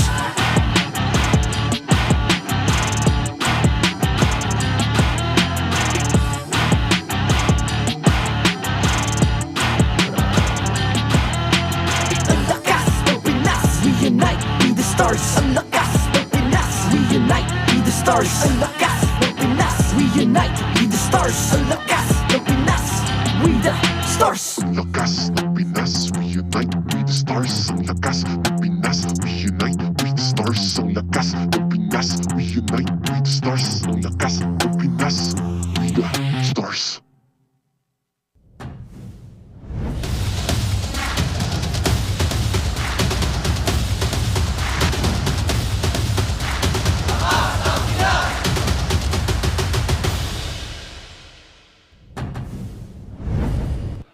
Competing in the strongest region in the world is one thing. Breaking out as a rookie in your debut season is another. These two teams know exactly what that's like. Welcome to MPL Philippines Season 15. It's the final match for day 1 of Week 6. At your service, my name is Leo, here with Jose Ingan and Renmar Santa Cruz, closing off the night with another bout. A while ago, we just witnessed Onic Philippines secure their playoff spot. And apart from that, also, Coach Why Not finally securing a ring. Yeah, Mana engaged, of course, is a longtime partner, and she said yes. So I cannot wait to see their wedding, because the last time we saw an Onic head coach have a wedding, it was absolutely amazing. Of course, that was Coach Yeb. Hopefully, Coach Why Not's wedding is just like, wow. When it rains, it pours for the Super Fam, and that does reflect on the leaderboards. We'll show y'all in just a bit. Once again, some teams are ever deeper into the hole, and one of those teams are competing here tonight, and others are actually enjoying themselves, knowing the fact that they are secured a playoffs spot.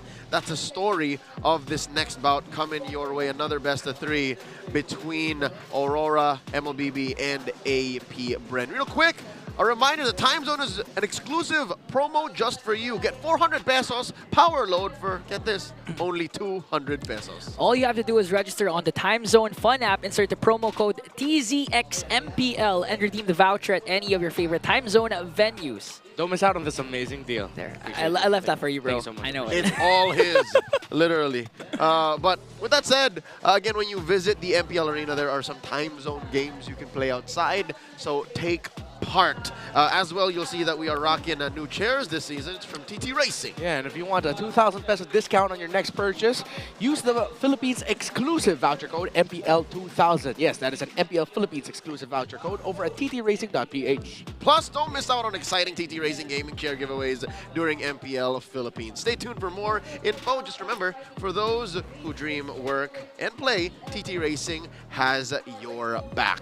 Now, back into the matchup at hand. Aurora, MLBB at some point in Season 15 was on top of the world. They had a win streak that could only be snapped by world champions, by defending champions. And AP Bren, they've had their moments, the former MDL champions were showing signs of life, but still they sit at 1 point, as shown here in our standings currently. After today's first series, we'll see that currently Onic PH have secured their playoff spot, sitting at number 3. Finally, 3 blinking greens. As you can see, TLPH, RORA, Onic already secured their playoff spot. And heading in towards week number 6, you can already see that the battle is going to be between the 6th team who's going to make it to the playoffs, because AP Bren, Omega, and Twisted Minds are neck and neck. Yeah, despite the very rough seasons that they've been having, it's crazy to say that in the 6th week of MPL, the 3 teams that have all struggled, whose wins they were able to grab from one another, if I'm not mistaken, funnily enough, they are all still within playoffs contention. Any of those 3 can get that coveted 6th slot for playoffs. It ain't over till it's over, but that is the optimistic way of looking at it. Renmar, you forgot to mention that only one of them can get it. Yeah. Again, it's going to be a hard-fought battle. And for AP Bren, the time is now to start racking up points once again. If you're going to go back to their first meeting, they were able to pull off Game 1 win over Aurora. You know what? I take it back. There's still a few more days and weeks left. It's possible still that TNC drop, no? If suddenly those 3 down bottom just... Right? Yeah. So it's not over just yet. So, again, zooming out, down in to this match, we gotta take a look at these standout rookies. Again, these are, for the first time in the history of the MPL, at least for franchise history, MDL champions have been called up. Champions of the development league are now playing in the professional league as a team. We were so used to seeing standouts, individuals go up from MDL to MPL, like the likes of Irad, Matt, but this time AP Bren's being the whole team with them. Yeah, and you got to look at the rookies. Of course, in MPL Philippines, we've had a very stellar cast of Rookie of the Seasons, from Kelra, Demon Kai, to even Escalera, all the way up to Kyle, you, and Nomad, and Matt. And the question continues for the season of who will be the Rookie of the Season. Because when you look at 1, 2, 3, 4 of the names on your screen right now, they have great achievements under their belt. That's right, a majority of them, and if not championship winning performances, international experience. Yep. So rookies out of MPL Philippines are definitely something to behold. And in this case, in this match specifically, AP Bren's very own James Panks becomes a part of the conversation, a huge part of the conversation, alongside 2 of his teammates, Shizu and Chovskirt, and Twisted Minds' very own Jamal. Again, we all know James Pax, the man with a million moves. We've seen so far glimpses of what we've seen with these amazing standouts when it comes to individual performances. But again, as mentioned, the whole team was brought into the big leagues. Now they all have to step up. The young man deserves a little bit more with that aura right there. Yeah, that was cool. That was cool. Hopefully he can start backing that up with some wins. As we look at the Rookie of the Season junglers, look at James Pang's stats to the rest of the other Rookie of the Seasons we've had in the past, Demon Kite, Kyle, TZ, and Matt. And we do have to acknowledge that it hasn't been the easiest. It's been quite a difficult season for James Pangs. But then if you look back at one name there, look at Matt. He himself with Omega that season, they were able to make it off the playoffs in Season 12. How unfortunately it was a first round exit. Even through difficulties rather, he was still able to show off a lot of performances that made people say he is the MVP. And if there's one game I'm looking at for James Pangs that solidifies himself as I am the MVP kind, or I can be that, well, it was the game against Aurora, Team Falcons, wherein in one game they were able to beat Falcons and snowballed using a Hayabusa on Kyle TZ. You know what, let me follow your train of thought. If ever he would trump that performance, it would be right now against Aurora, against a former Rookie of the Season himself. Season 8 Rookie of the Season, debuting under RSG Philippines, then is a Demon Kite, the last Raider, the smiling, laughing demon. Why is he so happy? Oh, no, it's because of it's him trying to rizz up and Sigma the camera right now. It's a pose off. Look, it's a pose off. Do that? I'm just wondering right now if James Pangs, buff is here with us right now watching. She's gotta be. Gotta support James Pangs. I don't think she's missed the show yet. Yeah, very supportive.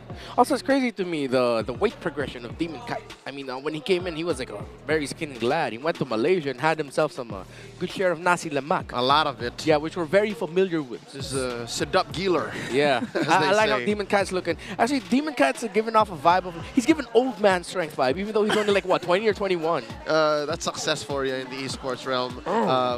Very evident in me and Renmar. But real quick, we got to talk to y'all.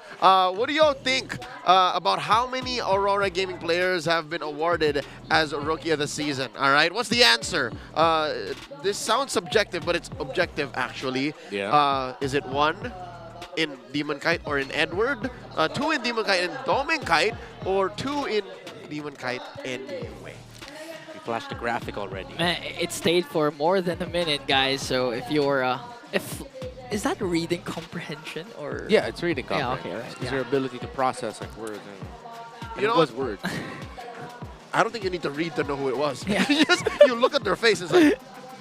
But you can read a face. Yes. Right? Yeah, I think so. Yeah, Daredevil can. He has to. He can't touch it though. Yeah, he has to use sonar. I need to finish the last couple episodes of Born Again. But folks, get it in, put it in chat, and let us know if you know your Aurora Gaming players and the history of MPL Philippines. Now, back to the match at hand. I won't lie. It's an uphill battle for AP Bren. Yeah, I mean, again, you even highlighted it's been... they've been the MDL champions, he's the global ban, but even until now, 6 weeks in, we're still waiting for other heroes to pop out. We're so used with the Bedang Vexana combinations and the Joys. Yeah.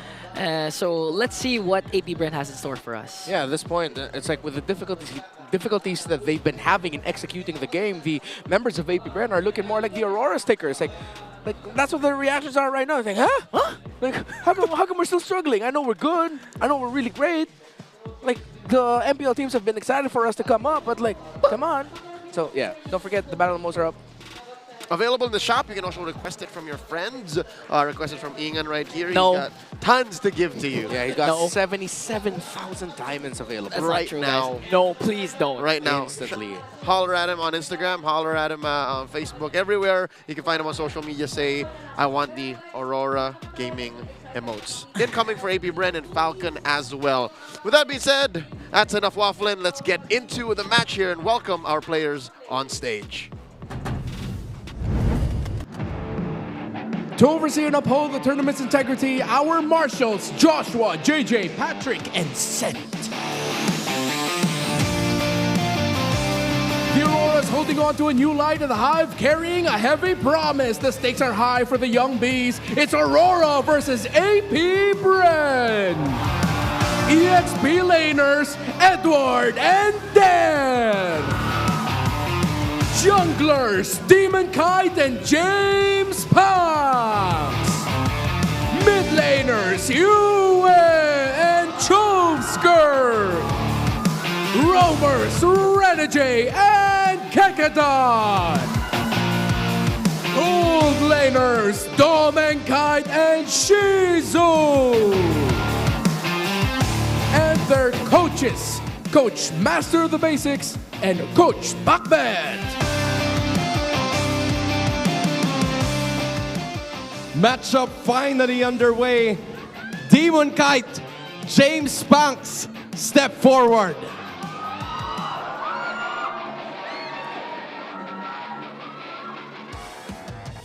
James Spanks, paano ba natin masasabi na makakabawi ang AP Bren? Ano ang palag mo? Ibibigay ko lang best ko, tsaka na ako papalag pag nasa playoffs na kami.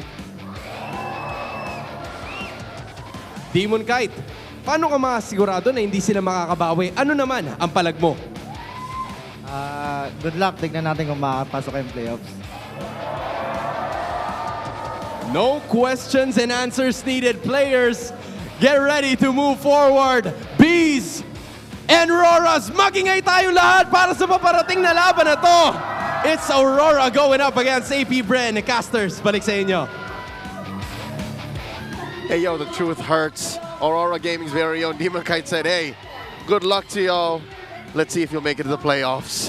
Oh, it's 5-man squad. I mean, for the whole season, we talked about consistency. And Aurora MLBB continues to display that even after suffering their very first loss against the defending world champions, Onic Philippines. They're looking to strike back once again, prove that they are still on top in the team to watch out for. Hey man, if Aurora are a team that really understands their power spikes in the mid-game, AP Bren, they're the same, except that their power spike is a little bit more very old school Execration Omega-esque, wherein let's just wait for the absolute latest moment of the game. It looks like we're about to lose, and then we hit them with the counter punch and turn things around. Hopefully for this game, we get to see an AP Bren that understands a 3 to 6 minute and 7 to 9 minute power spike and play around that, because I want to see them dominate early. I don't want to wait for them to get to their power spike super late into the game. To do the latter, they have to look to Coach CJ to teach them the ways, because they got that 25-30 minute comeback in Coach Bakbet. Let's look at the spider web graph here, where AP Bren is living literally inside RORA's graphs and then some. Yeah, I think that you have to keep an eye on if you're Aurora Gaming is that the kill participation of AP Bren is up to there compared to Aurora. At the same time, this is where they naturally strike. Those moments wherein you think that AP Bren has no more window of opportunities. A setup from Dare paired up with Chovskrit can again turn the tides for them. Yeah, and then this is where you can see AP Bren's a little bit more super late game minded with the Lord control, Turtle control, and Tower take very, very far compared to Aurora. And that's what makes this matchup so scary. It being a difficult match for AP Bren is an understatement. I think Aurora have this all figured out, and I did predict in the forecast this would be a sweep. Gentlemen, what do y'all think? I think I have to give a game to AP Bren this time. Just like what happened in their previous series, they're gonna strike first and maybe even pull off a game like what they did during up against Team Falcons. We'll check in with Renmar in just a bit, but first check out the player's experience. Ultra fast 5G connectivity with a smart ping test. Panoorin mo na lang mic check ko, Anthony Edwards. Ganda ng boses mo, huwag ka na ulit. Kuha mo yung inis ko. Who are you to judge me? I will not be judged by you, and you will be judged by me. isa akong S-rank hunter. Di lang nila alam. Grabe ka huminga, we. Anong ako? Lagay mo na kayo yung mic sa ilong mo. Well, pangalawang beses na yan. Sino yan? Nagsasalita ako, ba't ako? Sino man yan, layo talaga tumigil sa paghinga, ha? Anong andaya? Hindi mo talaga ako kaya, man. Hindi mo kaya, boy. Pong ano palag ko kay Demon Kite? Masingkit ako dun eh. Ay hindi, masingkit pala yun. Wala akong palag kasi 1-7 kami. Ayun na lang isasagot ko. Oy, best friend ni Shizu. Wala muna akong palag, nasa baba kasi kami. Pag nasa playoffs na ako, papalagan na kita. Sige ah. Jobs, ano message mo kay future self mo? Hey, I'll make you proud. Ano rin kaya si future self? Huwag mo madaliin yan, tol. Buhay ay di karera. Huwag natin madaliin ang oras, darating yan. Araw-araw sipag lang. Solid nun, Jobs, no? Pag world champ ka na. Yung kwarto mo, puro trophy na. Pangarap ko, tol eh. Sarap matulog nun. That is infinite wisdom coming from the man with a million moves, James Banks. I did not expect him to spew that much quotes at us. Yeah, in English he said, don't rush time. Time will come after you eventually. And it's time for the Infinix keys to victory. Shoot and avoid the threes. What does that mean? I should have been there to ask. Midnight! Dog! Okay, so you know what that means? That just means that you gotta take your shot. Take your shot. I'm gonna have to ask again. You guys are gonna have a long conversation. Yeah, we're gonna, definitely. Wipe off the demon smile. Make him struggle. Invade if you can. And of course, for both of these two teams, unleash your 100%. I'm just gonna go for that. You know what? Give it your all. The last bit is difficult because so far, assuming all is well, AP Bren's 100% has scored them 1-7 this deep into season 15. And contrasting to... numbers don't add up. Yeah, and contrasting to James Pank's wise words a while ago, they can't take their time when it comes to their power spike. They really need to activate the main cores like James Pax and Shizu early on up against a team like Aurora. And with the Hitman showing even more of his depth over the past few weeks. He's currently tied #1 in unique heroes picked in season 15. How can you even think of taking your time? How can you think of the angle you're going to take your shot from? Honestly, even the keys to victory skew heavily away from AP Bren. I think I start to understand what Aurora has to look out for. Like avoid the mid trio of AP Bren. I don't know the numbers, Mason. What do they mean? The threes? There are no three-pointers here. Is it because of the Moskov of Fizo? Because he likes to hit bomb it from long range? I like the theory of the mid-trio, though, but he has to shoot the threes but avoid it, too? What?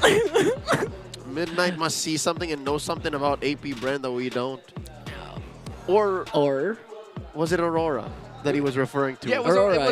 Shoot and avoid your threes. Yeah, look, see, that's what I'm saying. It's like avoiding the threes.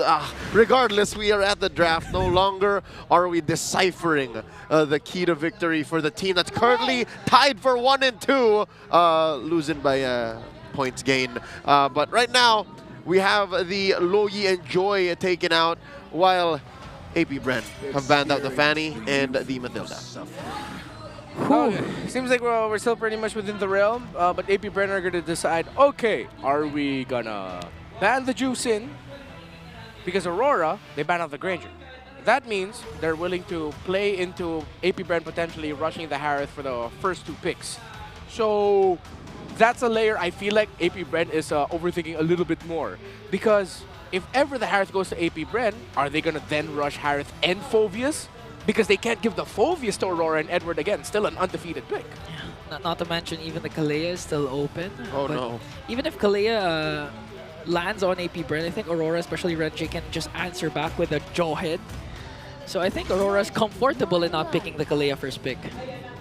This does leave Suyo out in the open. Not much of a fair trade anymore, given that every jungler you pick from here on is compromised. It's a tier down. Okay. Suyo. There's no more Suyo Joy trade, but AP Bren can honestly go Hayabusa 3rd or even... Nah, they don't have the Matilda, so they can't go Alpha 3 unless they're okay with that. I think for AP Bren, just don't forget about the Hayabusa. Keep that in mind. Aurora would probably eye to ban it out. Definitely contest the Phoveus. I would not want to give the Phoveus to Edward. Do it now. Yeah, if you can, just go ahead and pick it here. How would you reckon Phoveus Kalea? Yep, Phoveus Kalea would be good. Strong pickoff, strong sustain for both. That'd be a great combo. Yeah, but then the jump siblings have to play then into what could be a Sicilian pickup for Yue, which Aurora have not been shy of prioritizing because they really understand the power spike of it very well. Oh! You call the Kalea there, man. There it is. You call the Phoveus, guys. Woo, AP Bren with a very aggressive start. Kalea and Phoveus in the picture.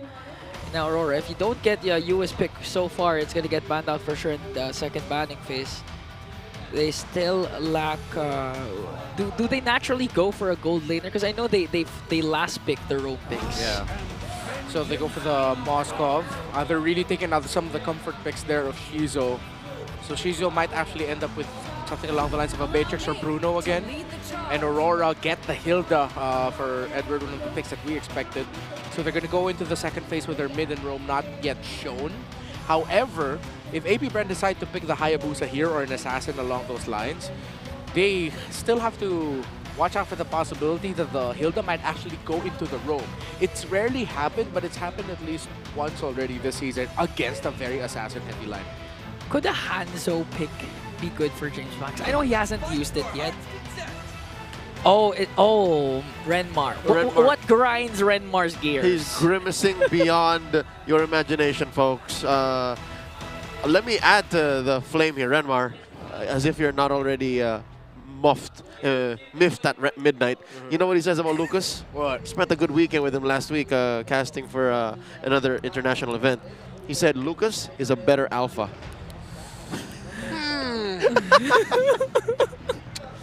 I can see it, but I will avoid that 3. So, you understand it, but you don't have to like it.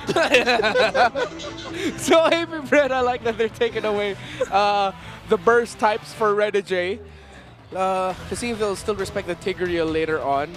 I think AP Bren would want to float around the idea of banning out one mid laner.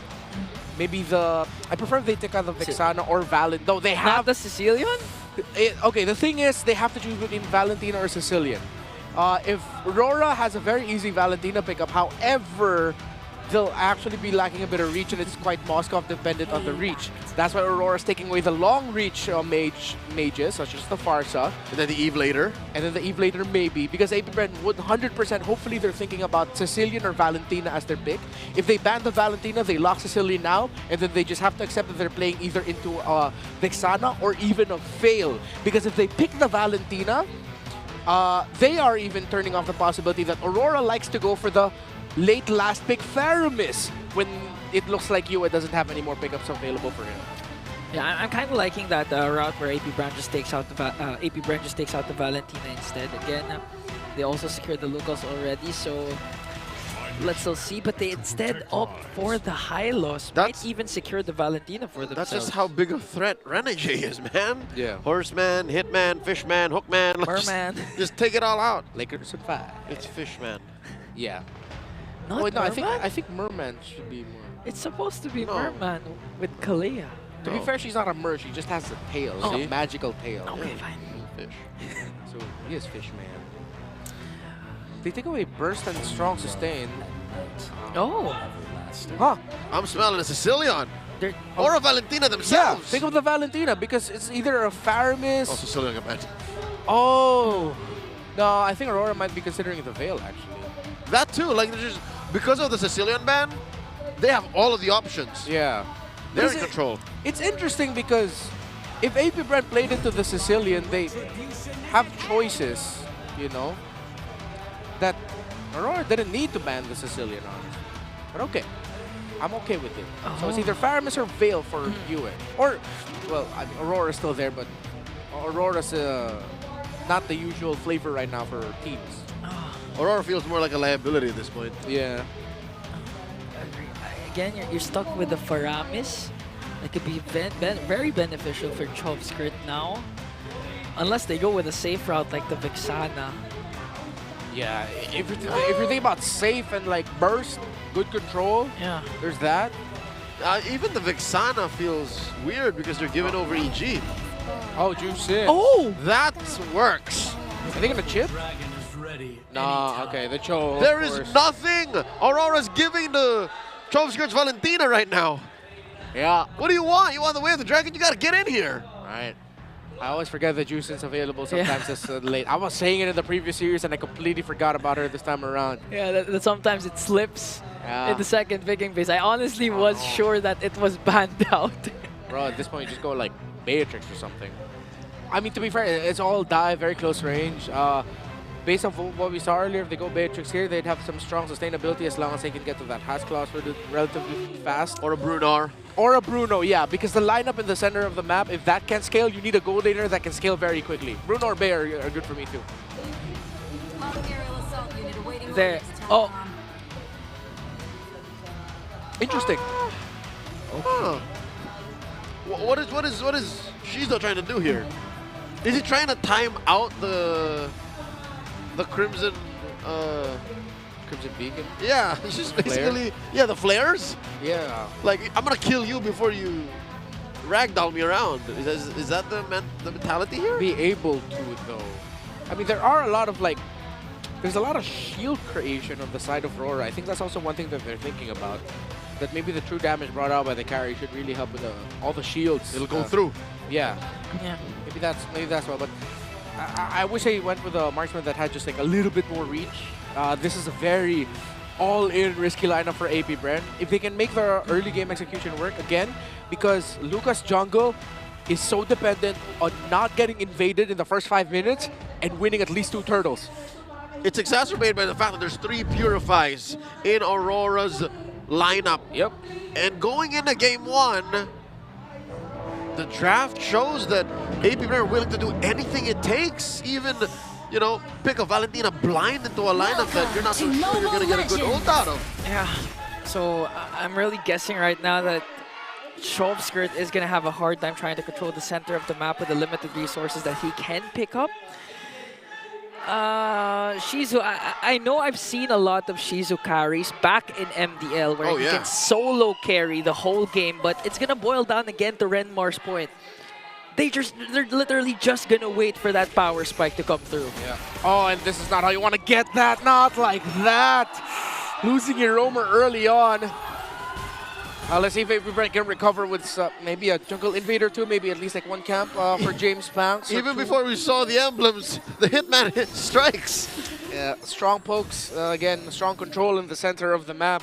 And that's what AP Bren are going to have to play into at the center, lacking reach. Again, you know what, looking back, I think the Sicilian ban was actually quite okay. Oh, you see that? Thrill on Renege's Cho. Oh. This was premeditated. He really just wanted to get those hits in. Yeah, the Hitman literally wants to connect not just with the kicks, but also the damage. So we can expect a lot of 2-man gaming even for Aurora. Not even have to wait for the trio to rotate. That's maybe the threes. The three. The three. The three. The thrill. All right. So that's the story in the XP and gold. Yeah, these two are trying to scale. How about the down bottom here? All right, center of the map, bottom of the map rather. Yeah, look at this. Edward just avoiding that, rotating out first. Yep, so the very quick control mid. Okay, forced out the flicker right away and right on time. Oh. And even Yu is not even done, just dishing out the lantern flares. And AP Bren not going to be able to commit once again for this turtle. And even Edward just literally giving James Panks a hard time as Yue picks up one more. Here comes the Infernal Pursuit. SOD's not going to connect, but the first man down is Edward. Here comes James Panks with the Unleash the Beast, forcing Aurora to retreat. Oh, this is tough. James Panks secures. Big knock-up. Oh, but it's too late. The Toonami Slam takes down the Hitman. AP Bren finding their condition early on. That's one check. If they can continue that into the second turtle and win that, then that Lucas jungle will be online without a problem. Aurora were respecting it. They sent Edward. They wanted to pressure the Lucas. And Aurora looked like they were able to win it, but then suddenly the Unleash the Beast brought out at the right time. AP Bren pushed back Aurora, got kills, got turtle. This is the reason why Phobius has been a hot pick for our XP laners. I mean, there was already picked up by the Lantern Flare. Instead of going out, he actually casted the Infernal Pursuit to engage more up against Aurora to pick up those kills. Which makes me wonder why Alpha is not a hot pickup right now. I mean, you're doing it with Lucas. So what if the Lucas starts getting banned out? AP Bren is evolving the meta as we speak. Mind you, this hero here was not seen at all in the first series today. Yeah. So there's this space that AP Bren is playing in that maybe other teams are not. Yeah. For Aurora, though, they are the first team so far this season to win with that Lucas jungle for Demon Kite. I guess that's why they were so aggressive early on, to try and get James Panks out of his rotation, out of his comfort zone, to force him to retreat. But no, James Panks decided to fight into it. So let's see if Aurora will fight into the second turtle, knowing that the Lucas has already ticked its first condition to success. AP Bren up by about 1,000, so this does make Aurora think if it's worth it to contest. They're holding down mid, double laning for Domenkite. Huh. This does not give Shizu the same privilege, but she's farming up well here, building up the Corrosion Scythe. Things might change once again for AP Bren because 10 seconds in, Turtle will respawn. And so far, I'm not quite sure if Aurora is going to be able to contest this unless Renegade gets a good position here in the brush. That and if Dominguez hits the SOD. Yeah. That was something that was, you know, a game changer for that first turtle. Okay. No, it looks like they won't. Demon Kite's going to be going for an orange side invade up top, and they're going to give this to AP Bren. Yep. DK off camera trying to yeet out the orange away from AP Bren as 3 members of the former MDL Championship squad just dogpile on the turtle. James Banks secures. Yeah, and that's a great rotation because James Banks does not have an orange buff to steal on the side of Aurora, so they're going to try and steal purple. Here comes the Tsunami Slam onto the Hitman! And the blast just literally blasted Renegade, and now they're going to transition onto the middle lane, and that's already a win for AP Bren. Oh, that's a flicker away from there. Used defensively. Definitely was worth it. I think if he spent maybe a second or two longer, Edward would have hit the flare. Yeah. Great decision by AP Bren to be aggressive in the center of the map. There's a fight! Oh, a 2-man pickup, trying to work on Chovsker. Kekadol was able to escape though. And still no response from Aurora Gaming as they try to take control over the mid lane. Ladies and gentlemen, if you were in the MPL arena, you would know that the Hive is alive right now. AP Bren fans are going crazy. They're bullying Aurora, currently number 2 in the stands. 5 minutes in. If AP Bren manages to win this game, that's already 100% win rate for Kalea the whole day. Yep. No longer. Yep. You say that again. All right. Look at the items. Neck and neck for the jungler, similar to the gold lane. Slight leads there for Dominguez because of his double laning that he was able to get a bit of earlier. Yeah, so far nothing too crazy. Although I like the item build path of Edward. He went for Dreadnought, Fury Hammer, then even got some pants for himself, knowing that he has to spend a lot of time in the front lines. Yep, this was referred to by Ben Things earlier in the day. In that pre-match segment, he mentioned a chop suey build. Kekadol with a jump. Oh, there goes in also with Infernal Pursuit. Gets caught up by 4. And a shutdown onto Dominguez. That's a good play from Aurora. One of the veterans of AP Bren got isolated. What were they thinking? Center of the map. Okay, James Banks is only able to get the JJ buff. Oh, what a kick! No Purify, so the kick's gonna connect. Feeds him off to Dominguez. Already a double for Dominguez. They folded that boy in half. And Shizo wasn't even able to use the flicker to change the trajectory of him getting kicked. It happened way too fast for him to react to. Now, little by little, Aurora are controlling the game here. It's them understanding their power spike yet again. Oh, as King Kong, Demon Kite rather, will secure that turtle. King Kong was last game.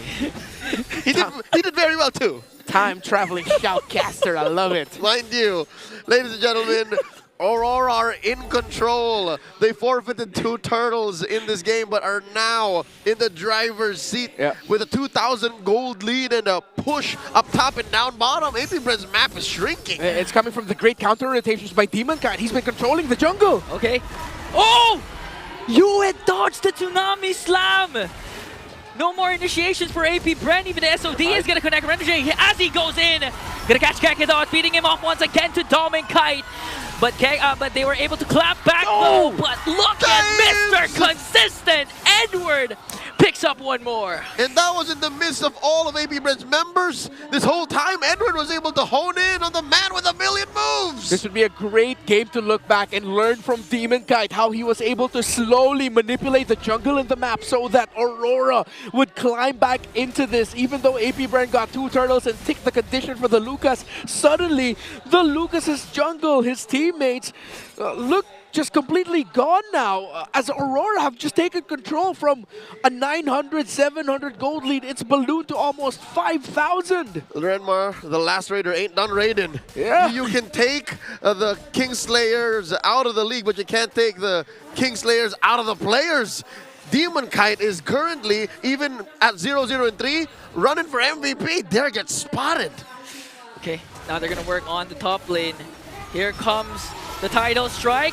Again, a beautiful Purify coming in from Dominguez. Now the clap back from Aurora. Oh, mega kill. Make it 2. Might go for 3. But Demon Kite gets 1 more and a double. A 4-man swing for the Northern Lights. Chovskirt gets away with just 10 HP. Aurora, I don't know if it was up to them, but they took 1 prisoner to go tell everyone what went down. This is vintage Aurora. Again, just knowing their power spikes in conditions. Go ahead, get the first 2 turtles or whatnot. It's fine. We'll find a condition, an invade, an objective take to completely turn the game to our favor at around 7 to 9 minutes into the game. And that's exactly what happened here again. It's gone from 700 to 900 to 5,000 to 8,000 and climbing for the gold lead of the Northern Lights. That's just the beauty of having 3 purifies for Aurora. I mean, if you're Kekidon, you have your eyes set on the Dominkite, Yue, but now Aurora trying to go for it as Dare jumps in once again. There was an Unleash the Beast. First man down is Kekidon, and from the back, the last Raider sandwiches AP Bren, and again, is this an instant replay? No way! Deja vu! Choveskirt the only one left this time! Aurora's got a Lord! Choveskirt up against 4, he's gonna get taken down, and Aurora back on the winning time as they take game 1. Northern Lights at match point. AP Bren have a lot to work on. Systemized by Aurora. They got the early. We got our wishes for AP Bren having a nice earlier game. You know what? Those 2 turtles, they were controlling. But the counter jungling by Demon Kite, that turn, they gave the second turtle because Demon Kite invaded orange. Before that, he already got his orange, so there was no orange to steal if you're AP Bren. And James Pounce was always 1 buff down every major sequence we saw, delaying his farm and allowing Aurora to hit their power spike faster. Yep, so these next clips you're going to be seeing, it's mostly AP Bren in control. See, Renegade falls here, a little bit of mojo coming in from Aurora up top, but really this is where the turn happened when Aurora started to dismantle them lane per lane, and now suddenly they're in control. Yeah, and even if AP Bren had moments of they were the ones actually initiating the clash, especially Kekidon, the Purifies always came in clutch for Aurora MLBB, just like this moment here. Despite the Tsunami Slam set up perfectly by Kekidon, Dominkate remained unscathed. Yep, another thing to mention is Demon Kite? You should have watched when the Invix hand cam came up. Even when there's no fights happen, he's always checking his peripherals. Yeah, so much vision and control, and again, it stems from the performance of the jungler, but the MVP will be given to Doming here. A great Moskov performance there as well. I believe he was bulletproof in this one. 6-0 and 6, controlling the lane and controlling the game eventually. He was. It takes a lot of cojones to double lane when you're being beaten up like that across the map. Yep. And it takes a lot of follow-through and communications with your teammates to know when the map is free. I think he connected well with his Kite brother, saying, hey, I'm taking care of this side of the map. Go ahead, farm out. Yeah. And the only moment he actually missed the Spear of Disruption was the first turtle take of AP Bren. And from then on, everything seemed to connect for Dominkite. He missed once. Yeah, he missed once. Just once. This pick off and rotation as well by Renegade was mint. It really helped solidify Rora's control of the game. And this one is where AP Bren, unfortunately, they had to fight into this, even though it wasn't like a good approach for them. Yue was safe. Yue was also another big problem for AP Bren to handle. And I think this is where it's with this game that I really understood, finally fully understood like what Aurora are so good at. Who's their coach? Coach Master the Basics. And for Aurora, the basic and the most fundamental thing to do is play for your carries. Even though, yes, there's a lot of scenarios where you would really want to highlight what Edward, Renegade, Yue are doing, even though Edward's racking kills. It's all for their carries, providing space in the long term for their jungler and their gold laner to be comfortable. And since they were able to do that, and even because Demon Kite said, you know what, I will be a carry, but I'm not the carry for this. Let me manipulate the jungle in rotation so that Dominkite, my fellow Kite brother even, is happier in lane, and with the skirmishes with what's happening, they took control. I can't believe it was a 10-minute and a 19-second game. Fastest game of the night. Yeah, in that span, we saw two moments that are basically the same, wherein it was a 4-man kill for Aurora and leaving Choveskirt to fend for himself. And unfortunately, the last moment it happened was the final push Aurora needed. And it can't have been a coincidence, no, because this Valentina really felt out of place in this draft by AP Bren. If we're going to start nitpicking, that Valentina in slot 4 red side after the bans, they were expecting Aurora to budge, but Master the Basics, Coach Nexstar, Kala, they said, nah. Yeah. I was really hoping we got a mid laner with a little bit more control. Like, even in this scenario, as difficult it would be, I feel like even an Aurora would be a little bit more welcome here, right? You get a good source of big AoE crowd control with damage you can deal from afar. Actually, not 2 big AoE crowd controls. Not 1, you have 2 big AoE crowd controls. You know, because of the moves that James Max has, he has a lot. He has a million. Yeah, he has a million. This one might not be one of the top of my list, the Lucas jungle again.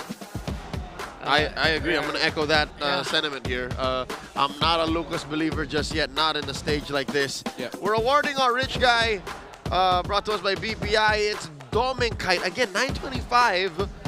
Would not end up with a kit nor the MVP nod if he wasn't farming like this, if he wasn't saving up. Yeah. And because of the sudden power spike that Aurora had to build, when we saw the Infinix items throughout the game, we saw that the Fovies had to go for the anti-Karaz. Usually when you're up against something like a Juicin, you're okay with forgoing the Antique, sticking with the Dreadnought, because you need to go to the Radiant to deal with the Juicin, and then you go anti-Karaz. But because the Suyo bubbled up so much, they had to build an anti-Karaz rush first, and then the Radiants would come later. They couldn't even get to the point where that they could actually build Radiant armors, sadly enough. And you just end up where you started already with no economy, nothing on the map, which is another thing that we can point out for AP Bren, is your lead led to nothing. One could chalk it up to Aurora knowing how to defend and committing resources to protecting their map so that their carry in Dominkite does not struggle eventually come the mid-game. I'm wondering where their mind is right now. I need a refresher. Was it Aurora or them that needed to watch out for the threes? Aurora. Had to shoot and avoid the threes. Yeah. I double checked with that. Apparently that means also avoiding a game 3. Oh. We're close to it because they are at match point. Just one more game. And that's it. Aurora are going home with a dub. Here's a power pose by Dominkite. Available now. One of the newest bits of art from one of our community members. Wow. She's behind us. Can I have that? I want one. Can we get that shirt? I want one. That's the Hitman, aka the Heel Man. The duality of Renegade. I mean, that's outdated. Yeah. The shirt's outdated, He has honestly. Fishman, he has Hookman. All right, who's competing? Is this the young man with the polo shirt? With the collar? All right. No tongue, sir. No smiling, too. Serious face. It has to be serious face. All right. Close enough. I'm okay with that. These guys, no switching, hey. Just a bit too sly with this one. Oh, Oh! there we go. No. No duck I'm face. good with you. Congratulations. Thank you for coming to the event. duck There face. we go. There we go. All right, that's the W. Bring in the envelope. Put your jackets on. Let's go home. There's All the right. face off. Oh, wait, nobody's smiling again. Okay. Wait. Oh, no, he's coming back. Wait. They adjusted it. That's a mid-game power spike for him on the left. Oh, Did no. this guy just claim the win? Why is he giving up? No. Dude, you celebrated too early. Oh, there you go. No, he's back. Oh, the turnaround. The judges did not like the complacency of putting down the pose and already throwing up the hearts. Congratulations, young man. Ladies and gentlemen, if you need pro-level speed, make the smart switch and stay ahead of the game. You can get your smart eSIM today for only 99 pesos and experience with ultra-fast 5G connectivity on any device. No SIM swapping needed. Available now at smart stores nationwide or online by the Smart Online Store. Once again, congratulations to our Smart Power Pose winner. Lesson learned, folks. Pro tip, if you're going to be watching live in the MPL arena, wait till the match is over, till the head-to-head is over before you start celebrating with those finger hearts and putting the pose down. You gotta wait for the final buzzer, and unfortunately, his lead slipped away. It's competition. He smiled. Celebrated too early, you know. That's not cool. But, you know, we saw on Aurora win a prize earlier. He was on the Aurora side. And we want to say hello to all of the watch party Auroras at the KMC Armstrong Cafe. Again, that's one of the multiple watch parties set up by the teams for our community members all throughout MPL Philippines Season 15. This is one of the more constant ones alongside the ones we featured earlier for Onic PH. Again, that's at the KMC Armstrong Cafe here in Makati City. They've been running these watch parties since Aurora debuted in MPL. Yeah. Oh yeah, it feels like we've been playing KMC Armstrong party since last season. Yeah. Oh, we actually passed by the place. It's a nice, cozy looking place. Very nice ambiance. But you can shout because you're watching. I passed by it. I didn't go inside. Oh. I'm pretty sure. Come on, I'm pretty sure they can shout. That's gonna be pretty boring if like, okay, we know you guys are happy that your team is winning. But tone it down. But tone it down. No cafe's gonna say that. What if you're watching a base race? Team wins the championship. Yay. That's at most. Team wins the championship. You know what I mean? Just bite into your knuckles. All right, so we're 2 minutes away from game 2 coming upon us and the match itself resuming. Thoughts on AP Bren's bounce back? How do they do it? Because RORA, they were pushing all the right buttons. They were covering up all of the chains and the chinks in the armor. I mean, it has to start with the draft. Again, they literally got played by Master the Basics. They went in for the bait. And at the same time, you gave James Pax a Lucas, which is not ideal considering the fact that he excelled with the Suyos, the Joyce, and even the Hayabusa. So if you give the man with a million moves his best arsenal, things might go their way. Yeah, it's because also AP Bren were looking at it in the way of like, you know what? Instead of banning out the Valentino, which is problematic to us, let's just decide to pick into it. Speaking of picks, let's look at the hero pool. Let's do a meta check between Season 14 and Season 15. So what you're seeing right now are the top contested heroes based off of the top 20 highest contention rate. That's picks plus bans for Season 14 and Season 15 so far. The stats for Season 15 are taken before Week 6. And if I'm not mistaken, that's also for the Season 14 stats so that we're in an equal playing ground. So as you can see, for the top contention rate last season, a lot of chips shared between the two, of course, are the heroes at the center, while Season 15 are the ones a little bit more leaning towards, well, pretty much the same. Although you do see the Kalea.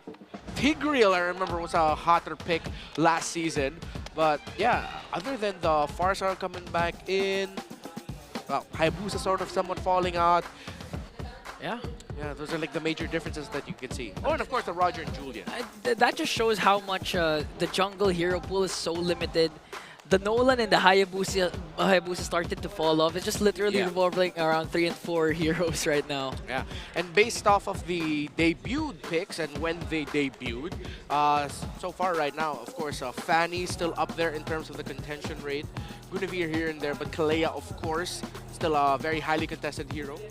And it's just those two that have shown up, proven themselves to not be a flash in the pan. Definitely rated at this point, Kalea. Yeah, rated. Yeah. Right there. Yeah. Not over or under, just there. Yeah, I'm agreeing with you guys. I'm liking what I'm seeing so far with Kalea. Of course. Yes. But again, we saw what Purifies can do against the Kalea. Yes, That's why Aurora had exactly. 3 Purifies. It was a hard-fought battle for Kekedon. Yep, and targeting as well. Yeah. It seems like compared to the Kalea game we saw of Brusco, Kekedon was a little bit more gung-ho with who he's targeting with his ultimate. Although there were also some opportunities where if I'm Kekedon, I don't blame him like trying to force out the Purify from the Moskov or trying to force a Purify or a reaction away from the Juicin. You can't just always save your ultimate to wait for Demon Kite's eventual entry, because at that point, you've held on to your ultimate too long, the rest of your team is gone. That's a strong crowd control. It's just, to be fair, Aurora just played the game so much better, and they were respecting some certain abilities from the side of AP Bren that they held on to a lot of their cards up until the perfect moment to show it. Here now in game number 2, that should change, given that AP Bren have chosen to go blue in an effort to take us to game 3. Holding out your cards is no longer an option, and you are in control to get that first pick, power pick in blue, and then you're also closing up your draft first. So no longer are you, playing a mind game in the last few picks. One thing I'm expected to see from the man with the million moves is the Blue Yo. that he naturally performs well with. Gotta be. Let's see, but again, since Aurora is on the red side, they can actually again manipulate the draft into having a lot of power picks. So the blue yo might not be viable as a first pick option if the trade for Aurora is just much better. Let's see what power pick trade we're going to be playing into for this one. Again, we talked about the topics earlier. The major power pick trade of the entire season has been Harith Granger, Suyo Joy. But then the layers of heroes such as Fanny, Matilda, Loyi all come into option. And those are the priority bans that we're seeing. As both teams are signaling, we really want to go for the normal 4-hero power pick trade. Yep, given that the aforementioned is still out there, that'll definitely open up Kalia, which will again affect her win rate, which already suffered once. Kalia lost in the hands of Kekedot. It's less about Kekedot, it's more of just what the rest of the draft looks like. Ooh. See, an early Cecilion too! Early Cecilion ban. Yeah. So they've taken away the Sicilian and Phobias. I'm okay with this, especially against Aurora. BU is a prolific Sicilian for the season. 7 out of 10. So that's really great numbers, and they're the hero that really brought Sicilian back into the map and the forefront for teams to think about, hey, what about Sicilian, you know, because of how well they played it. I'm all right with it, but now they're playing into the Joy Suyo Harith Granger trade, unless Aurora decides to take one of those out, and now AP Bren will be thinking about, okay, what are we giving in response to those? One thing that I want to see Aurora consider is, there we go, they actually ban out the Kalea, so just force that typical trade yet again. If I could suggest to AP Bren though. Blue Yo. Yes. I think Mikai's a little bit too happy with the Joy. I think you go for Blue Yo here and accept the fact that you're going to lose the Granger on the other side. Unless Aurora play into the Joy Harith, which is a little bit too greedy, but teams have shown it at times. Okay, AP Bren now have the option to give James Pax his signature, one of his signature heroes, or even secure the Granger for themselves. But again, the Joy Harith, as you mentioned, it can be detrimental. So let's see, because I'm also expecting kind of later on, second, third pick. Yeah. Badang for there. I'm also expecting a Jawhead somewhere in the first phase of the draft. Maybe later on for AP Bren, they can go for a strong pick off. If that's the case though, I think Aurora can hold off on their jungler pick for third. Because they can even consider going to the second phase with the other jungler just yet. Very rare, as they are one of the teams that usually like to play into the picking a roam EXP flex here, along with the power pick. So as expected, they go for the Granger. So will they pair a Joy with it? It should be money. They don't even have to show the Joy here. Yeah. Imagine though, if they don't pick a jungler, Joy, Haya, or Alpha gets banned out. Then Demon Kite reverts back to the Lucas jungle. Don't say this. That's actually up on the board now that Edward has a Hilda with him. Because they're protecting him. Yeah, they're protecting him, and then if ever you send the Hilda to be aggro to protect Demon Kite the violent way, not the defensive way. That's right. Yeah. You're parrying instead of just blocking. Exactly. So I'm not turning off the Lucas jungle idea here, and Aurora might play into that for the third pick, because they go into the second phase with a flex. That's either a Lucas jungle or Lucas XP. Hopefully AP Bren doesn't think about it being EXP, because again, it's fallen out considerably so. Especially since we don't know what AP Bren's bringing yet. Yeah. Which could be a nice counter. I mean, I actually prefer Lucas XP than Lucas jungle. There's the Jawhead. We missed him. I mean, if he wasn't going to get picked in the first phase, that's getting either stolen or banned out. Yeah. We did say that earlier as well, that Jawhead would probably show up in the first phase for either of these two teams. So we get the Jawhead Suyo, the strong burst. All right, that puts the pressure into there to play something tanky. I would like, actually, you know what? First, I'm going to say this, pick the Lucas. And I would want to see them pick the Lucas. Lucas into the Hilda, very good. Yeah. And you turn off the Lucas for Dare, if ever you're confident. Oh, okay. All right. Get the Hayabusa. Because AP Bren are going full dive, they're going to end up with a mid laner that would want to play in the back. And a Hayabusa is a great response into that, thinking ahead. I actually like this more for AP Bren, because if you're going to recall back on one of the outstanding games that AP Bren had up against Team Falcons, they also had the Jawhead at roam. and it was pivotal in how they were able to end the game in 12 minutes in, and able to feed off a lot of kills to James Max. That's why he was able to snowball with his Hayabusa. But now, with the Suyo, if AP Bren start, they can replicate the start they had with game number 1, but manage the trades that Aurora was making, they can snowball early on. Glue taken out here by Aurora, so they are attacking possibilities for Dare. Because this lineup won't work if Dare doesn't get a favorable pick. Yeah, and the options for Dare are going out real quick. Because AP Bren have a very strong, sustained burst-centered lineup. One of the best options right now AP Bren are probably thinking of are the Edith and the EXP. But is it Bazdangable? I would want them. It's his comfort, yes, but what? We're gonna end up with a Badang Vex, Vexana. Badang Farsa again, but the Farsa against the Hayabusa, no, he wouldn't want to do that. Vexana might be they're going to. So AP Bren are gonna be playing with a comfort lineup, but again, it's a predictable comfort lineup that they've already showed in the past and shown that how teams can beat it quite easily, and Aurora already have the tools for that. You know, at this point for AP Bren, I'd rather be predictable in the draft, but still at the same time have my comfort heroes and perform well than try to do something out of my comfort zone, but not yet battle ready. You're 100% right. If they tried anything too crazy here, Aurora would be the wrong team to do that against. Yes. So one more, I'd reckon this should be an XP lane ban too. Just choke down on there. He's one of the clutch gene players of AP Bren. But Badang, Edith, CC... They're willing to give it. See, they banned the Vex, so they're already turning off the potential of like Badang. So again, I am all for Aurora picking the Lucas and the EXP now, because then AP Bren would probably just be stuck with a Edith or a CC, either of which, Edith being the better option. CC's gonna struggle. Nah. It's a great draft by Aurora so far, honestly. I understand the Vex a little more now, given that they are first on the pick clapback. Yeah. They're taking out options that'll nullify Demon Kite's aggression. You pull out an EG, and that's an extra body that the Shadow Kill will have to latch onto. Exactly. Shove Skirt, is he used to playing the Faramis? We should ask you. I actually don't remember, because you know, in MDL it's global ban, so if you use one hero, you only use it once. And if you win, you get away with it. Yeah. So, I guess that's the answer, Ingan. If he's not prolific with the Faramis, then at best he just knows how to use it. It's nothing stellar. Okay. They can even go Sicilian here, honestly. They don't have to. No, it's banned out. Oh yeah, excuse me. Yeah, you're right. Goes for the Farsa, next best thing. Okay. Oh, no, I want a draft by Aurora. They're gonna be stuck with something along the lines of like a Valentina again. Again! Oh, he does have a stolen Feathered Airstrike now, better than game 1. Yeah. Look at that, game 1.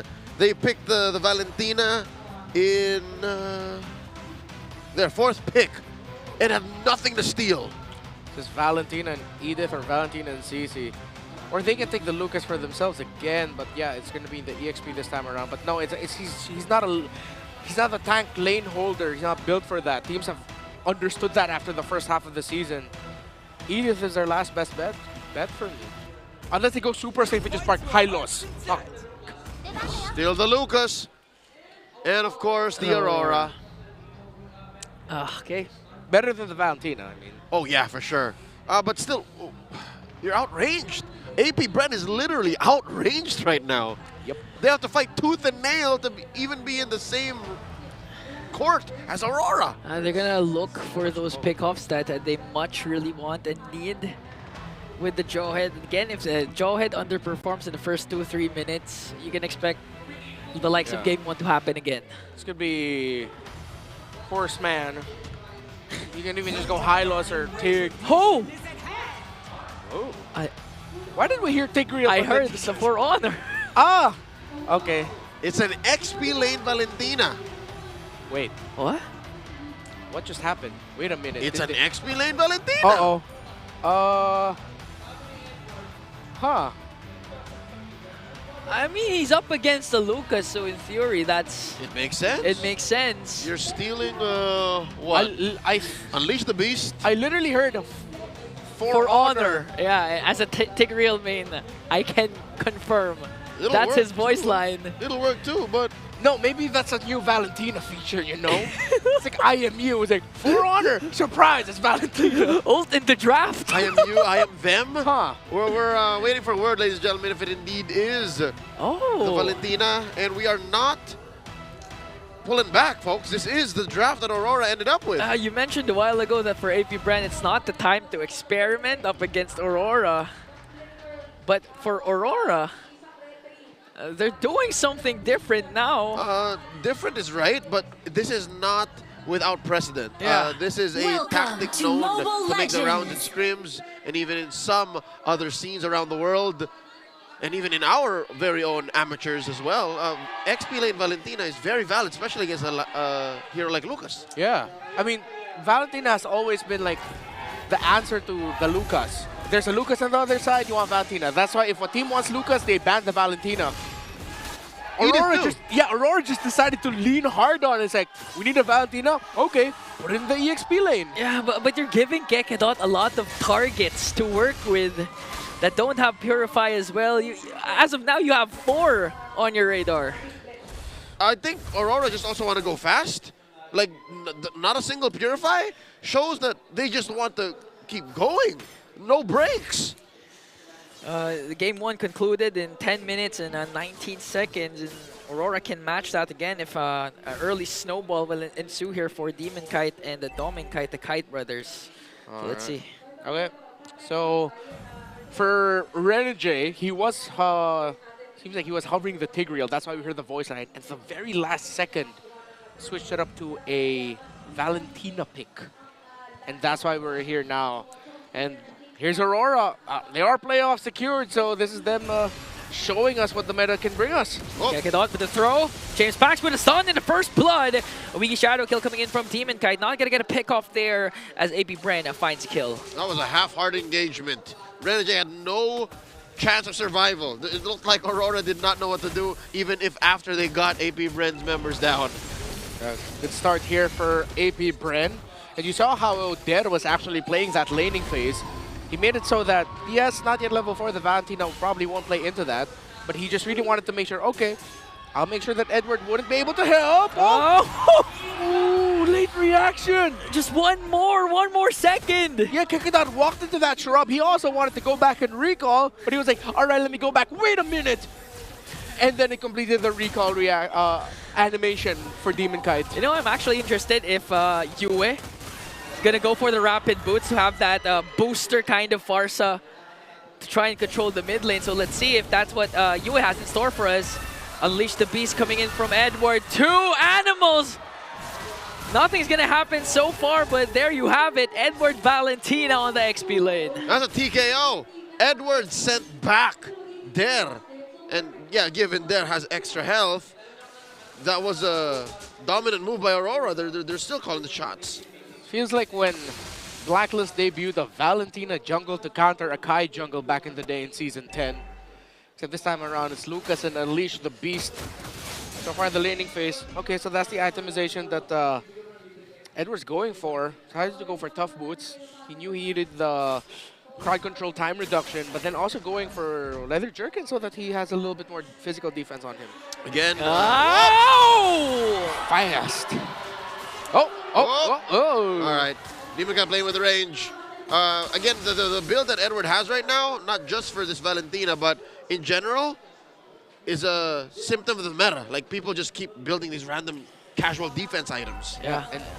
And even that's what Ben Things actually mentioned a while ago, but now they're targeting the Silent Kid. A beautiful initiation from the Northern Lights. Yeah, and with the gold lane getting pressured, EXP can't win because Lucas is getting controlled in the lane by a Valentina. That's why I'm a Lucas hater, yo. And a Valentina lover if it's in the right spot. Turtle number 2 is up, and currently it's getting bulldozed by AP Bren. Still no moves for Aurora to contest. Remember how I was saying in the draft that I would like to see a Lucas for Aurora? I did not expect this. You got what you asked for. I got what I asked for, but just a different version of it. It's Lucas at home. But apparently Lucas at home is actually great. Better.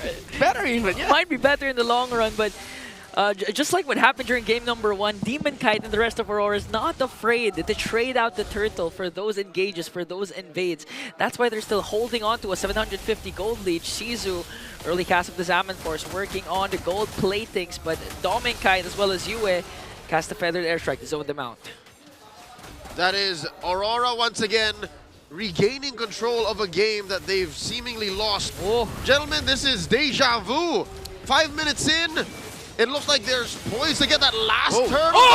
Kite, point blank Quella.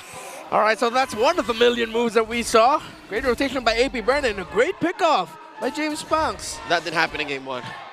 Already we're branching off of a timeline. Yep. James Punks just showing why he's still feared and revered. A beautiful pickoff onto Kite.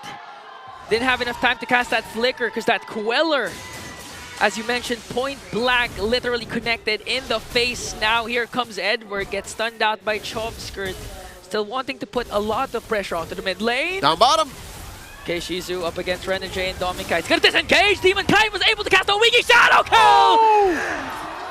Wow, Demon Kite! He took Hekada with him up top! And now they're trying to trap and work on Edward. James Punks was able to pick up a kill, but Demon Kite literally was one missile away from getting shut down by Kekadot.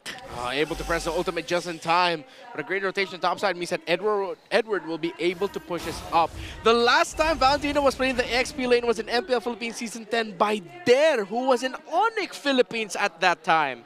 So I wonder if Dare instantly went, wait, I remember that. That was me. That's me. This is in the same timeline where Ryota was also part of Onic PH, who now plays for Onic in MPL ID. Last hurdle up, the death strike from you. Okay, James Punks gonna secure it. Oh my god, still connects with the unstoppable force. Manages to stay alive, but gets taken down by Demon Kite. Now they're trying to work on a beautiful engager coming in from Demon Kite. It takes down one more onto the middle lane. Demon Kite joins the picture, flickers in, and shuts down the man with a million moves. The next standard has had it. Flickering forward, taking down James Punks, scoring a shutdown kill. And look, as Aurora continue to convert, they got eyes on this mid lane tier 1. That was honestly a sight to see, the unstoppable force of Kekendo just literally followed all the shadows of Demon Kite. Went forward, then left, then right. Turned into a Formula 1 car with how fast it was turning. So Aurora have a slight lead here in the gold. I like the Dreadnought armors, not full building it, holding onto the anti-cuirass, and they're going for other items as well. Brute Force breastplate for the Valentina again because he's playing it like a Lucas. And even if he's not in the Unleash the Beast form, wait. Passive! Demon Kite secures it with one Wiki Shadow kill. Chovskirt 0-2-1 in the mid lane, and now they're gonna transition up top once again. Yue with a Feathered Airstrike to zone out. Edwards as well with a Shockwave Blast, and they're gonna work on the top lane turret. Aurora just going on the map where they will and taking the objectives that they have their eyes on. AP Bren are struggling. I don't think we've mentioned this yet, but AP Bren's defensive lineup when it comes down to, protecting high ground turrets, it's not ideal. It's really just Chovskirt who can really freely hit. Heading into this week, James Punks promised the Bees we will make it to the playoffs. Right now, Aurora are outplaying them, making it look like that promise is going to be a near impossible task to fulfill. As one of the teams already secured for the playoffs is, to put it bluntly, schooling AP Bren right now. Rotations, pickoffs, on point, timings, and again, helped and supplemented by Lucantina in their EXP lane. Lucantina, I don't think I've ever seen Edward pick up anything besides Unleash the Beast. And that's the scary part. You have a lot of options, the Frigid Glacier, even the Unstoppable Force. If Edward tries to be versatile enough to do those, but Renegade with the Conceal, they're going to work on Kekadon. Unleash the Beast from Edward onto the back as Yue picks up one more. Edward! Shizu not being able to free hit, got separated from the clash. Edward's going to sacrifice himself for the greater good. They're going to get a Lord. Zoned out by the Valentina. That does not feel good. Edward falls, but they got the Lord, and we'll get a lot more crowd control because of a Demon Kite. Another Wiki Shadow kill. They're going to try and share the damage. They're going to be able to out-sustain it though, but again, Aurora still has control over the First Lord. And with the 3K gold lead, they might want more than just an inhibitor turret.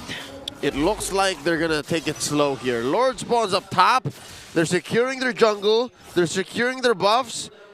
And the thing that's gotta fall is mid lane tier 1. Like, not many big moves will happen if Aurora don't take down this tier 1 in mid. Now they're setting their eyes again on the mid lane.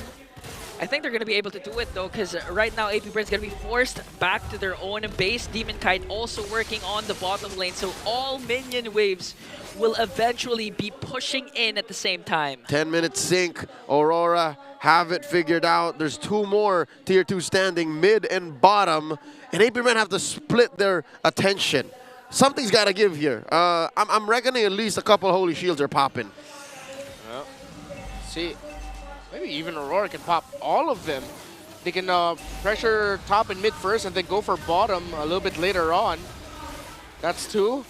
Oh, it looks like, yes, it looks like it's going to be 3. They pop all the Holy Shields. There it is. So even the sub-objectives have gone. AP Bren are literally just holding on for dear life inside their base. So that's the 3. Get 3 Holy Shields for Aurora. Edward continuing to get the Unleash the Beast, and I'm just excited on what else can Edward be picking, because so far the Unleash the Beast has been phenomenal. We've seen Edward zoning out 5 members by himself, but that'll be it. You don't need anything else. Yeah, that's it. That's all the ingredients you need to get cooking. Again, in the draft, I was saying Aurora would do very well with a Lucas on their side. They did it through cosplay, through a Valentina. And that's more than good enough, because after Unleash the Beast, he's already in close range. He can also deal like what? 1 quick or 2 quick bursts of magic damage before he eventually falls down. Maybe he even maximize those dashes he has as a Valentina to get away. It's a fantastic pick. It's perfect. You know, one thing to work, AP Bren needs to work on is the positioning, really, because prior to during the First Lord take, it seems like they were all separated, specifically Shizu wasn't in the picture when Edward was zoning them out. Fortunately, they were able to take down Edward, but they used up a lot of resources just to bring down a Valentina XP lane. And that is according to plan for Aurora. They knew exactly what was going on, and AP Bren, they're still here thinking, was that efficient enough? Was that worth it? They can't even consider contesting for this Lord. Imagine what that feels like for James Panks, who, by the way, in Game 1, Demon Kai played one hell of a Suyo. Now here he is. He can't even split push. Look, top lane is slow pushing a fat, chubby red wave. Kick it out with a flicker. There's the throw, plus the Frigid Glacier, but a killing spree coming in from Dominkai. They're trying to clap back by bringing down the Hitman, but there might be next on the chopping block. A beautiful ultimate coming in from Dominkai. Now James Panks already used up the red tree coming in from Demon Kite, working on you, but a stun! And a triple from the last Raider, the smiling demon, Demon Kite. Curse of Crow's doing work, and because of that, I think this is where we say, that's it! And that is it for the Northern Lights. A fast game to cap off our day number 1. Another point eludes AP Bren as Aurora sweeps 2-0. The promise looks near impossible to fulfill. But the promise that the Northern Lights went into this league with last season, shining brighter than ever. You're already playoff secured. You'd want to show the world that you are in a dominating spot by dominating a team still struggling to get wins. It ain't about the streak, it's about consistency. And Aurora are proven just that. Series in, series out, week in, week out. AP Bren, a lot of work to do, definitely in their draft, in their execution, in their gameplay, their communications. A bow from the newest member of our franchise league. Aurora literally brought their 200% in with this game. Game 1 was 10 minutes, Game 2 was 13 minutes. That's the run and gun style we expected from Team Falcons a while ago, but now Aurora is the one doing it. Yeah, 13 minutes mainly because, hey, they tried a little something in the XP lane. Yeah. And AP Bren drafted a little better. So, you know, progression. Yep. That Valentina pick, though, I'm pretty sure can't blame them for not seeing that. No one saw that coming. That was crazy. Yeah, we didn't expect it, but it happened, and the science is sound. Yeah. The logic is there, and you saw it. You know what? At the very least, Dare might have expected it, considering that he was the last one to use that. He did it. This is before Lucas was a thing. So what was he stealing in the XP lane then? I think it was also. I think that was the season where Akai was a big thing, so I think he was stealing Akai ults. That and Valentina might have been relatively new then. Yeah. So she was just a broken hero that could steal ults. Let's go to the stage as we have our hosts, Hans and Odin, to talk to our series winners, Aurora Gaming MLBB, about their victory here tonight. Ladies and gentlemen, here are your winners, Aurora Gaming! Wow! Boys, congratulations. Again, ito na naman yon. Curious ako kasi playoff secured naman na sila, Odin. Yes. Pero, you know what? You ask it yourself. Yan, Rene J, ngayon nga na nag-comeback win kayo, sabi mo, mas okay sa inyo yung ganito instead of sa playoffs pa kayo na natalo. So ngayon na nanalo kayo, ano ang naiisip nyo? Paano nyo na-address yung mga mistakes nyo dun sa pagkatalo nyo? Nung talo po namin sa Onic, talagang nireview lang namin yung mga mali namin sa drops pati sa execution. So ngayon, namin siya, na-practice namin siya sa scrim, tas yun, ina-play lang namin sa tournament. Nag-success naman. Sumakses ka talaga dun eh. Sumisigaw yung Auroras, no? Sumakses ka step by step, Rene J. Oo nga. Nabanggit mo nga na playoff secured na sila. Baka naman meron na kayong gustong makatapat. Oo nga. TL PH, Onic, alin ba dun sa dalawa o kaya sa mga natitira pa? Kahit sino eh. Ay, parang ready sila. Ready na kami sa lahat kasi parang kung sino din yung sa amin, itapat sa amin, talagang ibibigay lang namin best sa amin. Tsaka wala, ganun talaga. Kung sino ito daan sa amin, yun na yun. Kaya good luck na lang kung sino makalaban. Handa lang kung handa. No, you love to see it coming in from the captain. Dimon, kahit since katabi mo naman na si Rene J, ikaw na rin ang tatanungin ko. You were a former rookie of the season para sa MPL Philippines and you went up against presumably yung frontrunner na si James Banks para sa season na ito. Is there anything that you wanna say to him, like words of motivation or kung saan ka nang galing dati? Ano ba masasabi mo sa laro ni James Banks? Ang message ko kay James Banks, parang marami pa siyang may improve kasi rookie pa siya. Tsaka, dito parang future is bright para kay James Banks kasi malakas talaga siya.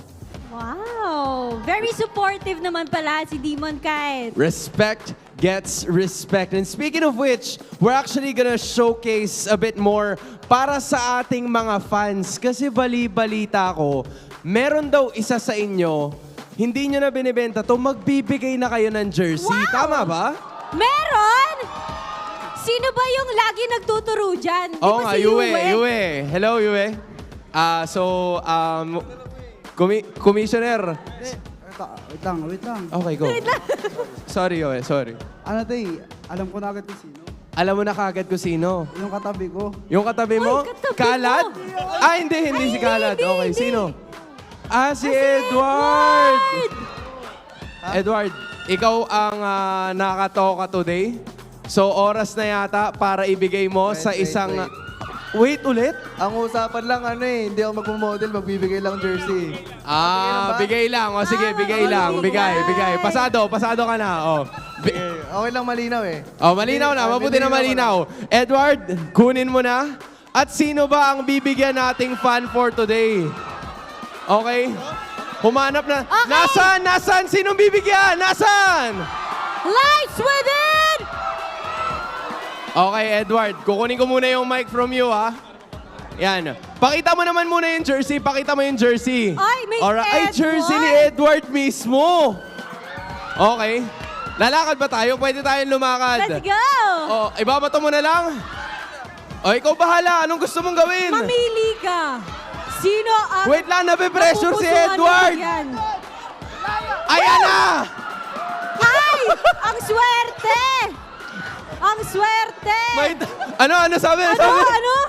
Madaya, nakatayo. Okay. Next time, Yung nakaupo, yung jacket naman daw. Next time, strategy natin guys tayo tayo sa... Joke lang, huwag niyong gagawin yon. Okay? Huwag niyong gagawin yon. Yue, natapos na yung pamimigay ng jersey.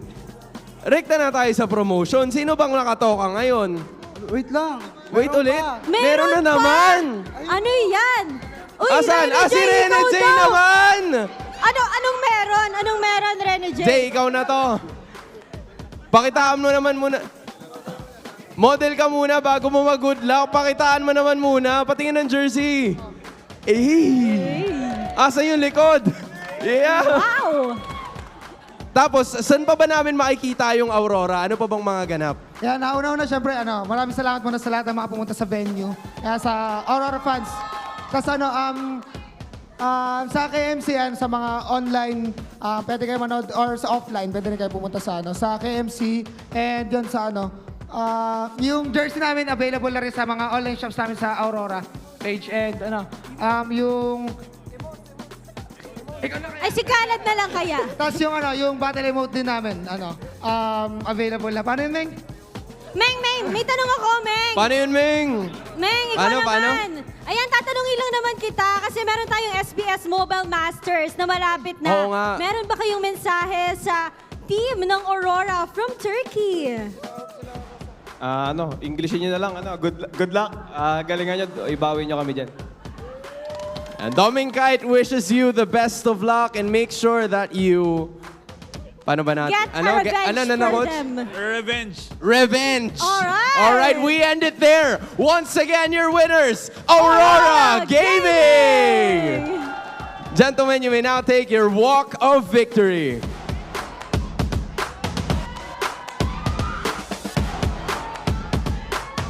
And with that sweep, you may now take your bow.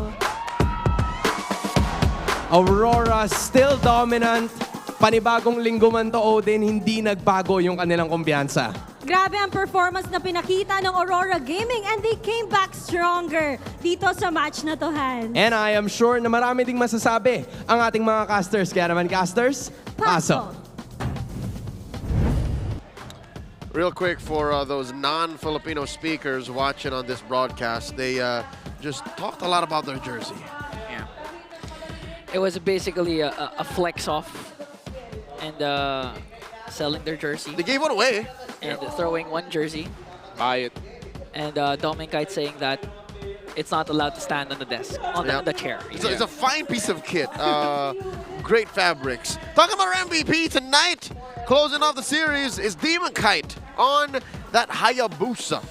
Smooth moves. I believe also one of the first Hayabusas this season. And for ever since the post-patch, Hayabusa's been undefeated, actually. He's now standing at 5-0 since the patch dropped in week 4. So that's the sleeper jungler pick that you have to watch out for. And a part of me is thinking it might rise in picks as teams might forego the Joy Suyo trade and make it a Suyo Hayabusa trade, considering the kinds of mid laners that are usually left on the map.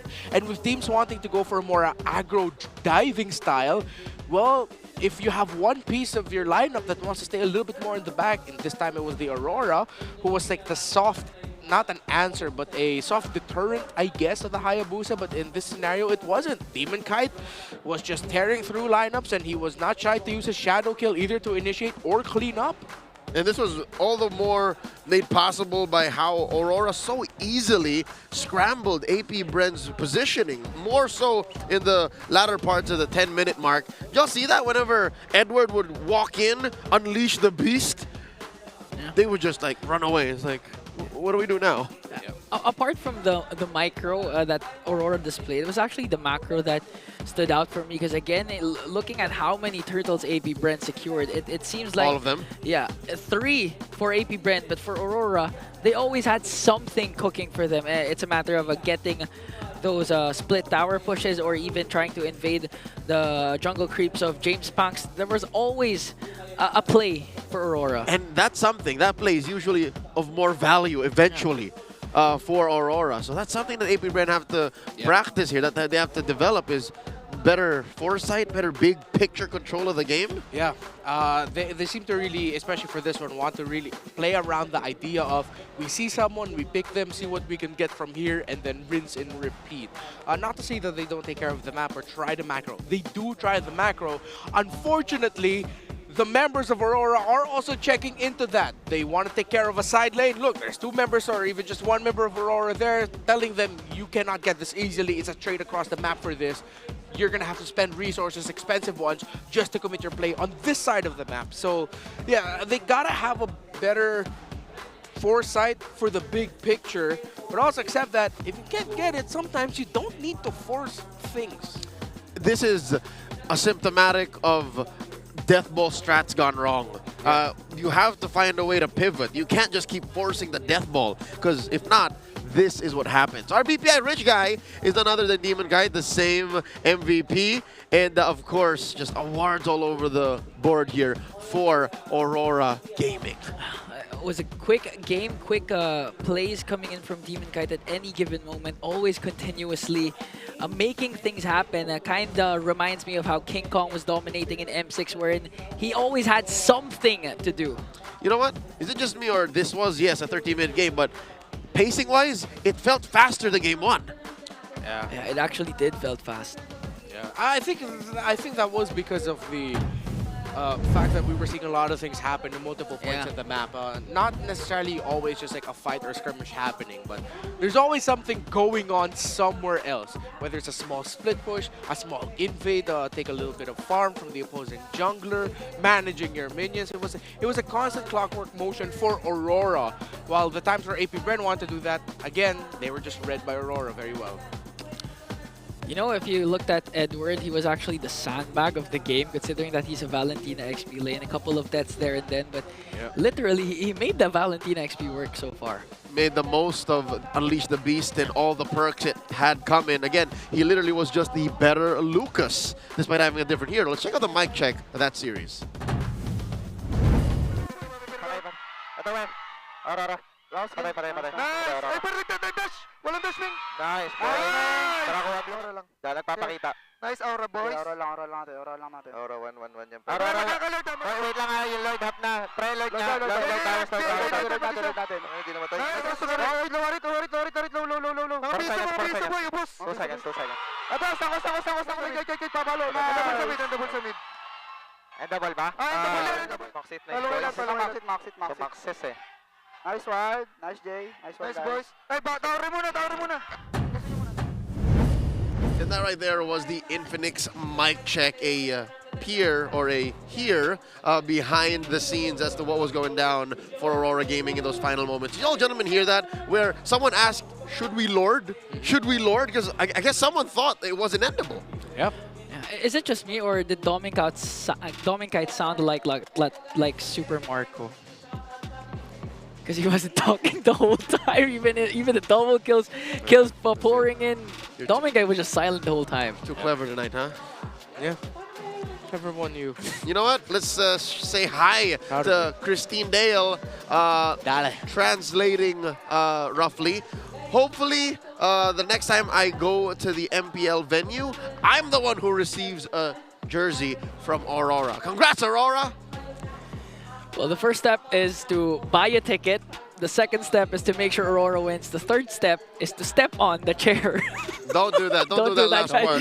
Don't do that last part, guys. I don't like that. Don't do that. Folks, MLBB Win Big sa Tag-Init is underway. Whose team do you want to see win it all? Are you Team Fuego or Team Trippings? Trippings just released its content, so go watch it now. Support your favorite content creators and vote for their video entries in the official TikTok page of MPL Philippines. Don't miss out on this amazing deal. Who are you? Are you Team Trippings or Team Fuego? You know, I'm going to say it now. Team Fuego. I'm Team Fuego. I'm Team Fuego all the way.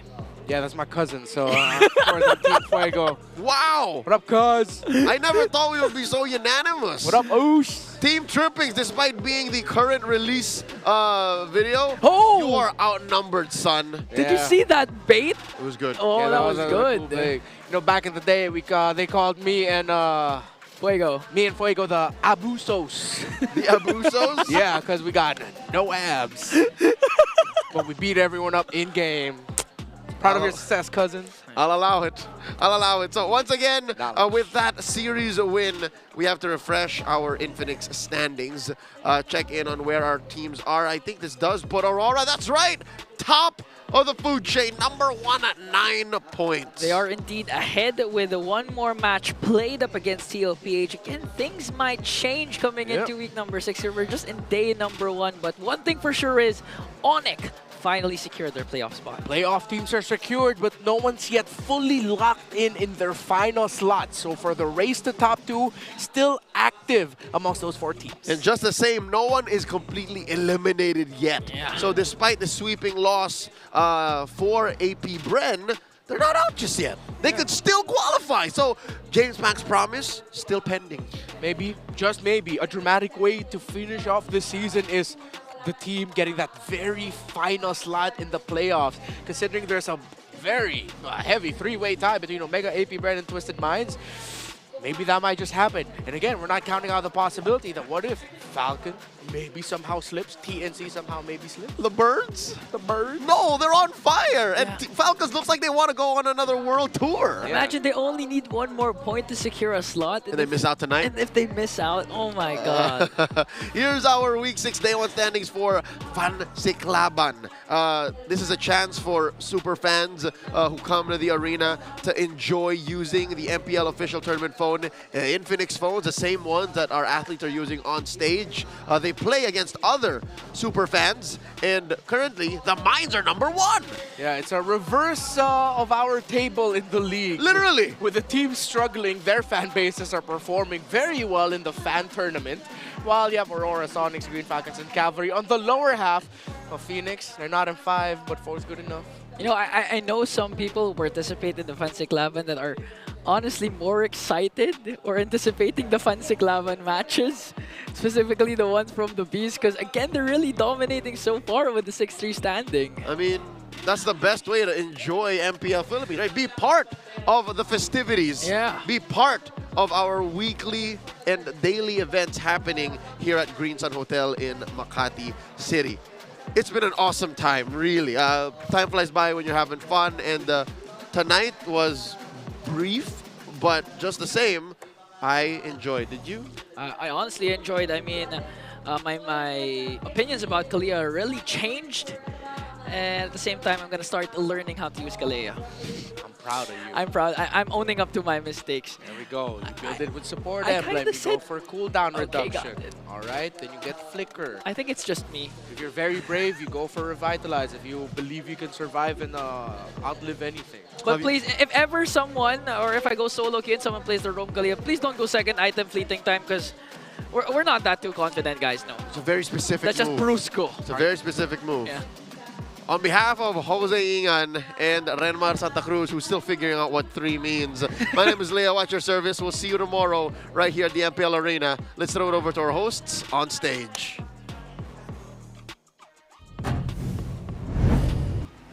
Unang araw pa lang ng Week 6, pero grabe, Odin, ang intense na ng mga nakita nating laban. Tama ka dyan, Hans. At syempre, 200% talaga ang lakas na pinapakita ng ating mga teams, lalo na we're getting closer and closer to the playoffs. Alam mo, kanina nakita natin yan with the second series as Aurora Gaming got a sweep over AP Bren at nakuha nila yung momentum. Still in form ang ating mga Roras. Pero grabe, Hansa, wala pang playoffs. Feel ko may nag-champion na agad today. Isipin mo, gusto lang naman mag-ML ng sobrang daming mga tao. But hey, kidding aside, it is still a win for Onic Philippines dahil playoff secured na ang Sonics, and especially for Coach Why Not as well dahil siya ay ang newly engaged player ng ating MPL community. Congratulations, Coach Why Not. Alam mo, sobrang saya ko talaga. Alam kong sobrang saya din ng ating MLBB community na kasama tayo sa milestone yan to. You know, and we are looking for more of those milestones na mangyayari sa mga susunod na linggo. Muli, ako si Hans Galeria. And this is your very own Odin. It is still gonna be game on dito lamang sa MPL Philippines Season 15. Super Fan Saturday din bukas ha. Kaya sama-sama tayo ulit para tunghayan ang Lakas ng Pinas. Kita-kits bukas!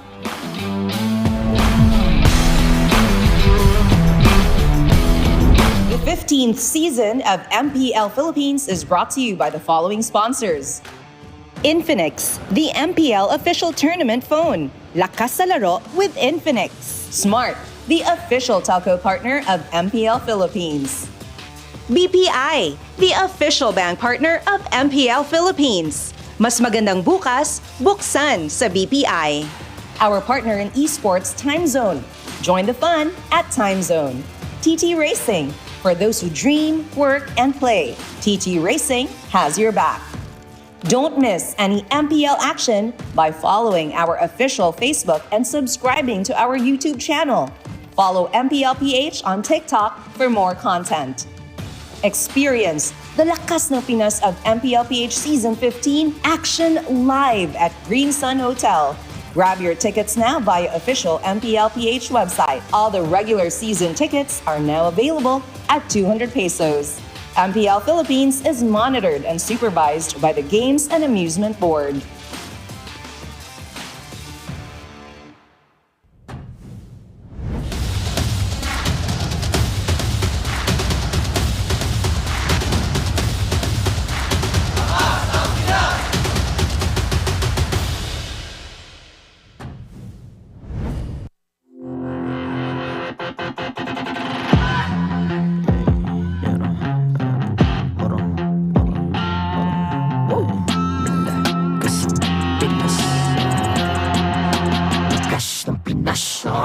Malakas, Pilipinas, malakas Kahit anong lane, we become the monsters.